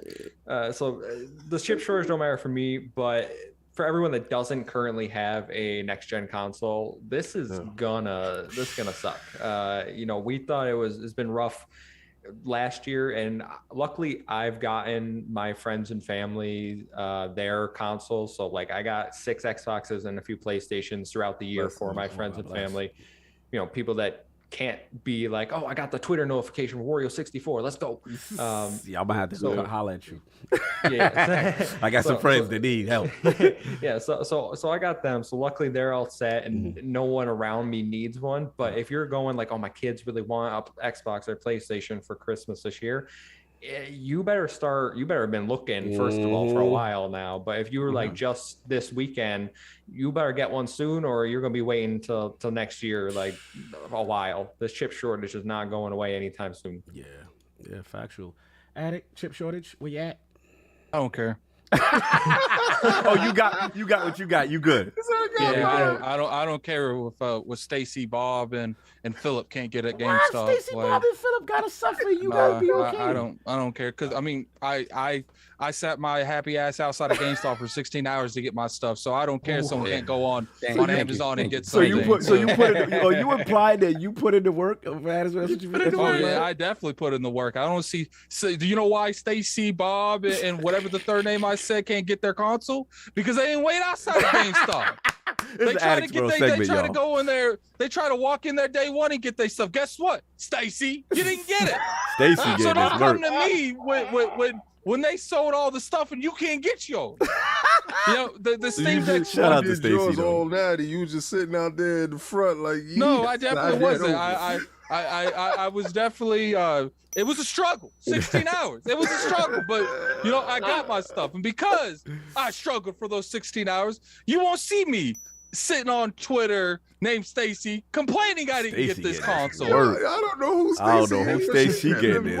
Beef with Stacy. Said, what did Stacy do to you, man? Flame, who's Stacy? Look, man, Stacy and Bob, they gonna have to they're gonna have to hit that L, because they didn't get those consoles when they could have. Man, sometimes you gotta make a choice, man. You gotta go on that eBay and you gotta spend that above market value for this stuff. Are we encouraging this scalping? And look, at this point, what's your only choice? I mean, you gonna wait another year to not get something? There was a lull for a minute, right? Where all right, if you were saying like I'm not paying, I'm not paying any more than retail, right? Yeah, right. There was a lull that you can get it for like 7, right? Yeah. Considering where we're at, that's a reasonable price. If you really want that, go get that. Like, what's funny is time is money. Time is money. Let me tell you how extra Solve is. All right, so I had, my brother was with me, and he was gonna sit there regardless, and Solve's like, "Yo, why don't you?" Because something came through with yours, right? You couldn't get yours like day one or something. So I was all right. I was like, Zachary, Solve wants to know if you sit in line for his. He's like, yeah. I was like, Solve, just send me the bread for the console. Solve's like, I'm gonna send you some extra to get you some food for doing this solid thing for me. So he was outside putting that work. So he sent that extra. Then I go to the UPS right after to send him this. I'm like, yo, you want it the 2 days or the overnight? He's like, overnight. I was like, it's definitely double in the price. Send it. Solve ain't playing no games out here. He ain't playing no games out here. I ain't playing out there. And then when I couldn't get my PlayStation, Yeah, I dropped a straight grip. Like it was. Shout out to the grip. Shout out to the grip. $1,000. Here you go. Thank you. Shout out to the millions. The millions out there. Because for me, my time is so limited that I set aside time to play. You're not ruining that by not being here. No, it's not happening. So I paid what I needed to pay. And I accept that. What's funny is like when I told Zachary, I was like, he sent us a good amount extra for you to go get food. Zach's like, oh, so I can go because it's right beside a Walmart. Zachary went over there and got like $50 worth of junk food. It was sitting there eating it in my car. Shout out to Sal for supplying the community. Yeah, I had to do that. Give it away the diabetes. Anyway, King, man. I mean, it's my turn. My fault. I thought you got your balls off. I don't know what's going on with Stacy, right? But beyond Stacy, I will say this. The moment, everything went haywire, right? When everybody was in lockdown, right? Because now everybody's using all this extra stuff. Everybody's online. Everybody's this. Everybody needs more electronics, right? So that all of a sudden there's a shortage, right? When we come out of 2020 and the situation in a lot of places still isn't considerably better, right? It's just going to continue to escalate, and there's going to be this sort of situation that continues just to get worse. Right. Now, all this stuff also happened at a time when you think about the new technologies coming into the market, right? Microsoft was out there pushing all of their servers for cloud, right? And pushing all of that out there in addition to upgrading them, right? Then you talk about 5G, right? 5G was something that at that moment was the big thing. It was starting to come into its own now. So now all these devices with 5G and whatever. So it's just because of where we're at with technology and how, if you think about it, 2020, we have 2 new consoles. We have OLED beginning to be like this big thing. We have obviously all the brand new cars coming into the market. There's so many different devices that need this silicone. There was always going to be a problem. Now, when you have a health crisis, all of that becomes priority in terms of health stuff, in terms of machinery and stuff like that. And I think we're still there. So the problem is that this hit at a time when new things were coming into the world, where it obviously absolutely least needed it to happen. Right. And so now we're so behind the curve that for us to even get even, it's going to take a couple of years. So, at this point, like I said, if you really care about having a PlayStation or having an Xbox, if this is like, oh, I can't believe I'm waiting this long, they're out there. You're going to pay for them. Yeah, I mean, shout out to Kid Smooth. I didn't have a PS5 for the longest time, and you guys ask the Lords. I had the money just chilling, waiting for this thing. After enough of those queues, man, I'm every time I'm in a party, kid, I'm like, yo, you never used that PlayStation, kid. Like, what do you plan on selling them? Kid finally caved. He's like, all right, I will sell you my PS5, but you gotta buy it all. You can't just buy the PS5. So I had to buy the game. He gave me a good price. It's not like it's kind of like the GameStop price where you're getting it for MSN, but you have to buy everything with it. Yeah. No, look, I'll jump in. You had to buy a bundle. You had to buy a bundle. I had to buy a bundle. It's just gonna get worse. Yeah, this is crazy. I've never seen it. And then Kid Smooth paid even more money to get the PlayStation 5 a month later. So, it's insane, bro. I've never seen anything like this. That's why mine's sitting there collecting dust and I'm blowing into controllers. So it's like, I've never seen anything like this. It's a year after release and it's still difficult to get. Like, this is insane. I want to shout out Tom Warren from The Verge. He said, Sony is reportedly the latest to cut back its targets from the console manufacturing by 1 million. It comes after Nintendo cut its Switch sales forecast by 1.5 million, and then Valve delayed Steam Deck. It's all due to chip shortages. Everything is affected across the board. Except Microsoft. I didn't see them name, but I remember. Shout out to the Teflon Don. I don't know. I think the X is affected, but not the S. The way they handing out chains and stuff, man. No, they good, man. They good. I gotta get confirmation on this. But look, it is what it is, and it sucks for people who still can't get consoles. But that's all I got. We want to get the super chat, or should I go to poll first while you get the super chats ready, sir? Yeah, let me just roll back. Yeah, you do the poll. Go ahead, do the poll. New ILP poll with the recent reports and leaks of multiple Xbox exclusives planned for the future. Which title has you the most excited to come to the Xbox platform? The choices are A, Obsidian's Project Pentiment, B, Microsoft 1 vs. 100 Return, C, Compulsion's Project Midnight, or D, I don't care, but these Xbox leaks are undefeated. Please rock the vote when it goes out, because people out here snitching, telling, everything. Hey, I will leaking. say one thing, man. When most of the time when these Xbox insiders say something is true, can't say that for the PlayStation. You had to be messy. You had to be Hiding messy. they VPN slide and they listen. Rock the vote when it'll go up on ILP and LogNet, and of course the legendary MuffinMonster rocked out marathon style with the Lords. Man, tremendous gaming history. I think every Lord connected with you on some level with your gaming history. So it's an absolute pleasure. Please tell the fine people where they can find you and what you got going on, sir. Yeah, absolutely. Thank you guys so much for having me. I know I said on Twitter, very humbled to even be invited. This is great. Listen to you guys every week. And you got to get to 500 just subs, thank and then you. we talk back to you. I'm just That's how the Lords play out here. Then We I get look the at that second sub one. Then I get count. the second one. Yeah. So you can find me on Twitter at the MuffinMon. It's on the screen down below at ProjectXTalk on Twitter. Over on YouTube, ProjectXTalk podcast. It goes live every Thursday at 5 p.m. Eastern time, unless there's scheduling conflict. Like this week, we're doing Wednesday with Mr. Boomstick. So nice. Why don't you come on, hang out with us, have some fun. But yeah, Twitter, YouTube, we're on all audio services. So Apple, iTunes, or Apple, Spotify. Go subscribe if you prefer audio and over YouTube.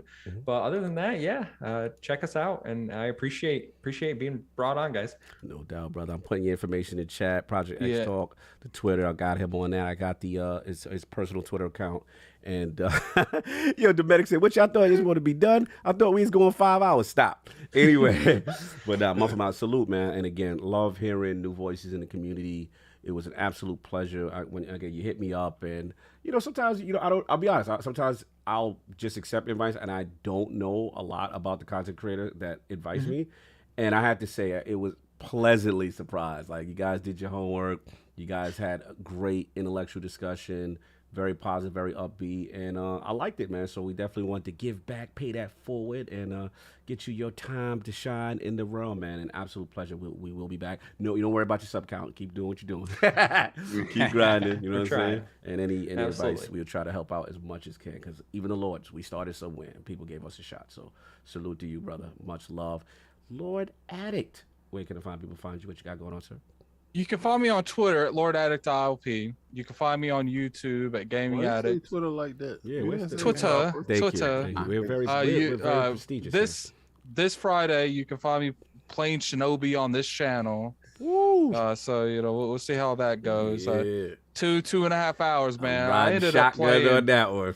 I ended up playing Ninja Gaiden for almost like 3.5 hours or something like that. Like, cause that last boss, I was like, this boss ain't beating me. Like, so I ended up putting like another 30 minutes into it, just beating that boss. But you'll find me doing that. I appreciate everyone for coming through. You guys definitely have been showing up. Had like 60, 70 people watching that. Nice. Definitely. This tomorrow at probably 12 o'clock, I'll go live on the channel, because I do want you guys to come in here, and we'll get a good pre-show before this, whatever this anniversary thing's gonna do. So definitely look for this channel. Probably after the show, I will put up the link to tomorrow's show. So definitely looking for that. Nice, man. I love it. And I definitely appreciate the Muffin. I appreciate his brother for showing up today. Wait, why is he the Muffin? Why is the Muffin? And why you don't appreciate him and just his brother? I appreciate his brother from showing up because that's who's on the show right now is his brother. But I appreciate him for showing up. It's messy. Lord, so where can the Muffin find you? What you got going on? Yeah, first big shout out to the Muffin Man. I gotta give him props because anybody else would have just picked like Muffin Man XXX69, whatever, something like that. He was like, nah, I'm going with Muffin Man. I love it. But they know he would have went with Muffin Man, but they took it. So he had to go. He had to mind. You add some numbers or whatever, then you're good, right? But no, he was like, no, I'm not doing that. I'm not doing that. Right or down. I'm making it my own. So I appreciate that. And like Cog said, man, anytime we get excited content creators coming on here, just kind of making their way in, just jumping on. A lot of times jumping on because of the influence you get from us. Like you see us from the beginning doing this and trying it and having fun. And you're like, man, you know what? I'm just going to do this. And to see people following their dreams in that way is fantastic. So again, much love to you and the guys on the panel over there. Yo, shout out to Mayday Ballman. His brother said, shout out to me. I put in a lot of hard work on the show, apparently. He agrees with Addict. Shout out to Larry. Mayday Ballman, see, there you go. I don't know. They could be the switcheroo on us. I'm gonna need the picture verification. Yeah. Both of y'all need two-factor authentication. Yeah, there you go. Continue, sir. Nah, but shout out to you guys. Fantastic what you guys are doing, and just keep growing. Just keep growing and doing what you do. Keep doing what you do. For me, actually, I'm actually going to the circus later with Lady Saab. Lady Saab got some circus. Some circus, yeah. The clowns. Wait. What circus you going to? Didn't they cancel that Ringling Brothers? Yeah, Ringling is gone. No, we have the small little circus over here. By you going to the Barrio Circus? Yeah, the Barrio Circus. Okay, watch our live chickens jump to a flaming hoop and turn into chicken wings. It's so funny though, because my nephew was going with us, right? My nephew's like, yeah, I don't like clowns. So he was like, you think you can bring the Switch with you and I can play the Switch while everybody else is watching the show? I'm like, no, you can't do this. Like, so it should be very interesting. He's forcing the clown action on the And later on, I will be recording Wait, what you recording? I will be recording my impressions on the GTA trilogy with Lady April. Look for it later this week. It's gonna be an interesting conversation. Oh, I can't wait. To say the least. I can't wait. Lord King, where can I find you? What you got going on, sir? First and foremost, I want to thank Kevin. I know I'm like this dude. I follow this dude. Me, right? I'm like, Muffin Man. And then I was like, oh, the Muffin Man. Right? So he sees all my messy on Twitter. All right. So a lot of times before the guest comes on, Cog will send us some videos to watch to get some background history on the guest. I don't do it. Thank you, King, for your outstanding research. That you know why? You want that organic. You don't know what mind space that person was in that day, right? So you don't know where they were at, what they were dealing with, whatever. And you might not have that same individual that day. So you go in gearing yourself to that individual. Nah, I don't do that because I as you see the music I come in with, and I try to uplift the spirits and get us going, for the show. You were thoroughly entertaining and engaging. First, I did not know you was a twin. I would have never got that information from, watching a show of you having an interview with somebody else, asking them questions. You understand? Because you're getting to know that guest. We're getting to know you and give you your flowers. So we learned that the PlayStation 5 was your first PlayStation. We know that your history with Nintendo went back to grandma. You're like, why does grandma have a Nintendo in the house? Because she was a secret gamer. And it's like that little history and that stuff, everything that went on with your journey all the way through is so fantastic. And I'm so happy that I did get a chance to understand your journey and know you. Right, so and your brother is there from beginning to the end. I like how his brother rolled out. Right? That was fire. You understand? Like if I had a twin, that's me and him, like rocking, like for real. Remember how mad we was when we could get family members and friends to watch You ILP. understand? And we was like, where you at? It was 5 in the chat, and we know you was the 6 and you wasn't there. Continue. That means a lot. That means a hell of a lot. The level of support that your family has for each other, that means a lot. Because sometimes when you're in a dark space, you need that support. You need to look over to the chat to see your brother going, that's right, get it. Yeah. That's right, let's go. You know, so salute to you, sir. Not many people rock out all the way from beginning to end. Yeah. And you did. And I appreciate that because it can get tiresome. Yeah. We out of pocket. We know we're out of control, but we so thank you. Yes. All right. So listen, guys. What you doing? We have a ton of new merch up, like we said, and all of you guys that did actually purchase merch, thank you. I do appreciate everything that you did. 15,000 subs. When we hit 15,000 subs, we will give away a console. We ain't stingy with the bucks, Chuck. Yeah, we got it. So if y'all vote on a PlayStation 5 and there's a chip shortage, you get yourself a PlayStation 5. We'll give you Kings. No, we will not do that because mine comes with a $3,000 price tag. No, you get your StockX one. You get the new one that burns hotter. I got the original one. You go with that. We get the Jimmy Champagne one. We know what we'll do, man, too. We'll send it to a custom artist, and we'll get the all natty put on.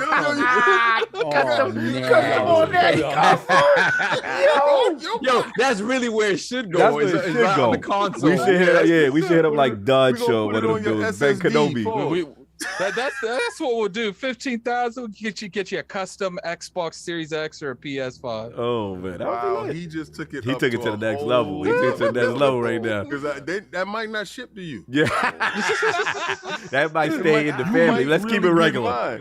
Yeah, let's keep it regular. That might stay in the family. Microsoft. Elite controller coming in hot tomorrow. Yeah, you got the email from Xbox. Yeah, me too. Yeah. My console got pushed back. Oh. Yeah. Anything else going on, King, before No, you can catch me on DCX Legion of Doom Friday nights at 9 p.m. We had a crazy lit show the other night. I really suggest you go look at it because we talked about the Eternals and all you frauds out here talking about, they didn't do my Eternals. You don't even know who the damn Eternals are. Oh, he coming from MuffinMonster. MuffinMonster was talking slanderous on Twitter, and I got the receipts. So you want to get at him. I wish we got a chance to talk about that because, I got the original first 19 issues of the run from the King Kirby, Jack Kirby, who blessed us with this wonderful story. But again, go watch DCX and go see that. Oh, go watch On the Real where I was with Kay Asante and Everborn and Mr. Johnson over there. We talked the Eternals so much we didn't get a chance to talk The Harder They Fall. So this week we'll be talking The Harder They Fall on the Real. This is wonderful stuff. Great content creators. And again, sir, thank you so much for rocking out with us the whole thank show. You, brother. Yeah, so I did look. We got 5 new members this podcast. So we're about 7 away from our next stream. Okay. Nice. So you get you either 7 new members or 7 merchandise, and we'll schedule that next stream, man. All right, no doubt. Saul, you got the super chats ready? Hopefully it's Battlefield. Right. And then it's going to be Mario Party. You can rock, or if you got to go, because we got to read these, we have to play. Are you good? Good. My man. Okay, hang out to the end. No doubt, my man. Wait, time out. Why the hell would it be Mario Party? Because that's the game. No. Put a poll up there. Don't do that. Don't put a poll up there. Actually, the poll last week, Mario Party won. Well, no, how's Mario Party was it up against Battlefield 2042? No, was it? I'm not playing Battlefield. That's what this is. The Lords have agendas. The Lords have agendas. This is what I see. This is what I say. Can't play it. I don't own it. I say, and that's why we buy. That's why Solve gets us out of there with that. Okay, so this is what I suggest. I suggest each Lord picks a game if they're not in conjunction with the other lords. Yeah. Each lord picks a game and we vote for that game to be the next streaming game. Okay. My vote is Battlefield 2042. What's our vote? I gotta think about that one. I didn't even think about it. Cool. I gotta think about it. I know it wasn't Mario Party. I don't care. You know the funny thing about Mario Party? You know what's funny about Mario Party though? It's not about skill. It's just luck. So can it turn into S show that we could turn into comedy? Yes. Yes. 100%. I never played one. How would my Switch turn on, and how would I link to you? I never play. Fix your face. I see you. How would I link to you? Well, see, this is what they wire. Actually, this Mario Party is one of the first games they have on the new network. What's the okay, new so network this is what would require me to purchase said new network to bend the knee to Nintendo to play a game that I don't have and don't care about that will only be played in Let me say one thing. Let me say one thing, King. I have to play Battletoads. I have to play Shinobi. I had to put 2.5-3 hours into Who did that? Ninja Gaiden. You did that. You came on this show. That's cute. That's cute. No. But at the end of the day, nobody. So you meant to tell me it's okay for addicts to something? Yo, so let me ask you a question. You jump out the window and you found out the floor hurt. Is it my fault that you jumped out the window? The thing is, I'm jumping out the window and I'm putting a little button and you coming down too. No, See, I saw you fall and I said, no. I could have easily said, yo, I'm going to join him too and play these old games. Hell no, I did it a long time ago. It's going to be one of those things where I got a bungee cord wrapped around that key chain. You coming with me? I say vote is the only way. We will vote. Okay. We will let the members and the Patreons vote on the 4 games. Yeah, let the and they will be added together. Yeah, let the realm vote. With me. Oh, what King said, what you? The realm vote. I said they with me. I already know. Okay, cool. So let the realm vote. Yeah, the realm will pick 4 games. You know, those who are members, those who are Patrons. I feel like we got to agree on the 4 games, man. Like, I mean, it's what the realm want. They make us who we are. Yeah. No, I know. I feel like the Lord's got to agree on the 4 games. Like for a poll. I don't want to play Battlefield. King, something else. But if they want it, that's what they want. No, King wants Battlefield in the poll. Yeah, but that don't necessarily go. I'm trying to convince King to play another any game besides Battlefield. King, any game besides Battlefield. Man, I will play any game besides that game. Oh my Lord. Anyway, Stop we'll dancing. see. We'll see what the realm does. Anyway, moving on. So we got these super chats ready today. Yeah, hold on a second. I got derailed here. Yeah, I know. I like the show. We got Don Otaku, $5 super chat. Can we talk about how Xbox has 2 upcoming with a focus on black culture / black protagonists with Midnight and Shaolin Wu-Tang? That's what I'm saying. Y'all see, he see the deeper picture I was doing. I'll be right back. Deathloop makes 3. Loving it. That is true. Then we got Louis Bill, $5 super chat. Sorry to get off topic, but did you see the Moon Knight teaser? I did. Lost my mind. I didn't. Yeah. Lost my mind. Yeah. You see Moon Knight right there. Mm-hmm. So I lost my mind. We don't see nothing. Oh, you don't? It's off the... Oh, hold on. There you go. There we go. Okay, cool. Right back. Then we got Flame, $5 super chat. Just to be super clear, I've always stood by Compulsion Games, even through We Have a Few. Can't wait to see others put respect on their name. Be interesting. Then we got Gerald Mack, $2 super chat. ILP Podcast of the Year. Thank you, sir. Always repping. Appreciate that. Then we got Raiden Blade, £5 super chat. Monday, it's with respect to the playground games to allow Forza Horizon 5 to spend more time in the light, as we feel that Halo may distract gamers from completion. I mean, completing Forza Horizon 5 is a feat unto itself. That's a lot of game. That is a whole lot of game. Then we got Don Otaku, $10 super chat. Compulsion is the only studio that Xbox bought that isn't proven or worked with Xbox a lot prior. But Phil bought them on what their next project was and said that it was the most excited he was for it. So I believe it. So yeah, he did say that he's super excited for that project. So we'll see. Then we got Hargeet Shani, $5 super chat. Housemark and Compulsion same size employees. Returnal AAA. Can Compulsion's game also be AAA? Possible. We don't know. Yeah. Oh, I thought I lost you guys. It was so quiet. I was like, yo. You know my old man, my restroom. I got a rumbly in my tumble. I'm still debating with King over oh this my game. God. Then we got Flame, $2 super chat. Why do I feel like Stacy stole Addict's neck gaiter? Stacy was in the crib a little too long. He's smiling. He looked like that happened. Okay, her name's not Stacy, but there is some truth to that. I know. That was a very personal story. I'll tell you. Then we got the Everborn Saga, Oh. $5 super chat. Blessings. Sav is like me with the PlayStation 5. He may not have FU money, but he does have, I don't have time for this money. Factual. That is true. That I was like, nah, I don't have time for this. Yeah, Take my money. I was in the streets. Necromancer It goes Zale, $5 super chat. Shout out to GameStop and Xbox All Access for having stock of Xbox Series X's. Oh, That's how I got mine. Yeah. Really? Gotta be That's on top right. of it. Okay. 10 toes down. Okay. Then we got Mass Erect, $2 super chat. Thank you, Lords, for a great podcast. Keep hustling. Thank you, my brother. Thank you, blessings. Thank you. Oh my God! Hold up, we got a couple of my favorites here. Oh, Hold some on a second. returning? I got to roll back for a minute.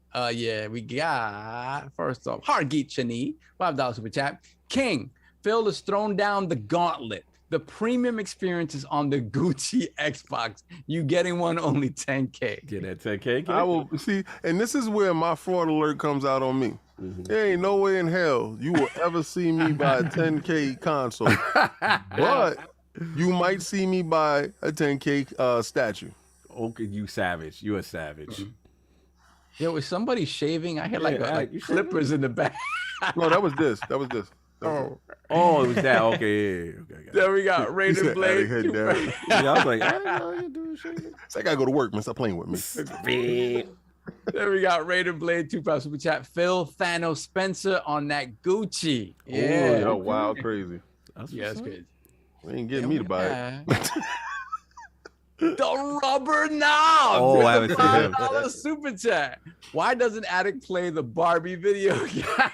That's No. crazy. The last time you guys got me to play that Dream Daddy. Never Oh, again. that was classic. Yo, when he played Yo, Dream Daddy, I that forgot was about that.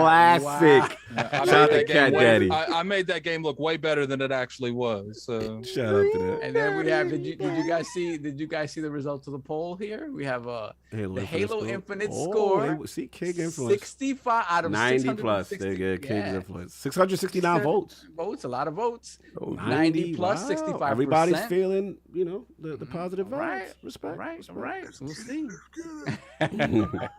That's it. We're caught up. All right, cool. So look, we got everything caught up. Again, tremendous episode. Listen, y'all, appreciate y'all. The love, tremendous. Again, MuffinMonster, thanks for rocking out. Next Sunday, y'all, big show. Big show. Stay tuned. We already know what's going on tomorrow. Y'all can say happy birthday to Cog now. Oh yeah. I gotta say happy my birthday to Cog. Happy birthday in the Y'all gonna morning. see me tomorrow. Most of y'all, some of y'all. Well, you probably won't because you got midnight. Yeah. Cog ain't going to sleep. It's 12 o'clock midnight. Look, I might be strolling into that stream a little bit. Slide into the show a like little. this. Addict, just make sure I might roll in 5 minutes too. Just make sure everything's set So up. hold on, King, are you coming to the stream tomorrow? I'm gonna try my best, sir. You gotta let me know the time. Yeah, one. It's supposed to I be know one. you got me for one Tuesday. Eastern. One Eastern. Yeah, okay, you got me for Tuesday, Oh, yeah. but then also I got to do Colt Eastwood show tomorrow night. Yeah. And then solve you're working. That's yeah, it's a wrap. All right, so we'll figure out. I'm gonna try my best. Yeah, it's I'm all trying good. my best. Also, gotta pull up. Also, MuffinMonster, also, people around want to join the stream, let me know. Come on through. No doubt. I appreciate the love, y'all. It's not official yet, but King's doing it early. But yeah, it will be tomorrow. But yo, much love. But Nick, I can't. Happy birthday to Not Cog. with that voice. Happy birthday to Cog. Happy birthday to Cog. Now we need to get called. We get called that all natty shirt. No doubt. Salute, man. It's gonna be fun. I'm definitely looking forward to tomorrow. Again, Sunday, y'all don't want to miss. I'm telling you. Yeah. Next Sunday. Yeah, And we got the something 20th special. anniversary this week. Big week. Much love to y'all. Thanks for everybody for hitting the like button, all that good stuff. Yo, enjoy your Sunday. And thank you for the birthday wishes ahead of time. Appreciate y'all. Anything anybody else got? Addict, Solve, anybody? King, we got anything else? We good? It's the time. All right, let's get up out of here. Peace, Jason.